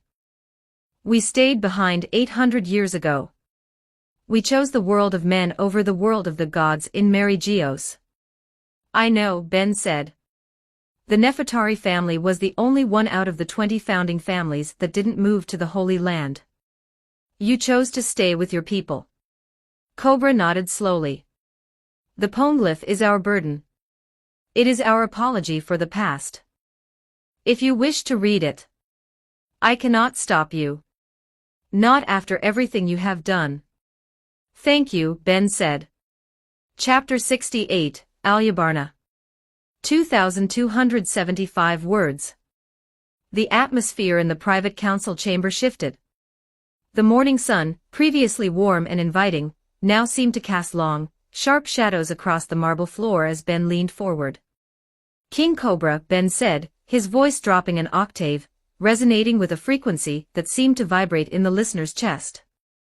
Now we need to discuss the reality of the world you live in. Cobra swallowed hard, his hands gripping the armrests of his chair. Speak plainly, Bendano. There is a war coming, Ben declared. He didn't speak it like a prediction, he spoke it like a historian reading a text that had already been written. It won't be a skirmish like the one with Crocodile. It won't be a pirate raid. It will be a global cataclysm that will shatter the red line and turn the seas upside down. Sabo and Koala exchanged a glance. Even they, revolutionaries dedicated to the cause, were unsettled by the absolute certainty in Ben's tone. The celestial dragons, Ben continued, his eyes glowing faintly blue. The gods of this world, they will be removed. The world government, as you know it, will be overthrown. It is inevitable. The gears have already started turning, and no amount of marine admirals or buster calls can stop it. The room was deadly silent. To speak of overthrowing the world government was treason. To speak of it with such assurance was something else entirely. It was a prophecy. So Ben said, locking eyes with the king of Alabasta. You need to make yourself clear, Nefertari di Cobra. When that war comes knocking at your door, and it will, you need to know which side you stand on. The middle ground is dissolving. You can no longer be a benevolent king under a tyrannical system. You will have to choose, the safety of your chains, or the danger of freedom. Cobra closed his eyes. He thought of his ancestors who refused to ascend to Mary Geos. He thought of the poneglyph hidden in his basement. I understand, Cobra whispered. The Nefertari family chose humanity over godhood 800 years ago. I suspect our choice has always been made. Good, Ben nodded. But be careful. Because your neutrality is already compromised. What do you mean? Vivi asked. The poneglyph, Ben stated bluntly. You guard it as a supreme secret. But think about it, Cobra. Crocodile knew it was here. A warlord of the sea, a man who operates in the shadows, knew exactly where Pluton's history was hidden. Crocodile isn't that smart, Ben interrupted. If a pirate knew, do you really think the cipher pole doesn't? Do you think the 5 elders don't know exactly what is buried beneath your palace? Cobra slumped. The realization hit him like a physical blow. They know. They've likely known for generations, Ben said mercilessly. They tolerate it because you've been loyal. Now that a warlord nearly seized it, they will be watching. The next reverie is approaching, Cobra. You need to be incredibly careful. One wrong word, one slip-up, and Alabasta becomes the next O'Hara. Cobra let out a long, shuddering sigh. A fear, really. That they allowed me to keep it only as long as I was useful. To hear you say it out loud. He looked at his hands. It confirms my worst nightmares. Ben nodded. Forewarned is forearmed. Act like the loyal king. Play their game. But sharpen your knives in the dark. The tension in the room was thick enough to cut. Ben decided to shift the focus. He looked at Sabo. Cobra, Ben said, softening his tone. The revolutionaries helped save your city. They disarmed the bomb. They purged your army of traitors. They acted where the Marines failed. Cobra straightened up, looking at the blonde chief of staff. You are right. Sabo Dano. Koala Dano. I cannot thank you publicly without endangering my people. But privately, what can I do? Name your price. Safe harbor. Sabo smiled, adjusting his gloves. We didn't do it for a reward, King Cobra. We saw people suffering under a system manipulated by a warlord and we acted. We wanted to help the common people. That is the core of the Revolutionary Army. Noble, Cobra murmured. Rarely do I meet men who turn down gold. However, Sabo added, his expression turning serious. The war Ben speaks of. It will require allies. Strong allies. If the day comes, Cobra said solemnly, placing a hand over his heart, when the Revolutionary Army needs aid, be it resources, information, or shelter, you may ask it of me.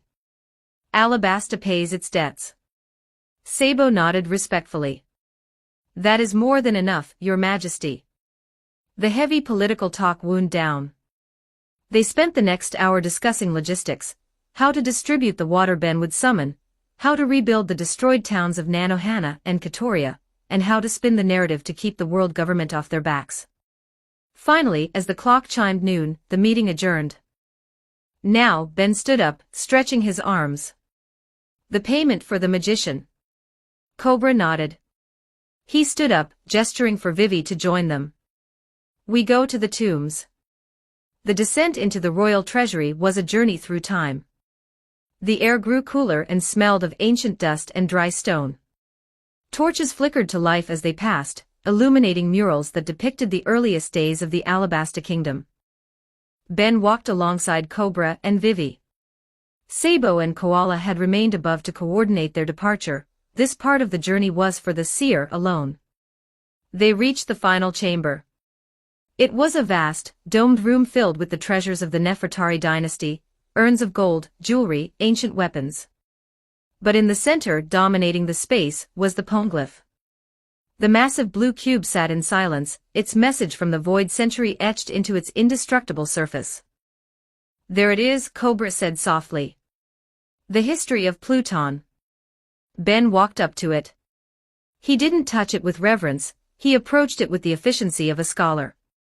Ben pulled out a small camera from his pocket and snapped a few photos for good measure. Thank you, Cobra-san, Ben said, pocketing the camera. This confirms what I needed to know. Is that all? Vivi asked, looking at the stone. You don't want to take it. It belongs here, Ben said. For now. He turned to look at the rest of the treasury. It was impressive, but Ben knew the state of the country outside. The drought had destroyed crops. The people were poor. Rebuilding would cost billions of berries. Cobra-san, Ben said. You're broke. Cobra winced. Direct, aren't you? The treasury is. Crocodile's manipulation of the economy, combined with the lack of trade due to the civil unrest. We have very little liquid capital. I figured, Ben said. He stepped back into the center of the room, away from the poneglyph. He raised his right hand. A glow surrounded Ben's hand. From his palm, a small, perfectly cut diamond, the size of a marble, materialized. Next to it, a small gold ingot appeared. It wasn't much. Just a few thousand berries worth. Then, Ben's eyes flashed green. Brandish, Command T enlarge. Vroom. The air displaced violently. The marble-sized diamond instantly expanded, ballooning until it was the size of a beach ball. It hit the stone floor with a heavy thud, catching the torchlight and scattering rainbows across the walls. The gold ingot expanded next, growing until it was a solid brick the size of a coffin. Cobra's jaw dropped so low it nearly unhinged. Vivi's eyes popped out of her head. Ben wasn't done. He repeated the process 3 more times. In seconds, a pile of wealth worth easily 5 billion berries sat on the floor of the treasury. Massive diamonds the size of boulders. Gold bars so large they would need a crane to move. There, Ben dusted off his hands. That should cover the infrastructure costs, import of food, and tax relief for the next 5 years. Cobra stared at the pile. He stuttered. How? Alchemy. Magic. Ben shrugged. Call it what you want. Sell those. Buy food for your people. I cannot accept this. Cobra finally found his voice. We owe you our lives. We cannot take your conjured fortune as well. This is too much. It's not charity, Ben argued, crossing his arms. Look, we raided rain dinners. We have Crocodile's treasure. That money was stolen from your people. Think of this as me paying it back with interest. I'm just returning what was lost. But this is newly created. Cobra protested, gesturing to the beach ball diamond. This isn't Crocodile's money. This is godlike power. No, I refuse. A king has pride. Fine, Ben rolled his eyes. He turned and started walking toward the exit. Leave it there. Throw it in the ocean. Use it as a doorstop. I don't care. It's yours now. I'm leaving. Wait. Cobra chased after him. Ben Dono. Ben didn't stop. He walked out of the heavy doors, his trench coat swishing behind him. Cobra scrambled to catch up, glancing back one last time, at the absurd amount of wealth sitting casually on his floor. As they walked up the long stone corridor back toward the surface, Cobra calmed down slightly.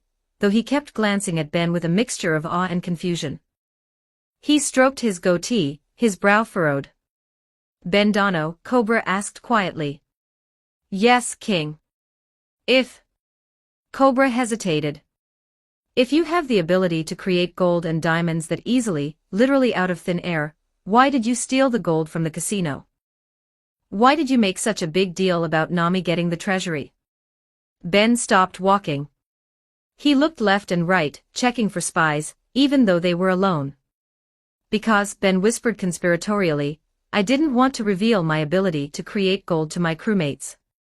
Cobra frowned, looking offended on their behalf. Do you not trust them? They seem like loyal, good-hearted people. Surely you don't think they would sell you out for money. Sell me out? Ben laughed, a genuine, hearty sound that echoed in the tunnel. No, no, Cobra. I trust them with my life. I would die for them, and they would die for me. That's not the problem. Then why the secrecy? Cobra asked. Why hide such a useful gift? Ben sighed. A look of genuine, primal fear crossed his face. He shuddered visibly. Because, Cobra-san, there is a certain orange-haired witch on my ship. Cobra blinked. The navigator. Nami-san. Yes, Ben whispered, his eyes widening in terror. She loves money more than she loves oxygen. If she found out I could snap my fingers and make diamonds. Ben hugged himself, shivering. She wouldn't sell me out. That would be too easy. She would enslave me. Ben stared into the middle distance, lost in a horrifying hallucination. I can see it, he muttered. Me chained in the brig. Nami sitting on a throne made of cash, holding a whip. More, she would scream. Make me a ruby the size of an island, Ben. No sleep until I have a golden swimming pool. She would suck me dry until I was nothing but a husk, a dried-up husk unable to produce even a single coin. Cobra stared at the powerful magician, the man who commanded water, predicted the future, and defeated armies, shaking in fear of a teenage girl. Surely, Cobra's sweat dropped, you are exaggerating. I am under-exaggerating. Ben hissed. You saw her eyes when you told her to keep the casino money. They turned into belly symbols. Actual symbols, Cobra. That's not normal biology. Behind them, Vivi, who had been listening quietly, let out a snort. She clamped her hand over her mouth, but it was too late. She started to giggle. Then she started to shake. Finally, she burst into uncontrollable laughter. Vivi? Cobra looked at his daughter, concerned. Are you all right? Vivi gasped for air, tears of mirth streaming down her face. I can see it. I can see it so clearly. Vivi leaned against the wall, sliding down as she laughed. She had traveled with Nami. She knew Nami. She remembered the debt Nami charged Zoro just for waking him up. She would. Vivi wheezed. She would definitely charge you a creation fee for letting you use your own powers. She would make you mint coins with her face on them. See? Ben pointed at Vivi vindicatively. She knows. It's a fate worse than death. Cobra looked from the terrified magician to his hysterical daughter. He shook his head, a small smile finally breaking through his confusion. Pirates, Cobra muttered. Truly, you are a chaotic bunch. Just. Don't tell her, Ben pleaded, fixing his collar. Let her think I'm just a really good thief. It's safer for everyone. My lips are sealed, Cobra promised, chuckling. Though I cannot promise Vivi will keep it together.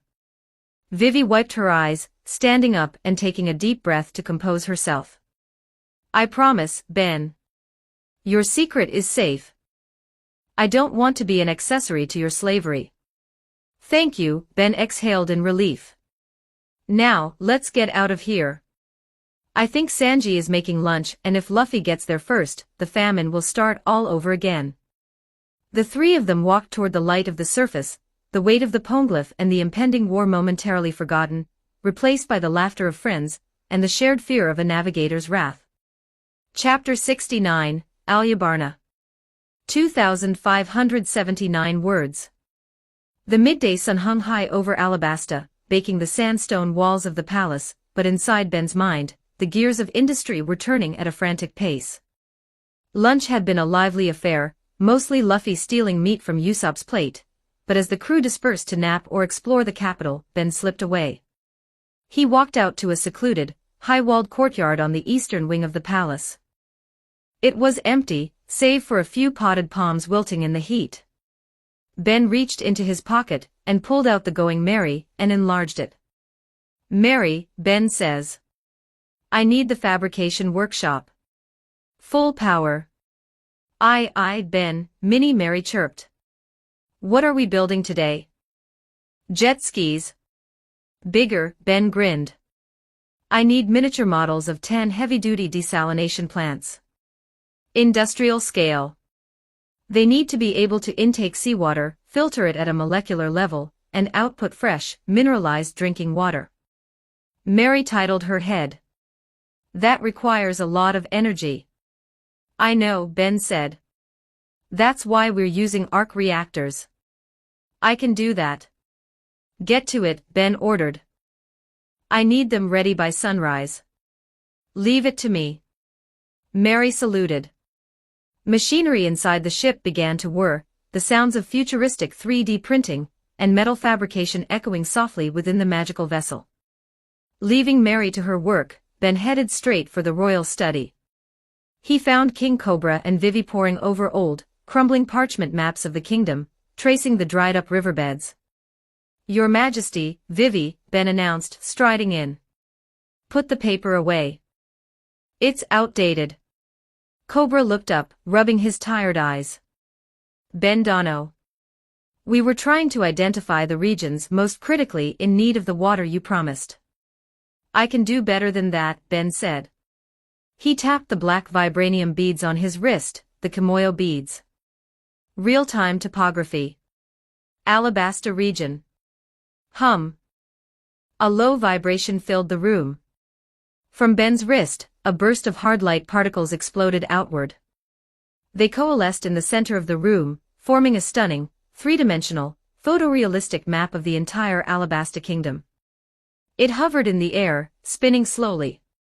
Every dune, every dried oasis, every city was rendered in perfect, glowing detail. Cobra gasped, reaching out but stopping just short of touching the light. Is this our country?" "It's accurate down to the meter," Ben explained. He manipulated the hologram with his fingers, zooming in on the coastline. "Now here is the plan.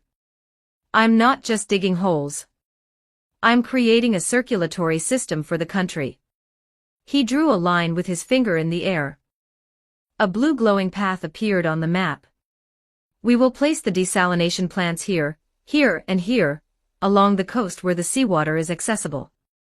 Then, I will carve artificial rivers, canals, that flow inward, connecting to the existing dry riverbeds of the Sandora River." Cobra stepped closer, his eyes scanning the proposed routes with the sharp gaze of a ruler. "This route, it passes through the Yuba fault line. The ground is too hard there. It would take 10,000 men a year to dig a trench." "It will take me about 10 minutes, Ben corrected gently. "Focus on the logistics, King Cobra. Where do the people need the water most? Where should the tributaries flow?" Cobra nodded, understanding that normal rules didn't apply to Ben. He pointed to a desolate region in the northwest. "The villages here have been abandoned for 2 years. If you bring water here, we can resettle 50,000 people." "Done." Ben swiped his hand, and the blue line adjusted instantly. Vivi pointed to the south. "Nanohana needs a direct line to flush out the stagnant water in the port." "Added," Ben said. For the next hour, they worked in perfect sync. The king and princess provided the knowledge of the land and its people, and Ben provided the engineering solutions. By the time they were finished, the map was crisscrossed with a glowing web of blue, a promise of life returning to the desert. "It is a masterpiece," Cobra whispered, looking at the glowing hologram. If this works, Alabasta will never fear drought again. It will work, Ben assured him. Ben stood on the palace balcony. He summoned his magic carpet and stepped onto it. Let's ride, he muttered. The carpet shot off into the sky, breaking the sound barrier with a sonic boom that was silenced by a muffliato charm. Ben flew to the northern coast first. He hovered 100 feet above the rocky shoreline. He looked down at the hard, unforgiving earth. He cracked his neck. It was time to work. He extended both hands. Magic, Command T shape. The earth groaned. It wasn't a violent earthquake, it was a fluid transformation. The solid bedrock seemed to turn into clay. Ben swept his hands apart, and the ground obeyed. A massive trench, 50 feet wide and 30 feet deep, parted in the earth. It was perfectly smooth, the walls compressed and reinforced by the magic to prevent collapse. He flew forward, and the trench followed him, unzipping the desert floor mile after mile. Ben waved his wand. The bottom of the trench shimmered. He turned the porous sandstone into a lining of reinforced, non-porous silica. This would ensure the water didn't just seep back into the ground before reaching the cities. It was a massive aqueduct, built to last 1,000 years. He moved fast. The carpet blurred across the landscape. Ben was a conductor, and the desert was his orchestra. He carved through mountains. He bridged canyons using Momo's creation quirk to generate massive steel pipes where open canals weren't feasible. As he passed over small, starving villages, Ben slowed down. He saw the emaciated cattle. He saw the empty granaries. He reached into his pocket dimension and pulled out a single apple. Magic, Command T enlarge. Zwoom. The apple grew until it was the size of a carriage. He gently lowered it into the village square. He did the same with sacks of grain, enlarging them until a single sack could feed a family for a month. He didn't stop to take credit. He didn't wait for thanks. He just dropped the supplies and flew on, a streak of light in the night sky. Hour after hour, he worked. He felt the exhilaration of pure creation. He was rewriting the geography of an island. By the time the first rays of dawn touched the horizon, Ben was hovering back over the coastline. The network was complete. Hundreds of miles of canals, lined and ready, waiting for the blood of the earth. He checked his comms. Status. Finished, Ben. Mary's voice was chipper. 10 units, fully charged arc reactors, ready for deployment. Good girl, Ben praised. He teleported back to the palace courtyard, picked up the 10 miniature units Mary had fabricated, and vanished again. He reappeared at the headwaters, the massive intake facility he had carved out of the cliffs near the sea. He placed the 10 small, metallic boxes in a row. Magic, Command T enlarge. Boom. The small boxes exploded in size. They grew until they were the size of small fortresses. Gleaming white metal, humming with the soft blue glow of the arc reactors. They looked like something out of a sci-fi movie, starkly contrasting with the ancient desert. Ben quickly connected the intake pipes to the sea, and the output pipes to his new canal system. Finally, he raised his wand. He wove a complex web of wards around the facility. No one could enter without his permission. To an outsider, this place would just look like a shimmering heat haze. Done, Ben exhaled, dusting off his hands. The sun was fully up. Ben teleported directly into the palace dining hall. The scene was chaotic. Luffy was stretching his arm across the table to steal a sausage from Zoro. Sanji was swooning over Nami while serving her pancakes. Usopp was telling Chopper a lie about how he once drank 10 barrels of wine. King Cobra was laughing, looking 10 years younger. Ben materialized in his chair, picking up a piece of toast, as if he had been there the whole time. Morning, Ben said, taking a bite. Gah. Usopp jumped, choking on his milk. Don't do that. You nearly gave me a heart attack. Where have you been? Nami asked, eyeing him suspiciously. You disappeared right after lunch yesterday. I bet you were looking for more treasure. Did you find meat? Luffy asked, his mouth full. Ben smiled, pouring himself some coffee. No treasure, Nami. No meat, Luffy. I was just doing some landscaping. Fixing a few leaks. Landscaping. Zoro raised an eyebrow. You were gone all night gardening. Something like that, Ben winked. We have a field trip after breakfast. A field trip. Chopper's eyes lit up. Is it an adventure? You could say that, Ben nodded. Once everyone was fed and gathered in the courtyard, Ben rounded them up. Hold on tight, Ben warned. He gathered everyone, the Straw Hats, Cobra, Vivi, Sabo, Koala, Robin, Dory, Broggy, and even Karoo. Apparate. Crack. The sensation of being squeezed through a straw hit them. They reappeared instantly on a high cliff overlooking the sea. The wind whipped at their clothes. Erg.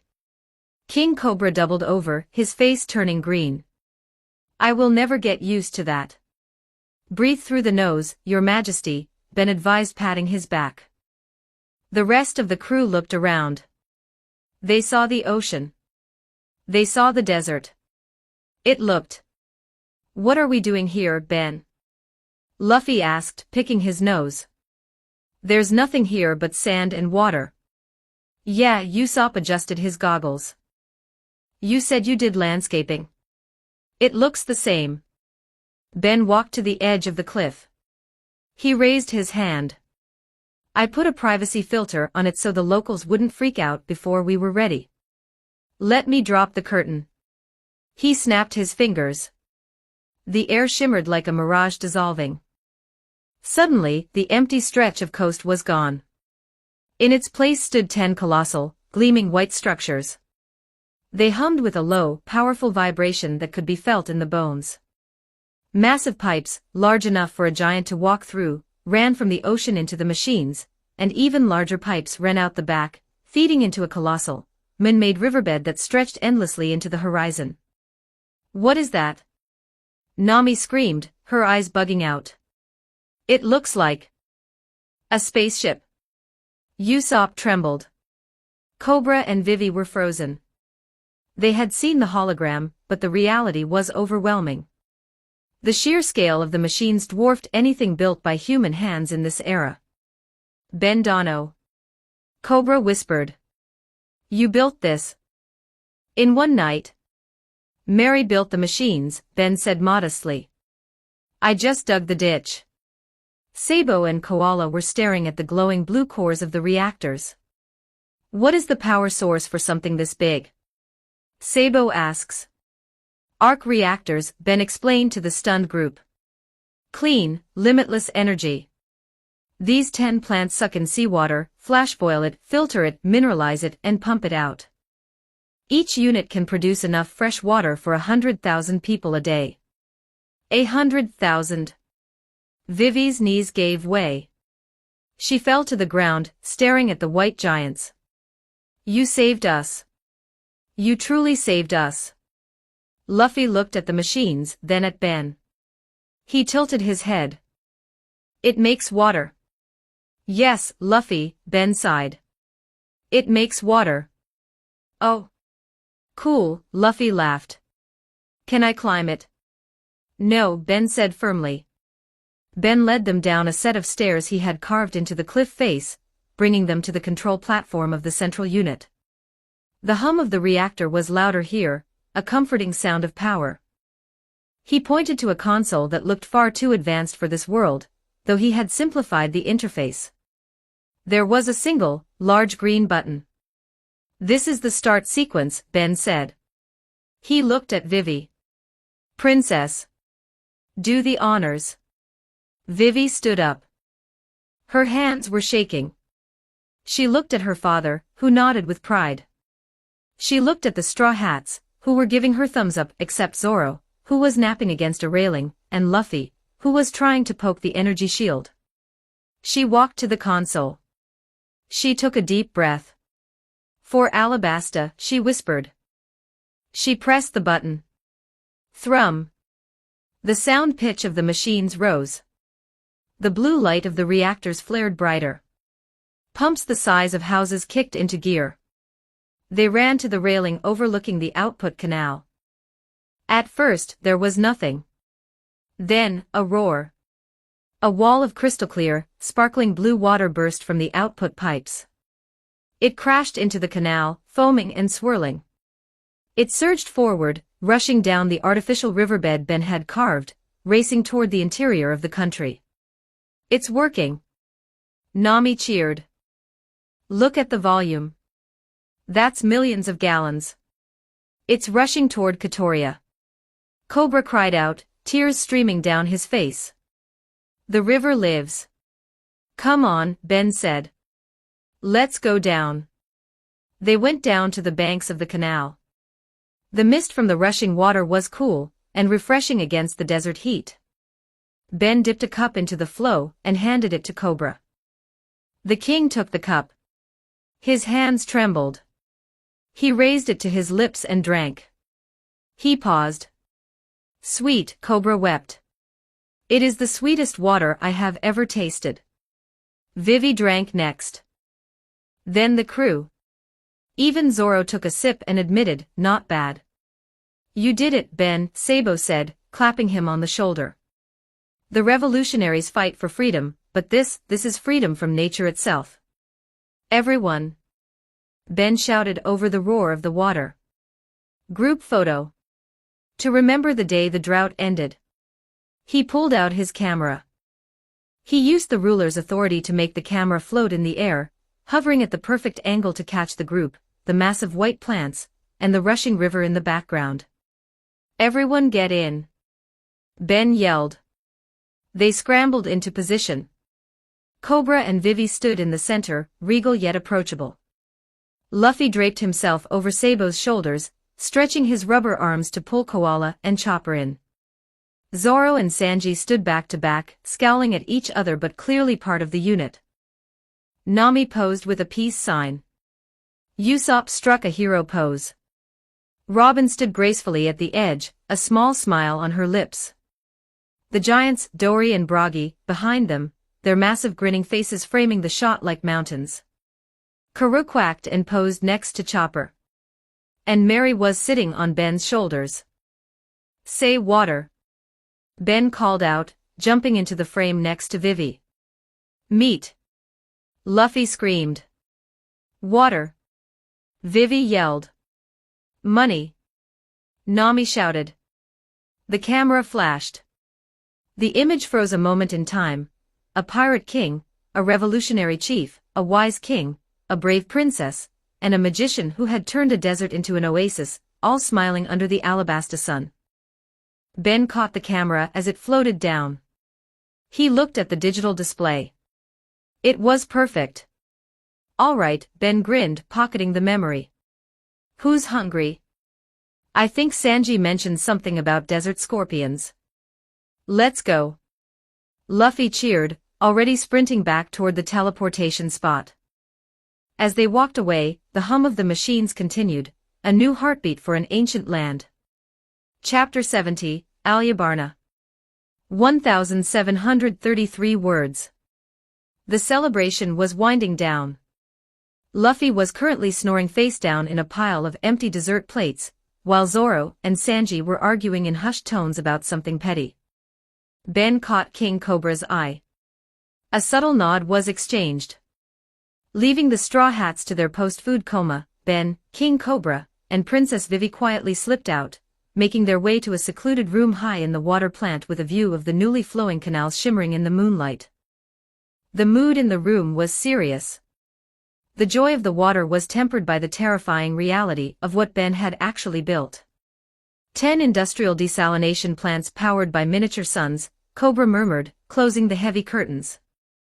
Ben Dono, I am eternally thankful, but if the world government sees those machines, they will not see salvation. They will see weapons. They will see ancient technology akin to Pluton. Exactly, Ben said, leaning against a desk. Cypherpole is likely already sniffing around. If they find out you have access to infinite energy and advanced fabrication, Alabasta becomes a target bigger than O'Hara. So we hide them? Vivi asked.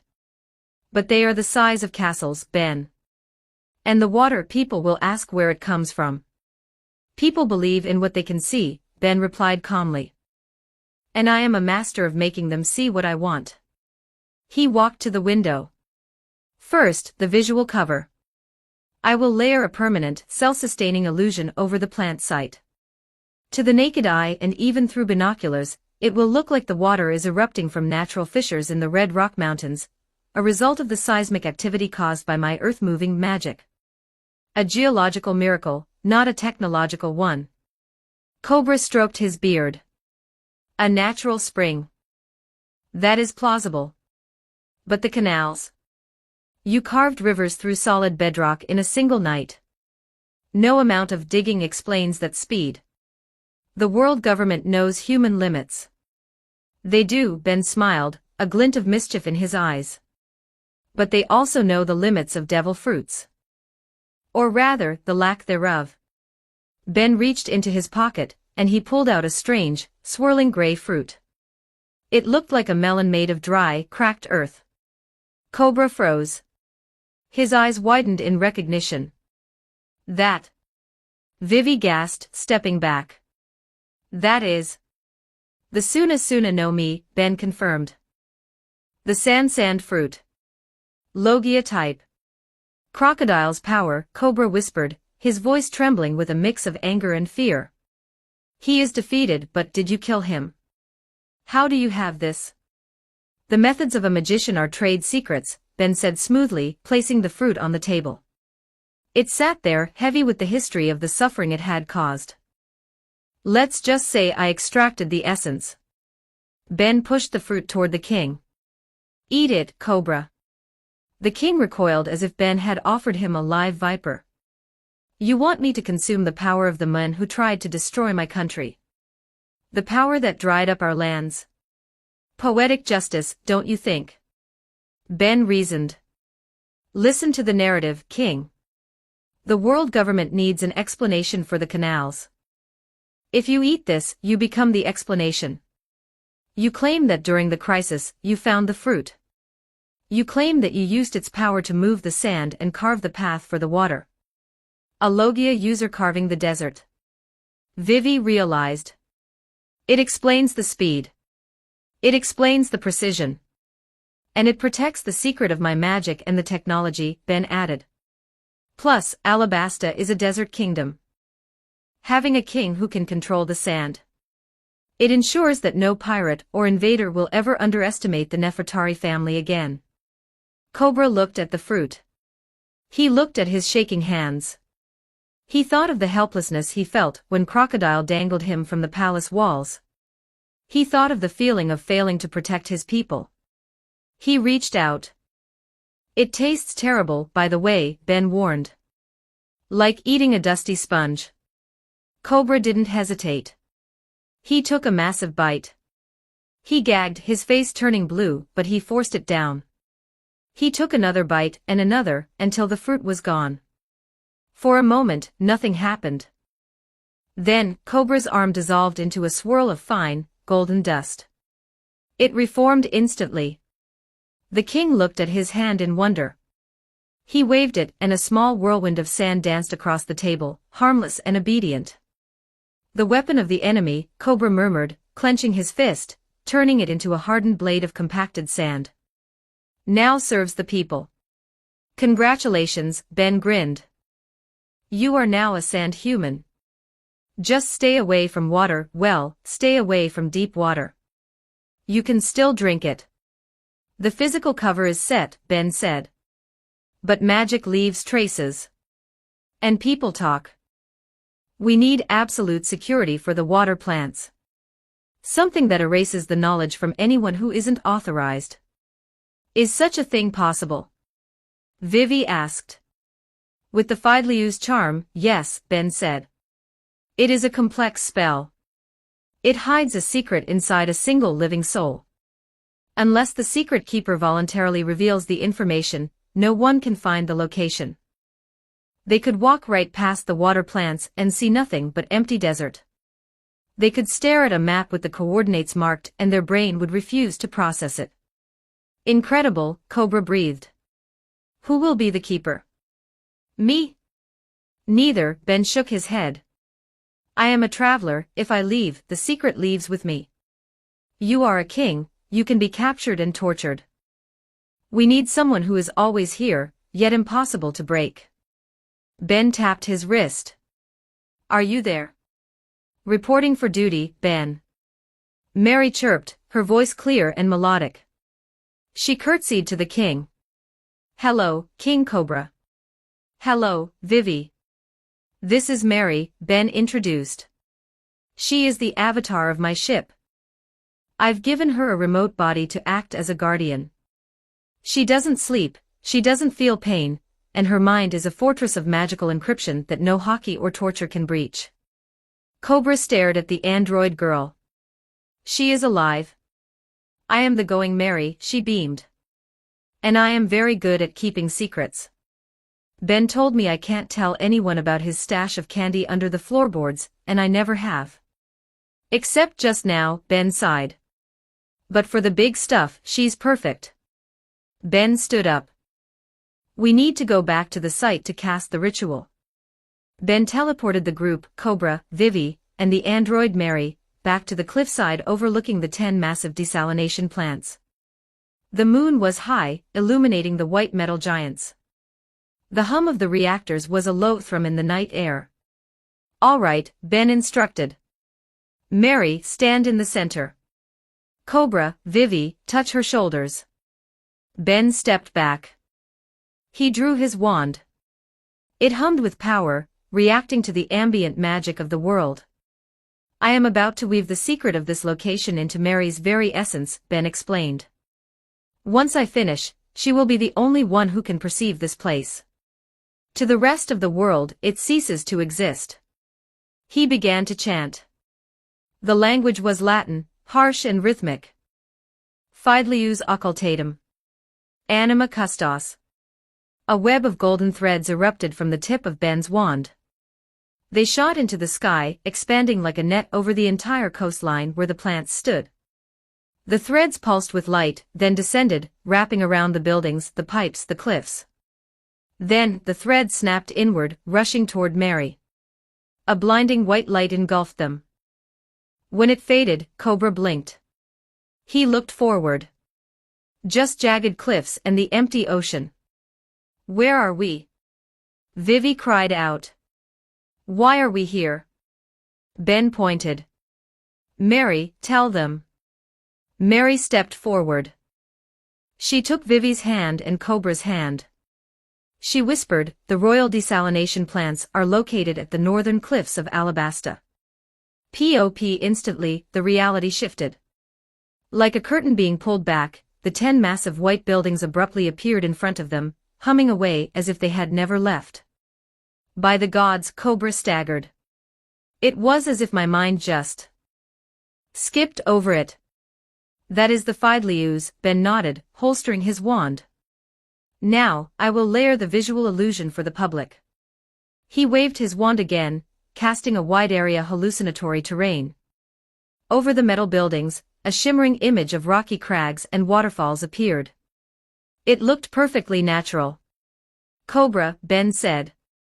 Use your fruit. Cobra nodded. He transformed his lower body into a whirlwind of sand.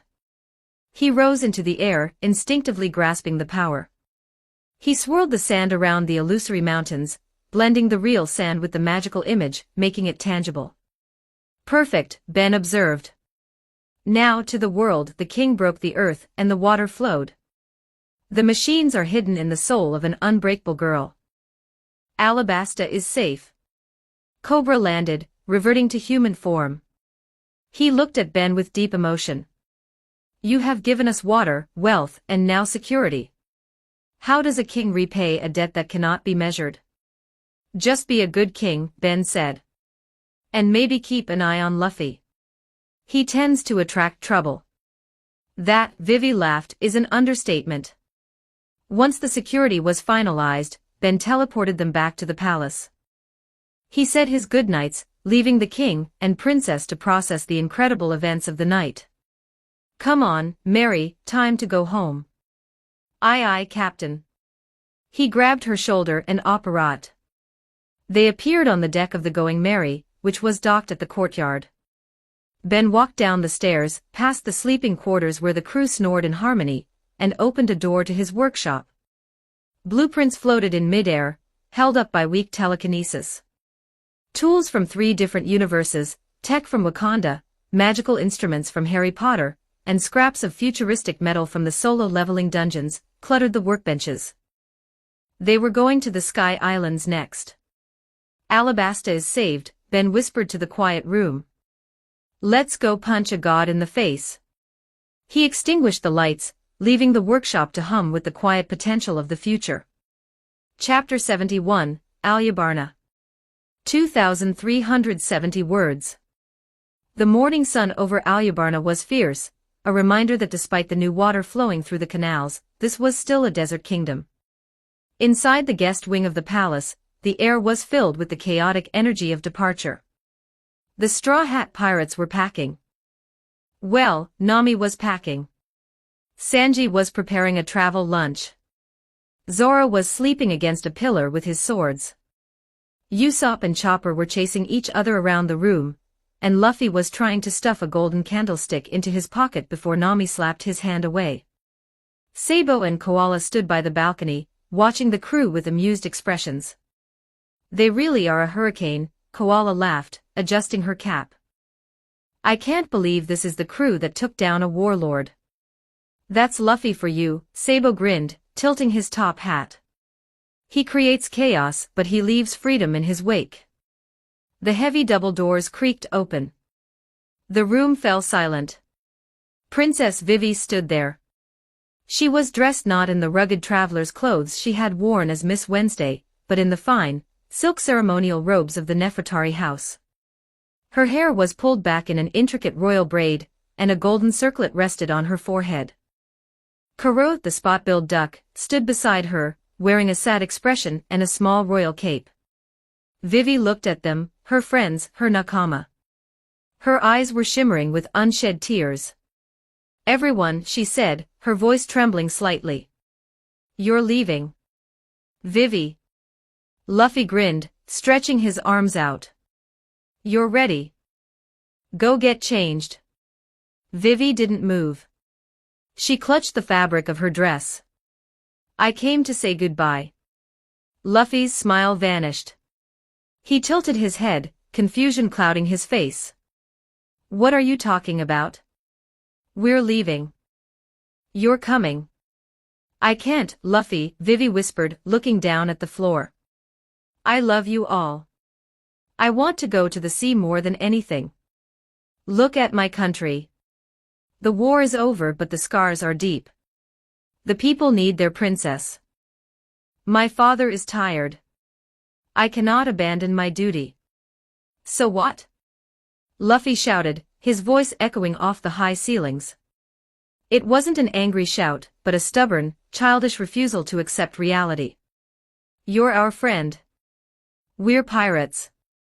Who cares about being a princess? Just come. It's not that simple. Vivi cried back, tears finally spilling over. I love this country. I am Nefertari Vivi. If I leave now, I am turning my back on the people who suffered for me. I can't do that. You can. Luffy argued, stomping his foot. We'll just take you. I'll kidnap you if I have to. Luffy, Nami said softly, placing a hand on his shoulder. She's made her choice. I don't accept it. Luffy crossed his arms, pouting furiously. Vivi is crew. The atmosphere was thick with heartbreak. Usopp was sniffling, hiding his eyes behind his goggles. Chopper was openly bawling, clinging to Zoro's leg. Even Sanji looked devastatingly sad, his cigarette burning low. At that moment the side door opened. Ben walked in.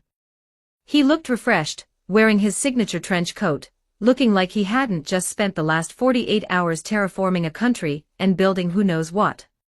He scanned the room, noting the tears, the shouting captain, and the distraught princess. "Well," Ben said, breaking the tension. "This is a depressing packing party. Are we ready to move?" "We're not leaving." Luffy barked. "Vivi says she's staying." "Make her come, Ben. Use magic." Ben looked at Vivi. He saw the conflict in her heart, the duty of a ruler warring with the spirit of an adventurer. "Is that true, Vivi?" Ben asked calmly. "You're staying because of your duty." "I have to, Ben," Vivi wiped her eyes. "My father needs help. The restoration, the politics. I can't leave him alone to handle it." Ben hummed, scratching his chin. "So if the administrative burden was handled, and the king had support, you would want to come?" "More than anything," Vivi admitted. "Good," Ben smiled. "Then go change your clothes. You're coming with us." The room froze. "What?" Vivi blinked. "Ben, did you not hear me?" "I just said." "I heard you," Ben interrupted. "And I ignored it because it's a non-issue. I've already taken care of the thing that's troubling you. I spoke to your father this morning. He doesn't just accept you leaving, he insists on it." "He what?" Vivi looked stunned. "But the kingdom is in good hands," Ben assured her. "Better hands than yours, no offense. You're a great princess, Vivi, but you're 18. You have a lifetime to rule. Right now, you need to see the world." "But how?" Nami asked, stepping forward. "Ben, you can't just magic away the responsibilities of a state government."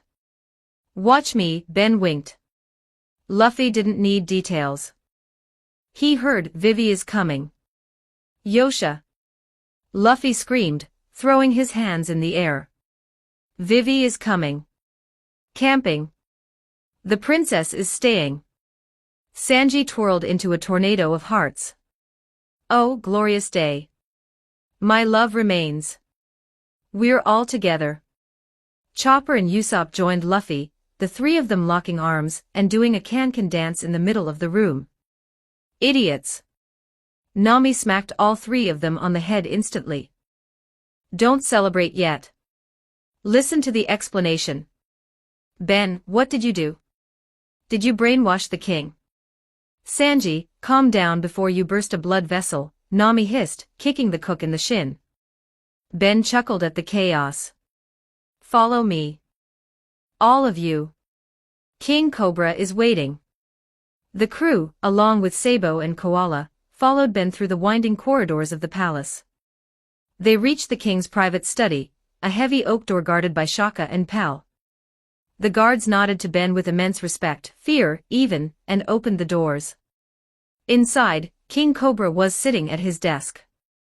But he wasn't alone.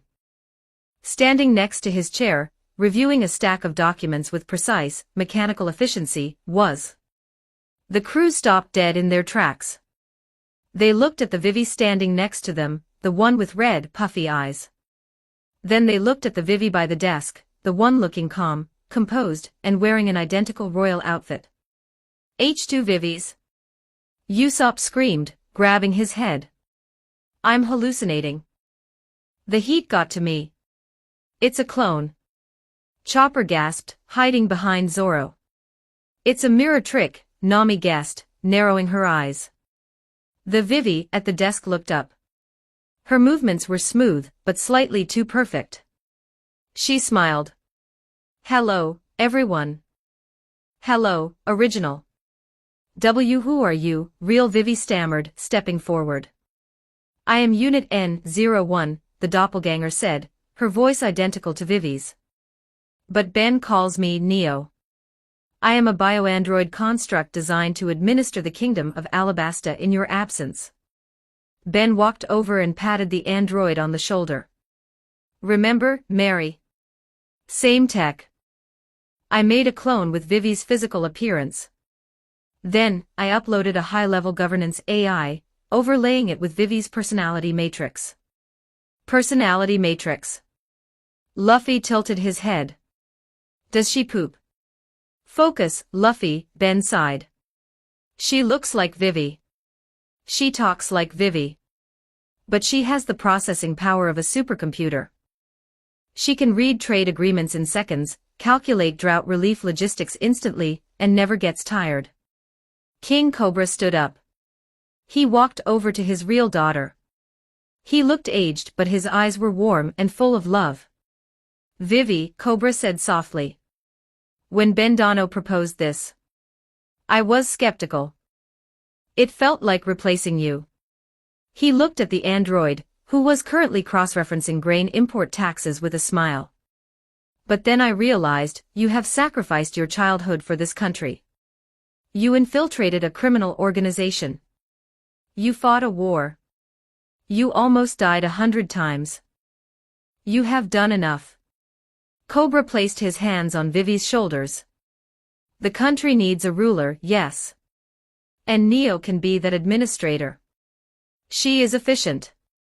But the country also needs a spirit. And that spirit needs to be free. Father. Vivi's lip quivered. Go, Cobra commanded gently. Go with your friends. See the world. Find the answers you seek. And when you are ready, come home. Alabasta will be waiting. I will be waiting. Vivi couldn't hold it back anymore. She threw her arms around her father, burying her face in his chest, sobbing uncontrollably. Thank you, father. Cobra held her tight, tears streaming down his own face. My brave girl. My precious daughter. The room was silent, save for the sound of weeping. Nami wiped a tear from her eye. You really think of everything, don't you?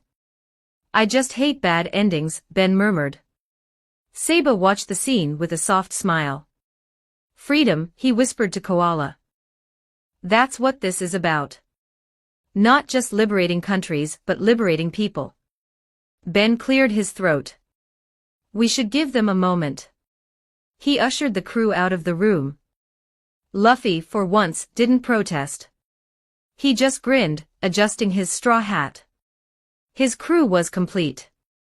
By early afternoon, the emotional heaviness had lifted, replaced by the rowdy celebration of the Straw Hats. The dining hall was packed.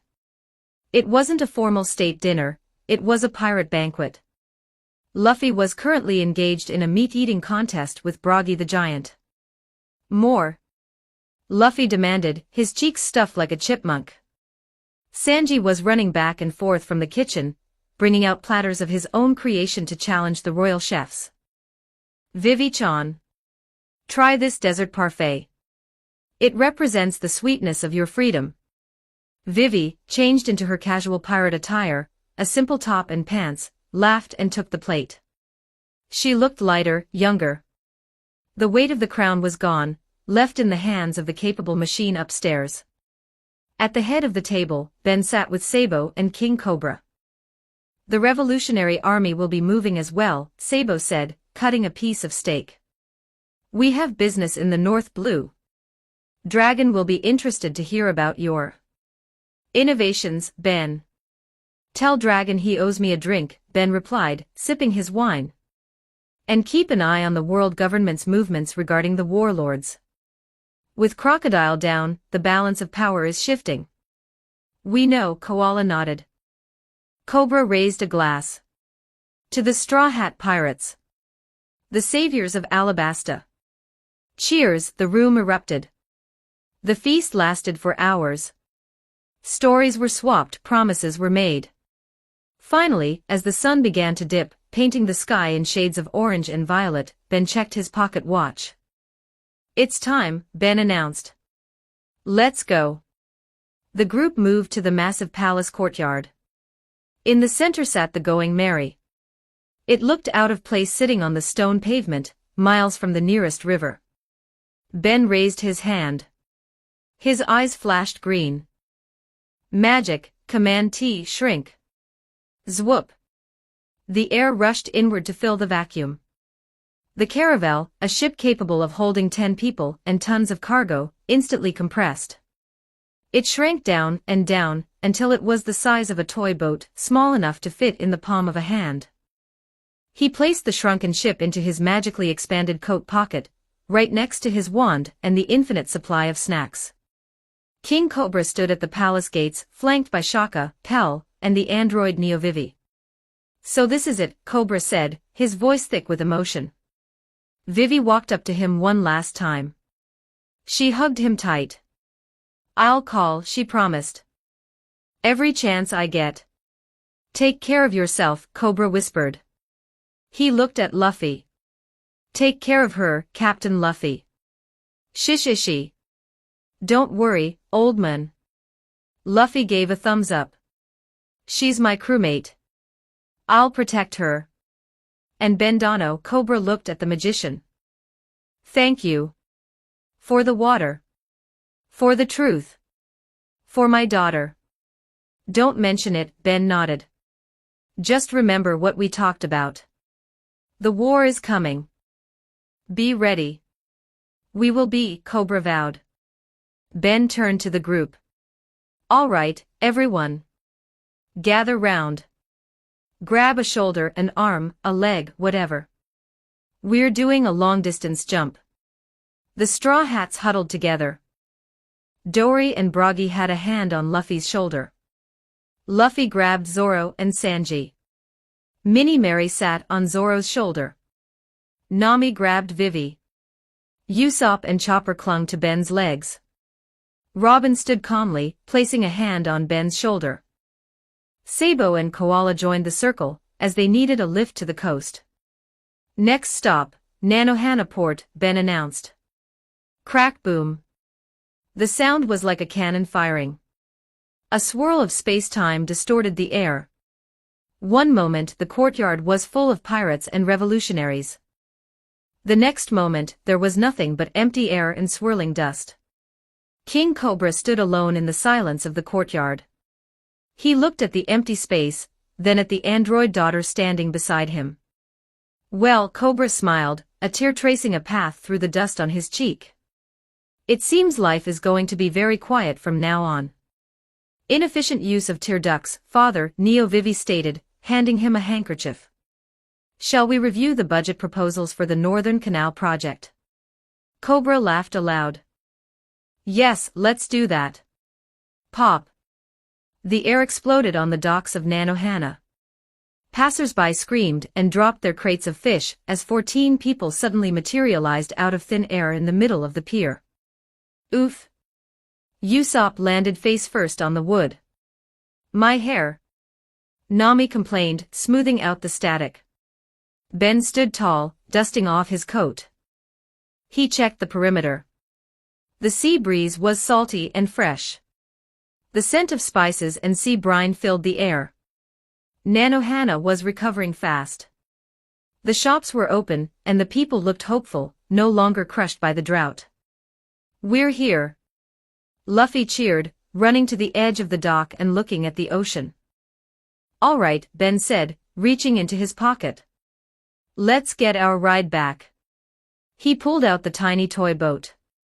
Magic, Command T, restore. Vroom. He tossed the toy into the water. In midair, it expanded rapidly. By the time it hit the surface, it was the full-size Going Merry, splashing down with a mighty wave that rocked the nearby fishing boats. Chapter 72, On the Seas. 2,566 words. The sea breeze off the coast of Nanohana was crisp, carrying the scent of salt and the lingering spice of the desert. The Going Merry, recently restored to her full glory from the size of a bath toy, bobbed gently on the waves. Her white hull gleamed under the midday sun, a stark contrast to the deep blue of the Grand Line. Ben stood near the helm, looking at Sabo and Koala, who were leaning against the railing, watching the coastline fade. "So," Ben started, his hands in his trench coat pockets. "How were you two planning to get to your next destination?" Sabo adjusted his top hat, grinning. We have a small vessel stashed in a cove about 3 miles north. It's a single-mast sloop developed by the Revolutionary Army's inventors. It's fast and discreet. Koala nodded, checking her log pose. We were going to hike there, but well, teleportation was faster. We can just swim to the cove from here if needed. We're both decent swimmers. A sloop? Ben raised an eyebrow. For the Chief of Staff of the Revolutionary Army. That seems a bit understated. Understated keeps us alive, Sabo shrugged. We don't exactly travel in convoys. True, Ben mused. But sometimes you need more than just understated. Sometimes you need dominance. He gestured toward the open sea. Stay on board for a bit. We're going for a little ride. I have something to show you. Sabo and Koala exchanged a confused glance but shrugged. We're in no rush, Sabo said. Lead on. Ben turned to the figurehead. Or rather, the avatar sitting on it. Set a course due west. Full sail. Aye aye, Ben. The android avatar of Mary saluted, her holographic eyes flashing. Deploying the mainsail. As the canvas caught the wind and the ship surged forward, Sabo leaned in, whispering to Koala. Talking ships. Android avatars. Enhancement serums. Enchanted rings. Every time I think I have a handle on Luffy's crew, they throw something else at me. Koala giggled.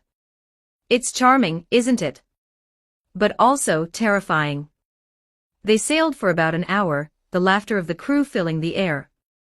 Luffy was trying to climb Dory's back like a jungle gym, while Sanji was serving drinks, swooning over the fact that he now had Nami, Vivi, Robin, and Koala to serve. Suddenly, Mary's voice cut through the noise.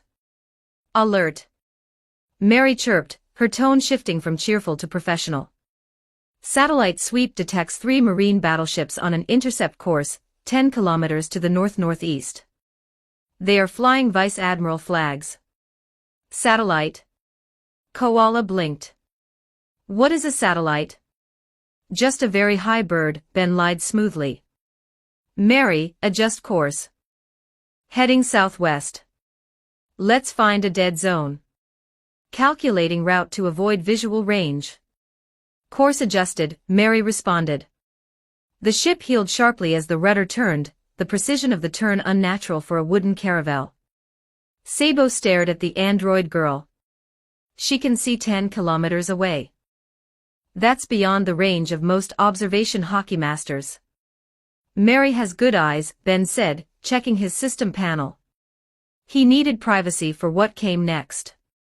The gift he had prepared was not something that could be handed over in a port. It was something that shifted the balance of global power. For the next 2 hours, Ben retreated to the lower deck, tinkering in his expanded workshop. He could hear the giants singing overhead, a deep, rhythmic thrumming that vibrated the hull. He finalized the programming on the gift, ensuring the biometric locks were keyed to Sabo's signature. Finally, the Mary entered a vast, empty stretch of ocean. The sky was clear, the water a calm, glassy mirror. All right. Ben shouted, emerging from the hatch. Everyone, eyes forward. Show and tell time.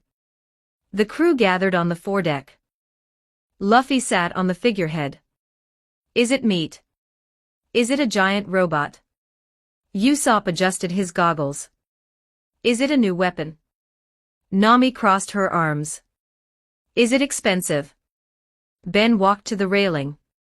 He reached into his pocket and pulled out a small, gray model. It looked like a toy ship, no bigger than a shoe. Sabo, Ben said, holding up the toy. The Revolutionary Army fights a war of information and guerrilla tactics. But eventually, you're going to have to hit the world government head-on. And when you do, a sloop isn't going to cut it. What is that? Sabo asked, squinting at the model. This, Ben grinned, is air superiority. He tossed the model over the side of the ship. It spun in the air, arcing toward the water. As it reached the apex of its arc, Ben's eyes flashed green. Magic, Command T expand. Thrum. The air pressure dropped instantly. The tiny model began to expand. And expand. And expand. Whoa! Chopper screamed, holding onto his hat. The object grew exponentially. It eclipsed the sun. A shadow the size of an island fell over the Going Merry. It hit the water not with a splash, but with a displacement event that looked like a tsunami. Boom! The ocean roared as thousands of tons of gray metal slammed into it. A massive wave, 30 feet high, rolled outward from the impact point. Hang on, Mary said. Stabilizers deployed. The Going Merry rode the wave, tilting dangerously, sending Sanji sliding across the deck into Zoro. When the spray settled, the crew of the Straw Hats and the revolutionaries stood in stunned, absolute silence. Floating before them was a Leviathan. It was a shield helicarrier. It was immense. Easily 400 meters long. Four massive lift turbines, currently powered down, sat at the corners. Two parallel runways stretched across the deck. A command tower filled with glass windows overlooked the flight deck. It looked like a floating fortress, a city of steel on the sea. Luffy's jaw unhinged. It literally hit the deck planking with a wooden thunk. Usopp's eyes popped out of his skull, extending a full foot from his face. Chopper fainted, foaming at the mouth. Even Zoro's eyes widened. That's a big ship. Sabo and Koala were frozen. Their brains simply refused to process the scale of the object. It dwarfed marine battleships. It made the Merry look like a splinter. Ben. Nami whispered, her voice trembling. That, Ben said, adjusting his collar, is the Liberator.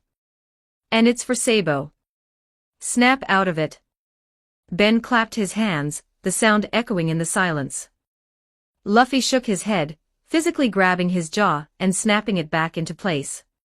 Suji. It's huge. It's so cool. How? Usopp grabbed Ben's coat. The metal alone. Where did you get the materials? That's enough steel to build 10 Buster Call fleets. I have my ways, Ben smiled mysteriously. Let's go aboard. Ben grabbed the group, Luffy, Zoro, Sanji, Nami, Usopp, Chopper, Robin, Vivi, Sabo, Koala, and the Giants, and teleported. They reappeared on the flight deck of the helicarrier. Up close, it was even more intimidating. The floor was a non-slip, high-grade polymer alloy. The wind whistled through the massive fan blades of the turbines. Welcome to the flight deck, Ben announced, playing the tour guide. Sabo walked around, his boots clanking on the metal. He ran a gloved hand over the hull of a parked jet. Ben, Sabo said, his voice serious. This is too much. This is a weapon of war that could conquer nations. The Revolutionary Army, we can't accept this. It's not just a ship, Sabo, Ben said, walking over to one of the chained aircraft. It's a mobile base. He patted the sleek, black wing of a Quinjet. These are Quinjets.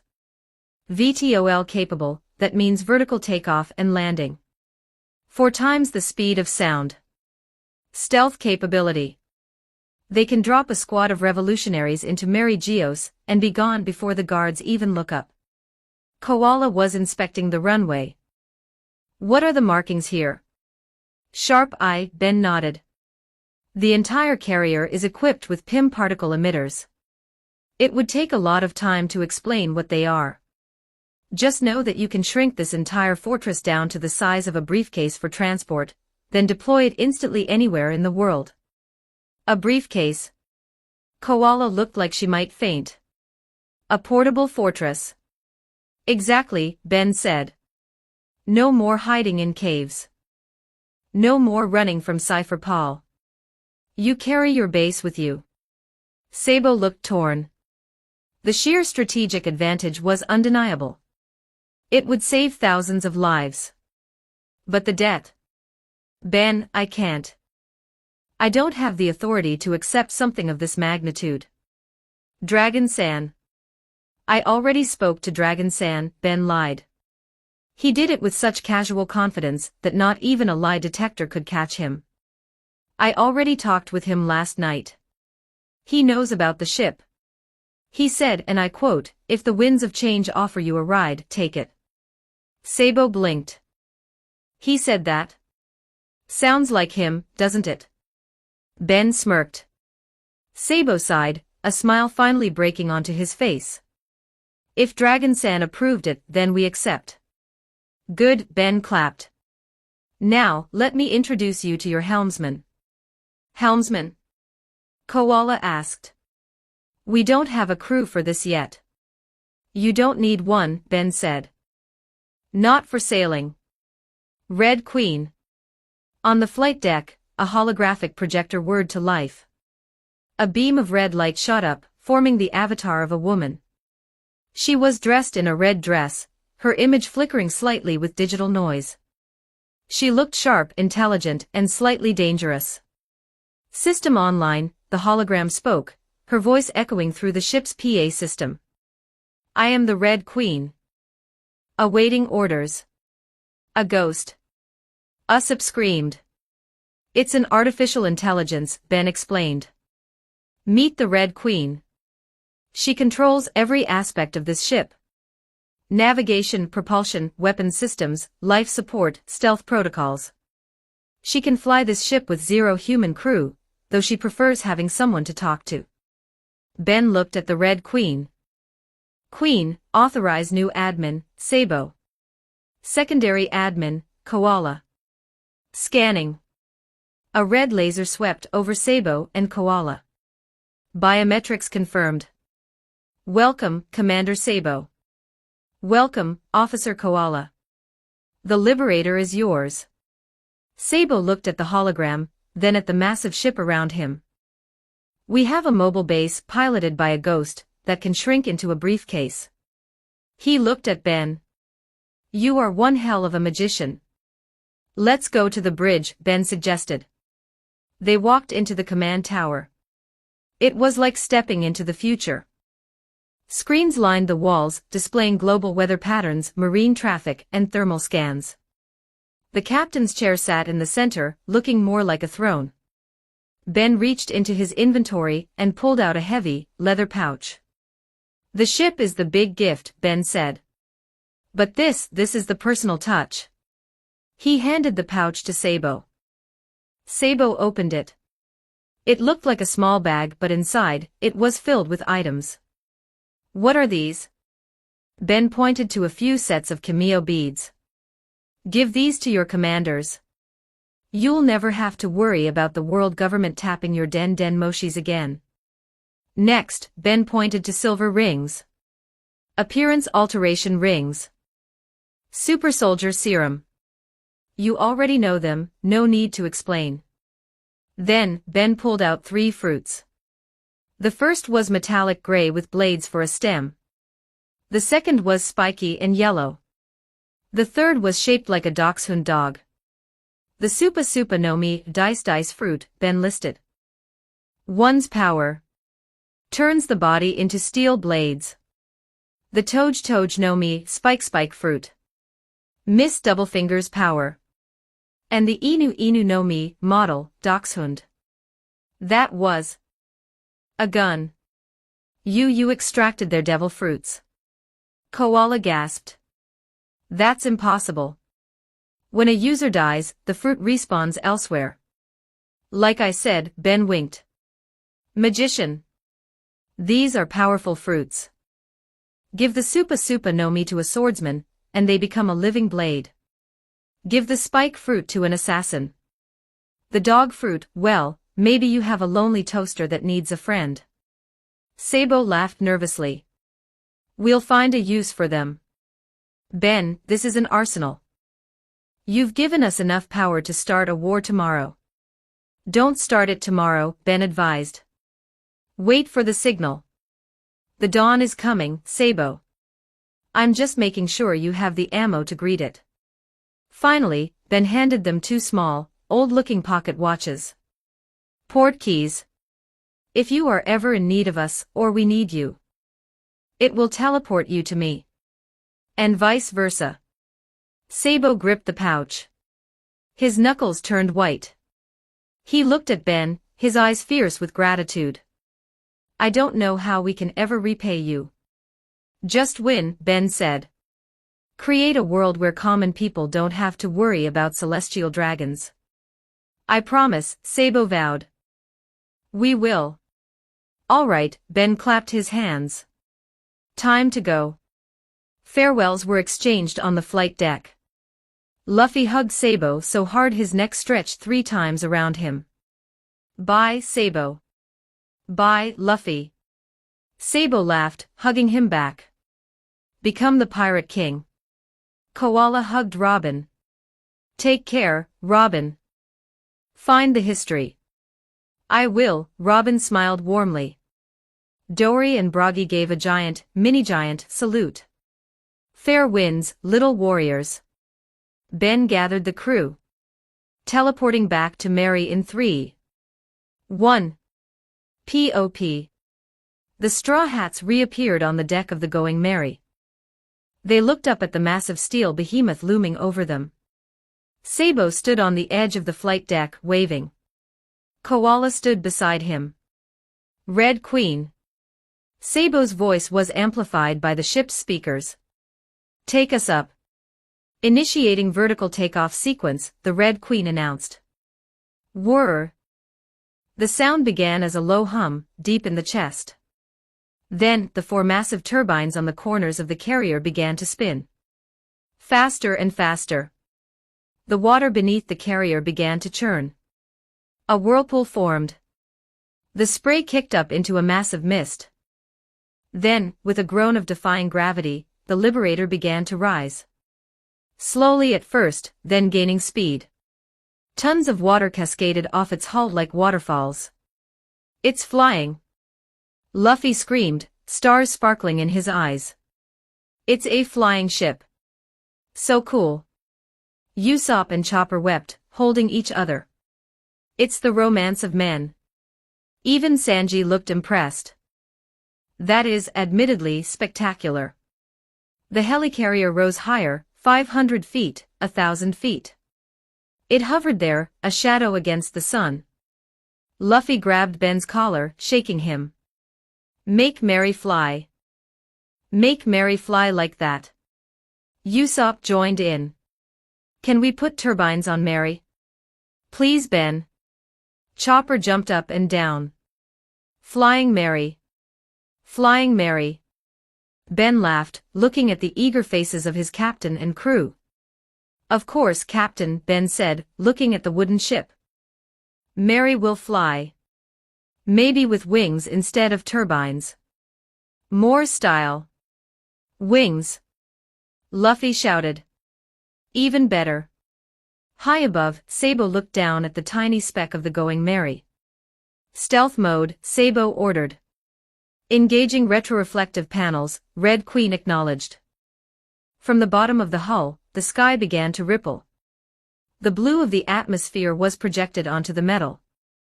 In seconds, the massive ship didn't just fly away, it vanished. It was gone. Completely invisible. They disappeared. Zoro noted, looking at the empty sky. Handy. Good luck, Sabo, Ben whispered. Chapter 73, On the Seas. 2,938 words. The sky above the Grand Line was a canvas of deep indigo and fading orange, the sun having finally dipped below the horizon after the departure of the Liberator. The massive helicarrier had vanished into the clouds, leaving only the rippling wake of its ascent and a sudden, heavy silence on the deck of the Going Merry. The Straw Hat crew stood at the railing, necks still craned toward the empty air where the steel Leviathan had been just moments ago. The silence wasn't uncomfortable, but it was weighted. They had just saved a kingdom, bid farewell to a brother, and armed the revolution with the most advanced ship the world had ever seen. Ben stood by the mast, the sea breeze ruffling his trench coat. He looked at the faces around him, Luffy, with his eyes still sparkling, Nami, clutching her climate-enhanced staff, Usopp and Chopper, still vibrating with excitement, Vivi, looking out at the sea with a newfound freedom, and Robin, standing near the cabin door, her arms crossed, her expression unreadable. Ben knew this moment was the pivot. The Alabasta saga was over, but the crew's internal structure was still in flux. "Captain," Ben said, his voice cutting through the hum of the wind and the creak of the wood. The captain turned, his wide grin softening as he looked at his first mate. "Yeah, Ben. We need to talk about Robin," Ben said plainly. The air on the deck shifted. Robin didn't flinch, but her eyes narrowed slightly, focusing on Ben. She was a woman who had spent 20 years waiting for the other shoe to drop, and she clearly expected it to drop now. "What about her?" Luffy tilted his head, his straw hat sliding back. "Didn't she already join the crew?" "She's been here the whole time." Whack! Nami's fist collided with the top of Luffy's head. "You absolute idiot. No, she didn't just join. She was a hostage. We were using her to get information, and she was using us to escape Crocodile." Luffy rubbed his growing bump, pouting. "But she's been eating our food and sleeping in the cabin." "That sounds like a crewmate to me." Usopp stepped forward, crossing his arms and looking at Robin with a mixture of fear and logic. "Luffy, listen to Nami. Crocodile is defeated. Alabasta is safe. We don't have a reason to keep her here anymore. She was the partner of Crocodile. She's dangerous." Vivi looked at Robin, her emotions complicated. She remembered Miss Allsunday, the woman who had allowed her to live, yet the woman who had stood by Crocodile's side. "Usopp is right, Luffy. The war is over. Why should she stay with us?" Nami nodded, though her gaze at Robin was less hostile than it had been a week ago. Ben watched the debate. He saw Robin's jaw tighten. She was waiting for the rejection. She was preparing her exit speech, the one she had practiced in a dozen different ports over 20 years. Ben stepped into the center of the deck, catching Robin's gaze. "Luffy," Ben said, his voice projecting a quiet authority. "I'm asking you to make it official. I want Nico Robin to permanently join the Straw Hat Pirates." "Why?" Usopp asked, his voice cracking. "Ben, you're the smartest guy here. You know she's a risk." Ben smiled, a knowing, enigmatic look. "Because, Usopp, Nami, without her, we can never reach the last island. We can never find the One Piece." He leaned back against the railing. "The poneglyphs, the ancient stones like the one in Alabasta, they are the map to Laugh Tale. And in the entire world, Nico Robin is the only person left who can read the language carved into them. If we want to reach the end of the Grand Line, we don't just want her. We need her." Technically, Ben knew that Mary's advanced AI and his own system could eventually decipher the ancient text, but that wasn't the point. Robin needed a home, and the crew needed a soul that understood the weight of history. He wasn't just giving Luffy a reason, he was giving Robin a purpose. Luffy's eyes widened. He didn't look at the tactical risk. He didn't look at the bounty. He looked at the goal. "The last island?" Luffy asked. "The last island," Ben confirmed. Luffy didn't hesitate. He didn't think for a single second. He burst into a wide, toothy grin and pointed a finger at Robin. "She's joining. Robin, you're one of us." "Luffy." Nami and Usopp screamed in unison. "Think about it for 5 seconds." Usopp wailed, shaking the captain by his shoulders. "She could kill us in our sleep. She has hands that come out of nowhere." Ben said she's important, Luffy said, his voice suddenly firm, the tone of a captain that brooked no argument.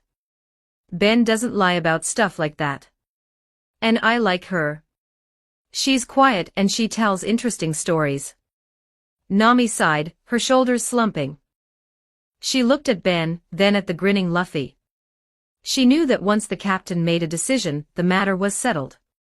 She turned to Robin, her expression softening into a reluctant but genuine welcome. Well, Nami muttered, I guess welcome aboard the ship. Sanji, who had been listening from the galley door, suddenly launched himself across the deck like a pink-clouded missile. Robin CHWAN. Vivi CHWAN. A double celebration. My heart is overflowing with the sweet nectar of romance. He landed in a spinning pirouette near Robin. An official member. I shall prepare a feast that would make the gods weep with envy. A banquet for our new queens. Robin stood still for a long moment. She looked at Ben. He gave her a small, imperceptible nod. She looked at Luffy, who was already picking his nose and talking to Chopper about how many plates of meat they could eat. For the first time in 20 years, the cold, defensive wall around Nico Robin's heart felt a hairline fracture. Thank you, she said softly, her voice barely a whisper. I will do my best. YOSH.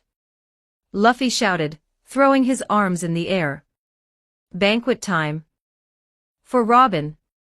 For the duck. Karoo quacked enthusiastically, flapping his wings. The sun had fully disappeared, leaving the Merry bathed in the silver light of the moon. But the deck was far from dark. Ben stood in the center of the main deck. He pulled out the Elder Wand, the dark, knobby wood thrumming with power.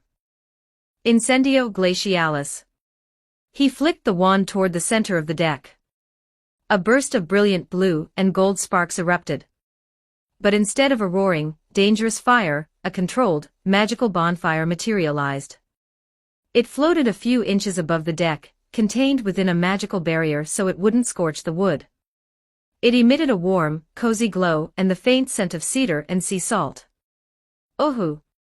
Chopper and Usopp crowded around the magical fire. It's blue. Is it cold? Touch it and find out, Ben joked. It was perfectly warm, but he liked keeping them on their toes. From the galley, Sanji emerged, carrying a tray that seemed physically impossible for one man to balance. The first course. Desert sand fruit salad and spiced sea king carpaccio. Chopper and Usopp helped him set up the folding tables. Nami brought out the fine glasses they had acquired from Crocodile's casino. Even the giants, Dory and Broggy, who were sitting on the aft deck, were handed massive barrels of ale and entire roasted cows. To the crew. Luffy roared, standing on a barrel with a giant turkey leg in one hand and a mug of juice in the other. To the crew, everyone yelled back. The food was legendary.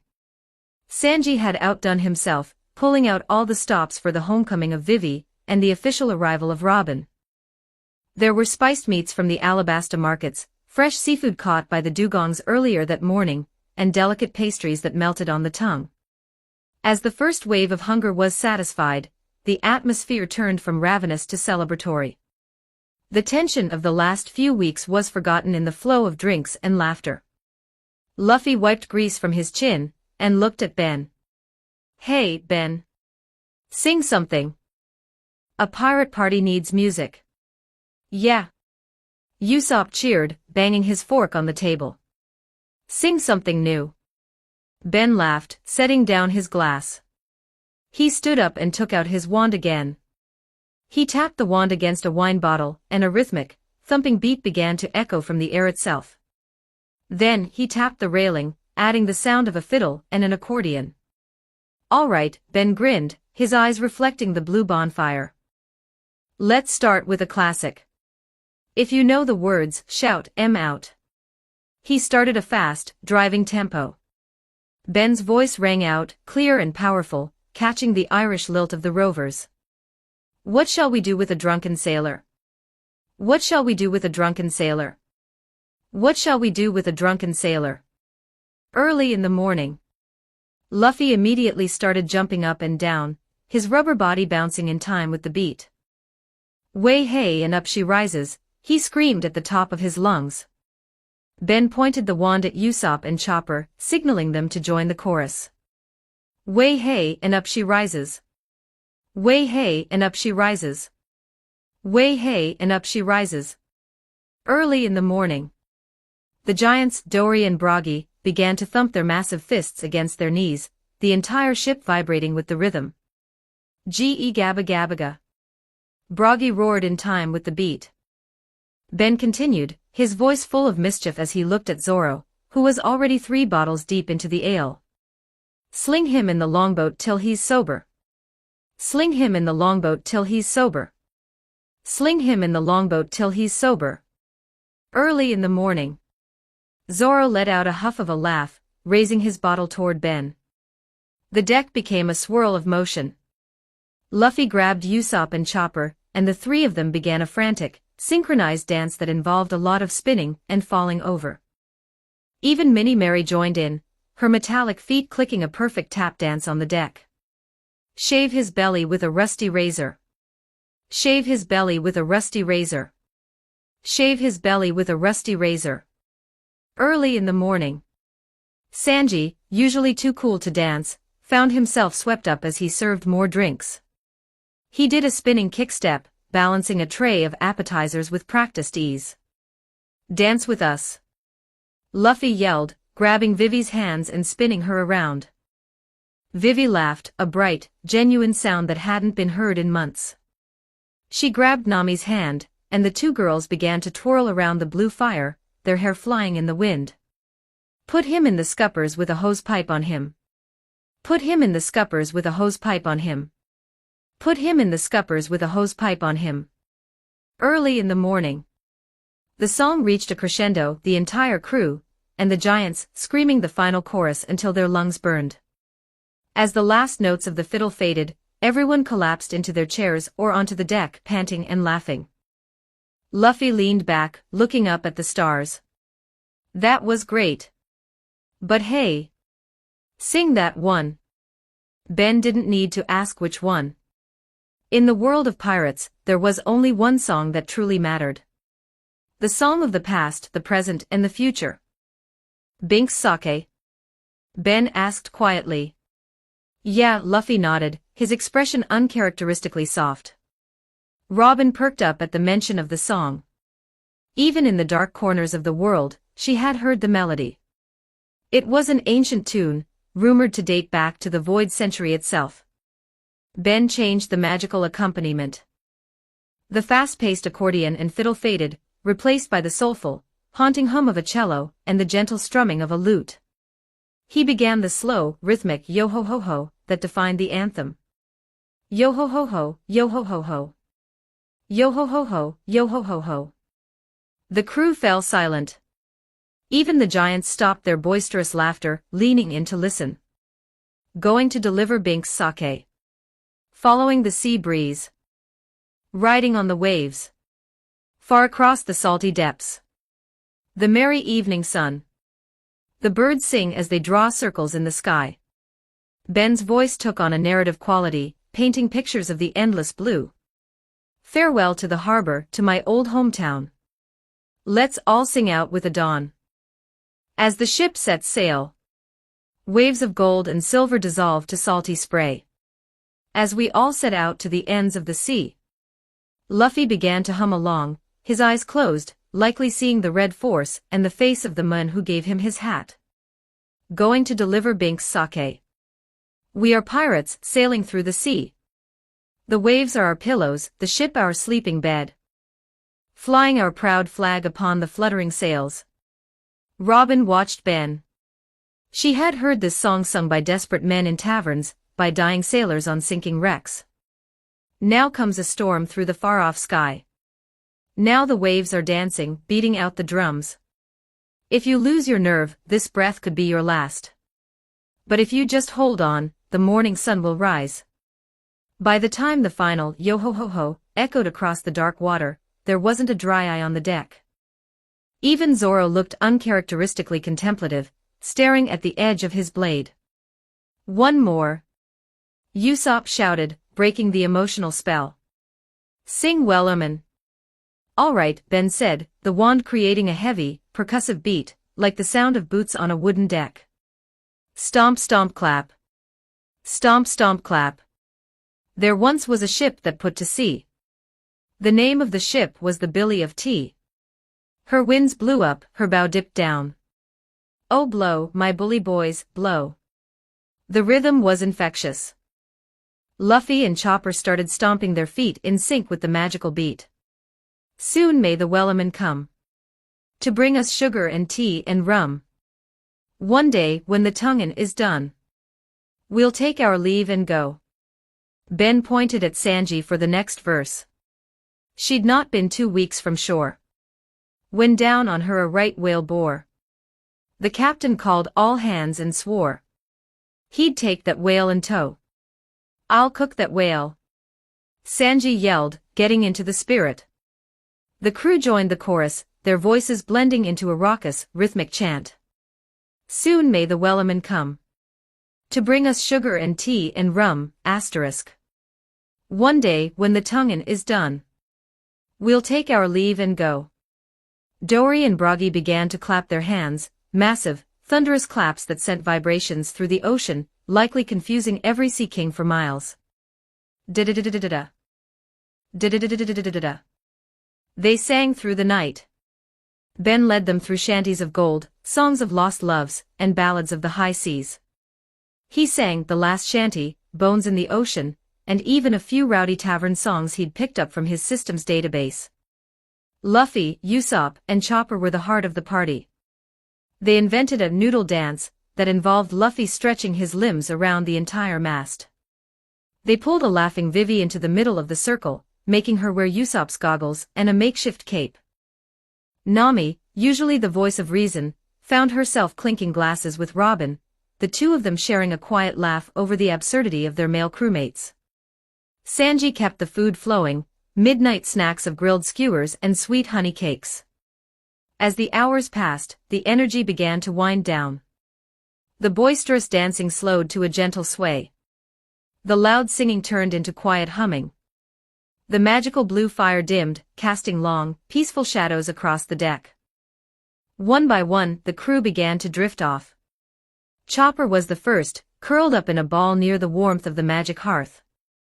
Usopp followed soon after, snoring loudly with his head resting on a bag of flour. Vivi and Nami leaned against each other by the railing, their eyes half closed as they watched the moon reflect in the water. Luffy was sprawled out in the center of the deck, his hat over his eyes, a satisfied smile on his face. Sanji finished cleaning the last of the plates, then slumped into a chair, his cigarette long extinguished. Ben stood at the helm, the elder wand finally tucked away. He looked out at the dark horizon. He felt the presence of Robin behind him. "You didn't have to do that," she said, her voice soft in the stillness of the night. "Tell them I was essential." Ben didn't turn around. "I didn't lie, Robin. But I also know what it's like to be a ghost. This crew, they don't care about ghosts. They only care about the person standing in front of them." He turned and looked at her. "Welcome to the Straw Hats, Robin." "Good night, Ben," she said. She walked toward the cabin, her steps light. Ben leaned against the wheel. The ship was quiet now, save for the rhythmic breathing of his friends, and the gentle lap of the waves against the hull. He looked up at the stars, feeling the immense weight of the future and the light, beautiful simplicity of the present. He closed his eyes, let out a long, contented breath, and let the song of the sea carry him into a dreamless sleep. Chapter 74, On the Seas. 2,236 words. The morning sun rose over the Grand Line, casting a golden hue across the deck of the Going Merry. The ship sailed smoothly, guided by Mary and the navigation of Nami. The smell of freshly baked bread and sizzling bacon drifted from the galley, Sanji's signature wake-up call. Ben sat at the small dining table, enjoying a breakfast of eggs Benedict and a cup of Earl Grey. The crew was slowly trickling in, Luffy already half asleep while inhaling a plate of sausages. But Ben had business to attend to. After finishing his tea, Ben stood up and went to his workshop. "I will be busy for a while," Ben said to the groggy crew. "I have some trash to take out." He stepped into his workshop and placed the suitcase on a table. With a click of the latches, he stepped inside. In the center of the room were the former top agents of Baroque Works, Sir Crocodile, Mr. 1, Des Bones, Miss Daublefinger, Mr. 2, Bon Clay, and several others. As Ben entered, the silence was shattered. "You!" Crocodile snarled, his golden hook scraping against the energy field. Even beaten and bloodied, the former warlord's eyes burned with a murderous rage. "Where have you taken us? This isn't Impel Down. Kill me now, magician, or I swear I will dry your very soul." "You're in my world now, Crocodile," Ben said, his voice cold and echoing. "And in my world, your threats have no weight. Mr. One glared in silence, while Miss Daublefinger looked around with frantic eyes. Bon Clay, ever the eccentric, was crying about the unstylish nature of their prison. Ben didn't have time for a debate. He raised his elder wand. Stupefy. A bolt of brilliant red light erupted from the tip. It bounced between the prisoners with preternatural speed. One by one, their heads snapped back as they were plunged into a magical unconsciousness. Within seconds, the room was silent. Ben walked up to Crocodile first. He looked at the man who had nearly destroyed a kingdom for a weapon of mass destruction. "You have a great deal of talent, Crocodile," Ben whispered. "It's a shame it was wasted on megalomania." He pointed the wand at the warlord's temple. "Obliviate." A swirling, silver mist began to pull from Crocodile's head. Ben wasn't just erasing a few hours, he was systematically deconstructing the man's identity. Every memory of being a pirate, every memory of Pluton, every memory of his hatred for the world government, gone. Ben replaced the void with a single, overriding directive: serve Alabasta. Protect the king. Repay the debt. He repeated the process for Mr. One and Miss Daublefinger. He erased their pasts and their loyalty to Baroque works, weaving a new narrative into their subconscious. They were no longer assassins, they were now the silent sentinels of the Nefertari family. Then, he looked at their faces. Even with no memories, they were still recognizable as criminals. "A little cosmetic surgery is in order," Ben muttered. Transfiguration. Under the influence of his magic, the prisoner's bone structures began to shift. Crocodile's rugged, scarred face smoothed out and widened, his signature slick-back hair turned a dusty brown. One's sharp features became more rounded and humble. Within minutes, they were completely different people, unrecognizable to any marine or bounty hunter. Finally, Ben turned to Mr. 2, Bon Clay. He paused. He remembered the future, how this man would eventually become Luffy's greatest ally in Impel Down, sacrificing himself for the Okama way. "You're different, Bentham," Ben said softly. "There's a spark of gold in that ridiculous heart of yours." He did not use Obliviate on Bon Clay. Instead, he simply kept him in a deep sleep. With a flick of his wand, Ben levitated the unconscious bodies and stepped back through the suitcase portal. He appeared in his workshop on the Mary, then immediately used apparition. Ben materialized in the private solar of King Cobra's palace in Alyabarna. The king was there, sitting at a desk and reviewing reconstruction plans with Neovivi, the android Ben had created to manage the kingdom. Cobra jumped, his hand instinctively going to his hip before he realized who it was. "Ben Dono. You startled me. Is everything all right? Did you encounter trouble leaving the coast?" "No trouble, King," Ben said, stepping forward. "I just realized I left without giving you your reparations package." Ben tapped his suitcase, and 5 bodies materialized on the ornate rug. Cobra's eyes widened. He recognized the clothes, if not the faces. "Is that?" "This was Crocodile," Ben said, pointing to the man with the new, humble face. "This was his lead assassin. I have wiped their memories entirely.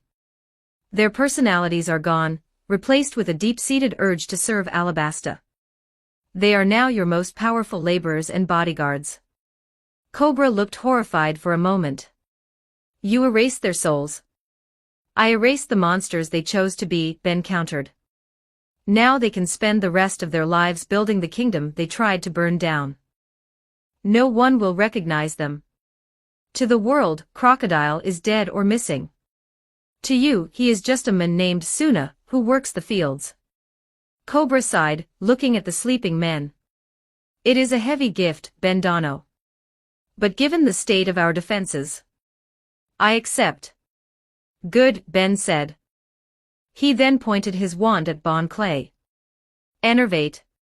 Bon Clay gasped, bolting upright. He looked around, eyes bugging out. King Cobra. He tried to scream, but Ben made a sharp gesture. Silencio. Bon Clay's mouth moved but no sound came out. He looked at Ben with pure terror. Listen to me, Bentham, Ben said, his voice stern. I have erased the memories of your boss and your peers.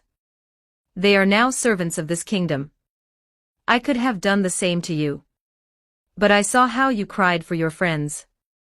I saw the honor you tried to hide behind your jokes. Ben stepped closer. I am giving you a choice. You can stay here and help the people you hurt. You can use your Okama way to bring joy to Alabasta and protect the king. Or I can wipe your mind like the others. Which will it be? He removed the silence spell. Bon Clay trembled. He looked at the new faces of his former friends, then at the kind, tired face of King Cobra.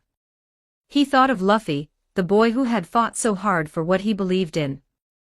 A man's way is his own, Bon Clay whispered, tears streaming down his face. I have caused much pain. I have been an unflashy villain. If I can help the Strachan's friend, I will do it. I will work until my legs fall off. That is my Okama way. I thought so, Ben smiled. He turned to Cobra. He's yours, King. He's a good man at heart. Use him well. Cobra nodded, a look of profound respect in his eyes. Thank you, Bendano. For everything. With a final nod, Ben vanished in a swirl of space-time. Back on the Going Merry, the crew was busy with their daily chores. Ben, however, needed to calibrate his own power.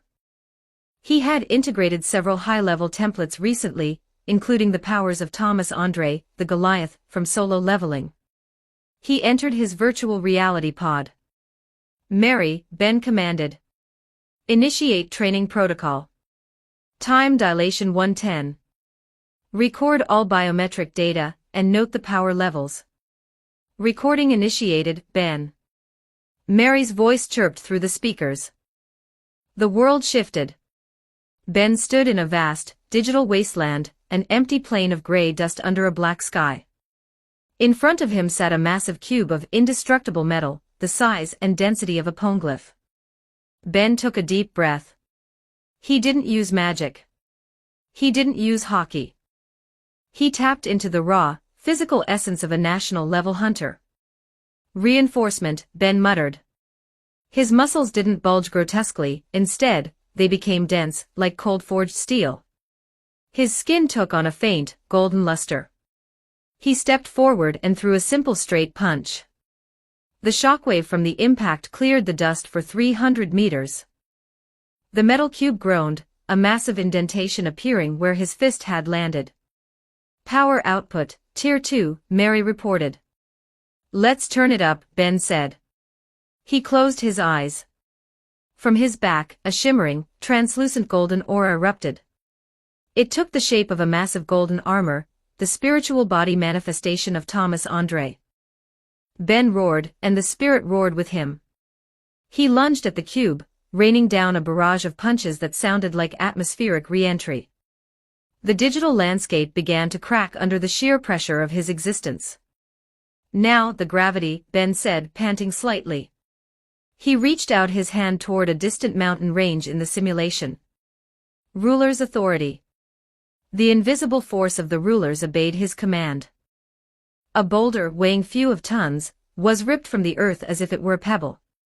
Ben hoisted it into the air, holding it steady with nothing but his will. He moved it left, then right, then crushed it into a sphere the size of a basketball. Ben spent what felt like hours, but was only minutes in the real world, testing his limits. He practiced the black hole pull, the collapse stomp, and the integration of his magic with his physical strikes. Ben now walked onto the deck, ignoring Usopp, who was busy painting a new Usopp orang. Ben stripped off his trench coat and shirt, revealing a physique that looked like it had been sculpted from marble. He dived over the railing. As soon as his skin hit the water, his Atlantean physiology, the Aquaman template, activated. He didn't feel the cold, he felt the embrace. His lungs ceased to function, and the microscopic slits behind his ears opened. He took a breath of the ocean, the oxygen-rich water invigorating his system. He kicked his legs, and with a single burst of speed, he shot downward like a torpedo. The light of the surface faded quickly. The turquoise turned to navy, then to a crushing, midnight black. Most humans, and even most fishermen, would feel the pressure starting to collapse their lungs at this depth. Ben felt nothing but a slight tightening of his skin. He kept going. 500 meters. 1,000 meters. 5,000 meters.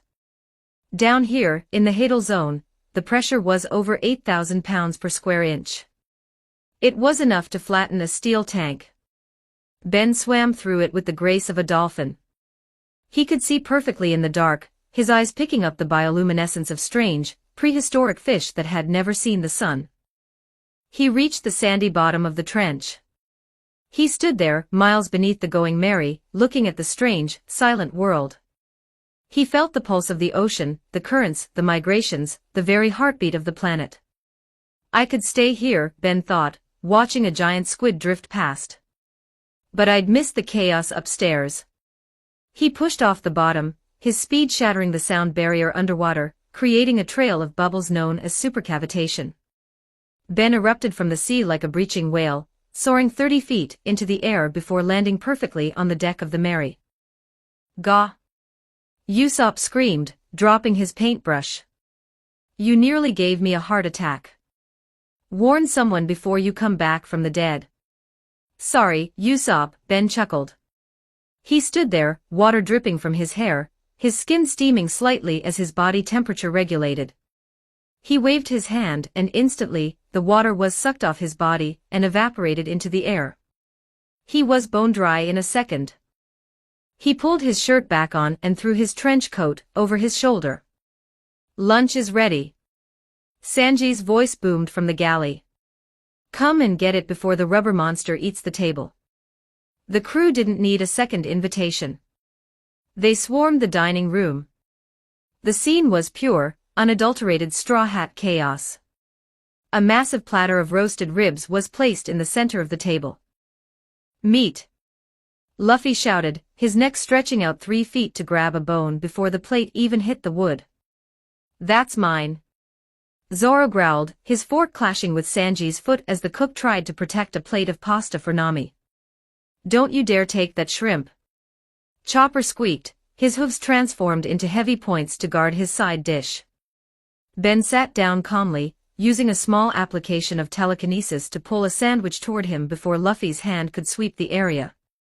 He watched his friends, the princess-turned-pirate Vivi laughing with Nami, the stoic Robin enjoying a cup of coffee amidst the shouting, and the giants Dory and Broggy raiding their portions while laughing. It was loud. It was violent. It was messy. Ben took a bite of his sandwich, a small smile playing on his lips. Luffy's hand was stretching toward Ben's plate. Ben didn't even look up. He just moved his plate an inch to the left, letting Luffy's hand slam into the table. Eat your own food, Captain, Ben said. Shish. Almost had it. The sun continued its journey across the sky, lighting the path toward their next adventure, while the Going Merry sailed on, fueled by laughter, meat, and the quiet protection of a magician. Chapter 75, On the Seas. 2,375 words. The midday sun hung high over the shimmering dunes of Alabasta, casting a brilliant, golden glare across the deck of the ship. Lunch had been a lively affair, a whirlwind of clashing silverware, Luffy's boisterous laughter, and the rhythmic sound of Sanji's constant movements in the galley. But as the meal wound down, a different kind of energy took hold. Ben stood up, his gaze fixing on Nico Robin. The archaeologist was leaning back, a cup of coffee held delicately in her hands, her sharp eyes taking in the chaotic warmth of the crew she was still learning to call her own. "Robin," Ben said. "Follow me. It's time." Robin didn't ask for clarification. She simply offered a small, enigmatic nod, set her cup down, and rose from her seat. She followed him through the corridors of the ship, the transition from the sun-drenched deck to the cool, dimly lit interior marked by the soft hum of the ship's advanced systems. When they reached the heavy, reinforced door of the research room, Ben placed his hand on the scanner, and the door hissed open, revealing a sanctuary of high technology and ancient secrets. Inside the room, the air was crisp, smelling faintly of ozone and old paper. Ben walked over to a sleek, metallic case and opened it. Inside, nestled in padded slots, were several vials of a shimmering, translucent fluid, the supersoldier serum. Robin watched him with an analytical curiosity.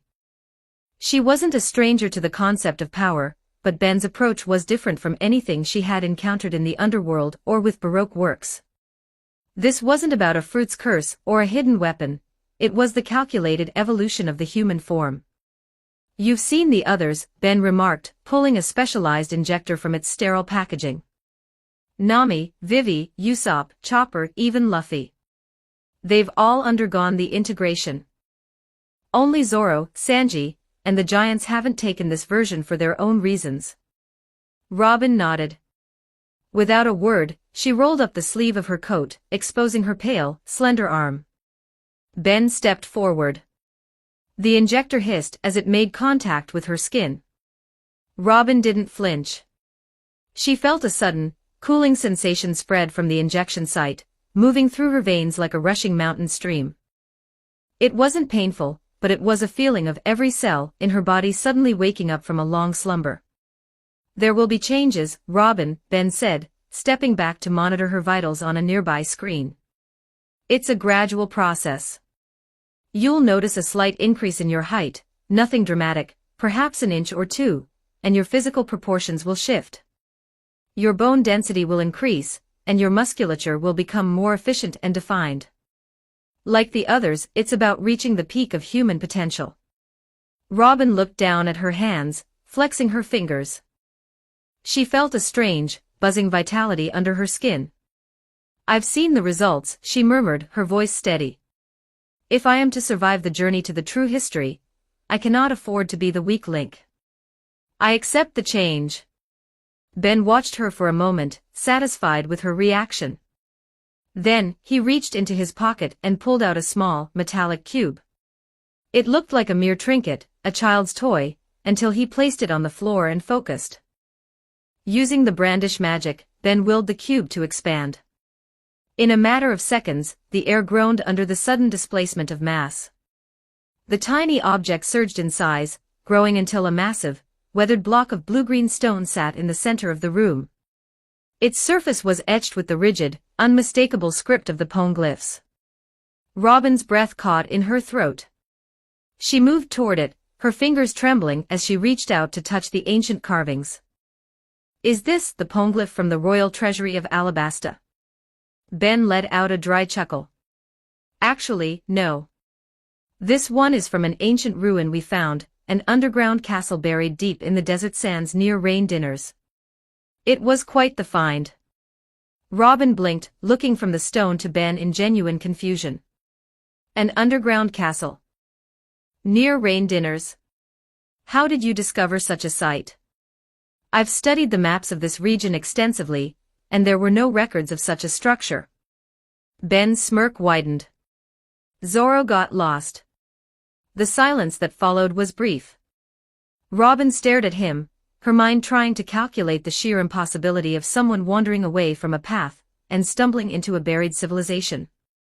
But then, she pictured the green-haired swordsman, a man whose sense of direction was so broken it bordered on the supernatural. "I see," Robin said, her expression softening into a look of amused resignation. "If it is Mr. Swordsman we are talking about, then falling through the roof of a lost civilization is perhaps the most logical thing he could have done. It is a talent of his." "Mary," Ben called out, looking toward the ceiling. "Display the scans of the royal treasury poneglyph on the main monitor." Initiating display, Ben, the ship's AI replied. A massive, crystal-clear holographic screen flickered to life on the wall. It showed the poneglyph from the tomb of the Alabasta Kings. Robin turned her attention to the screen,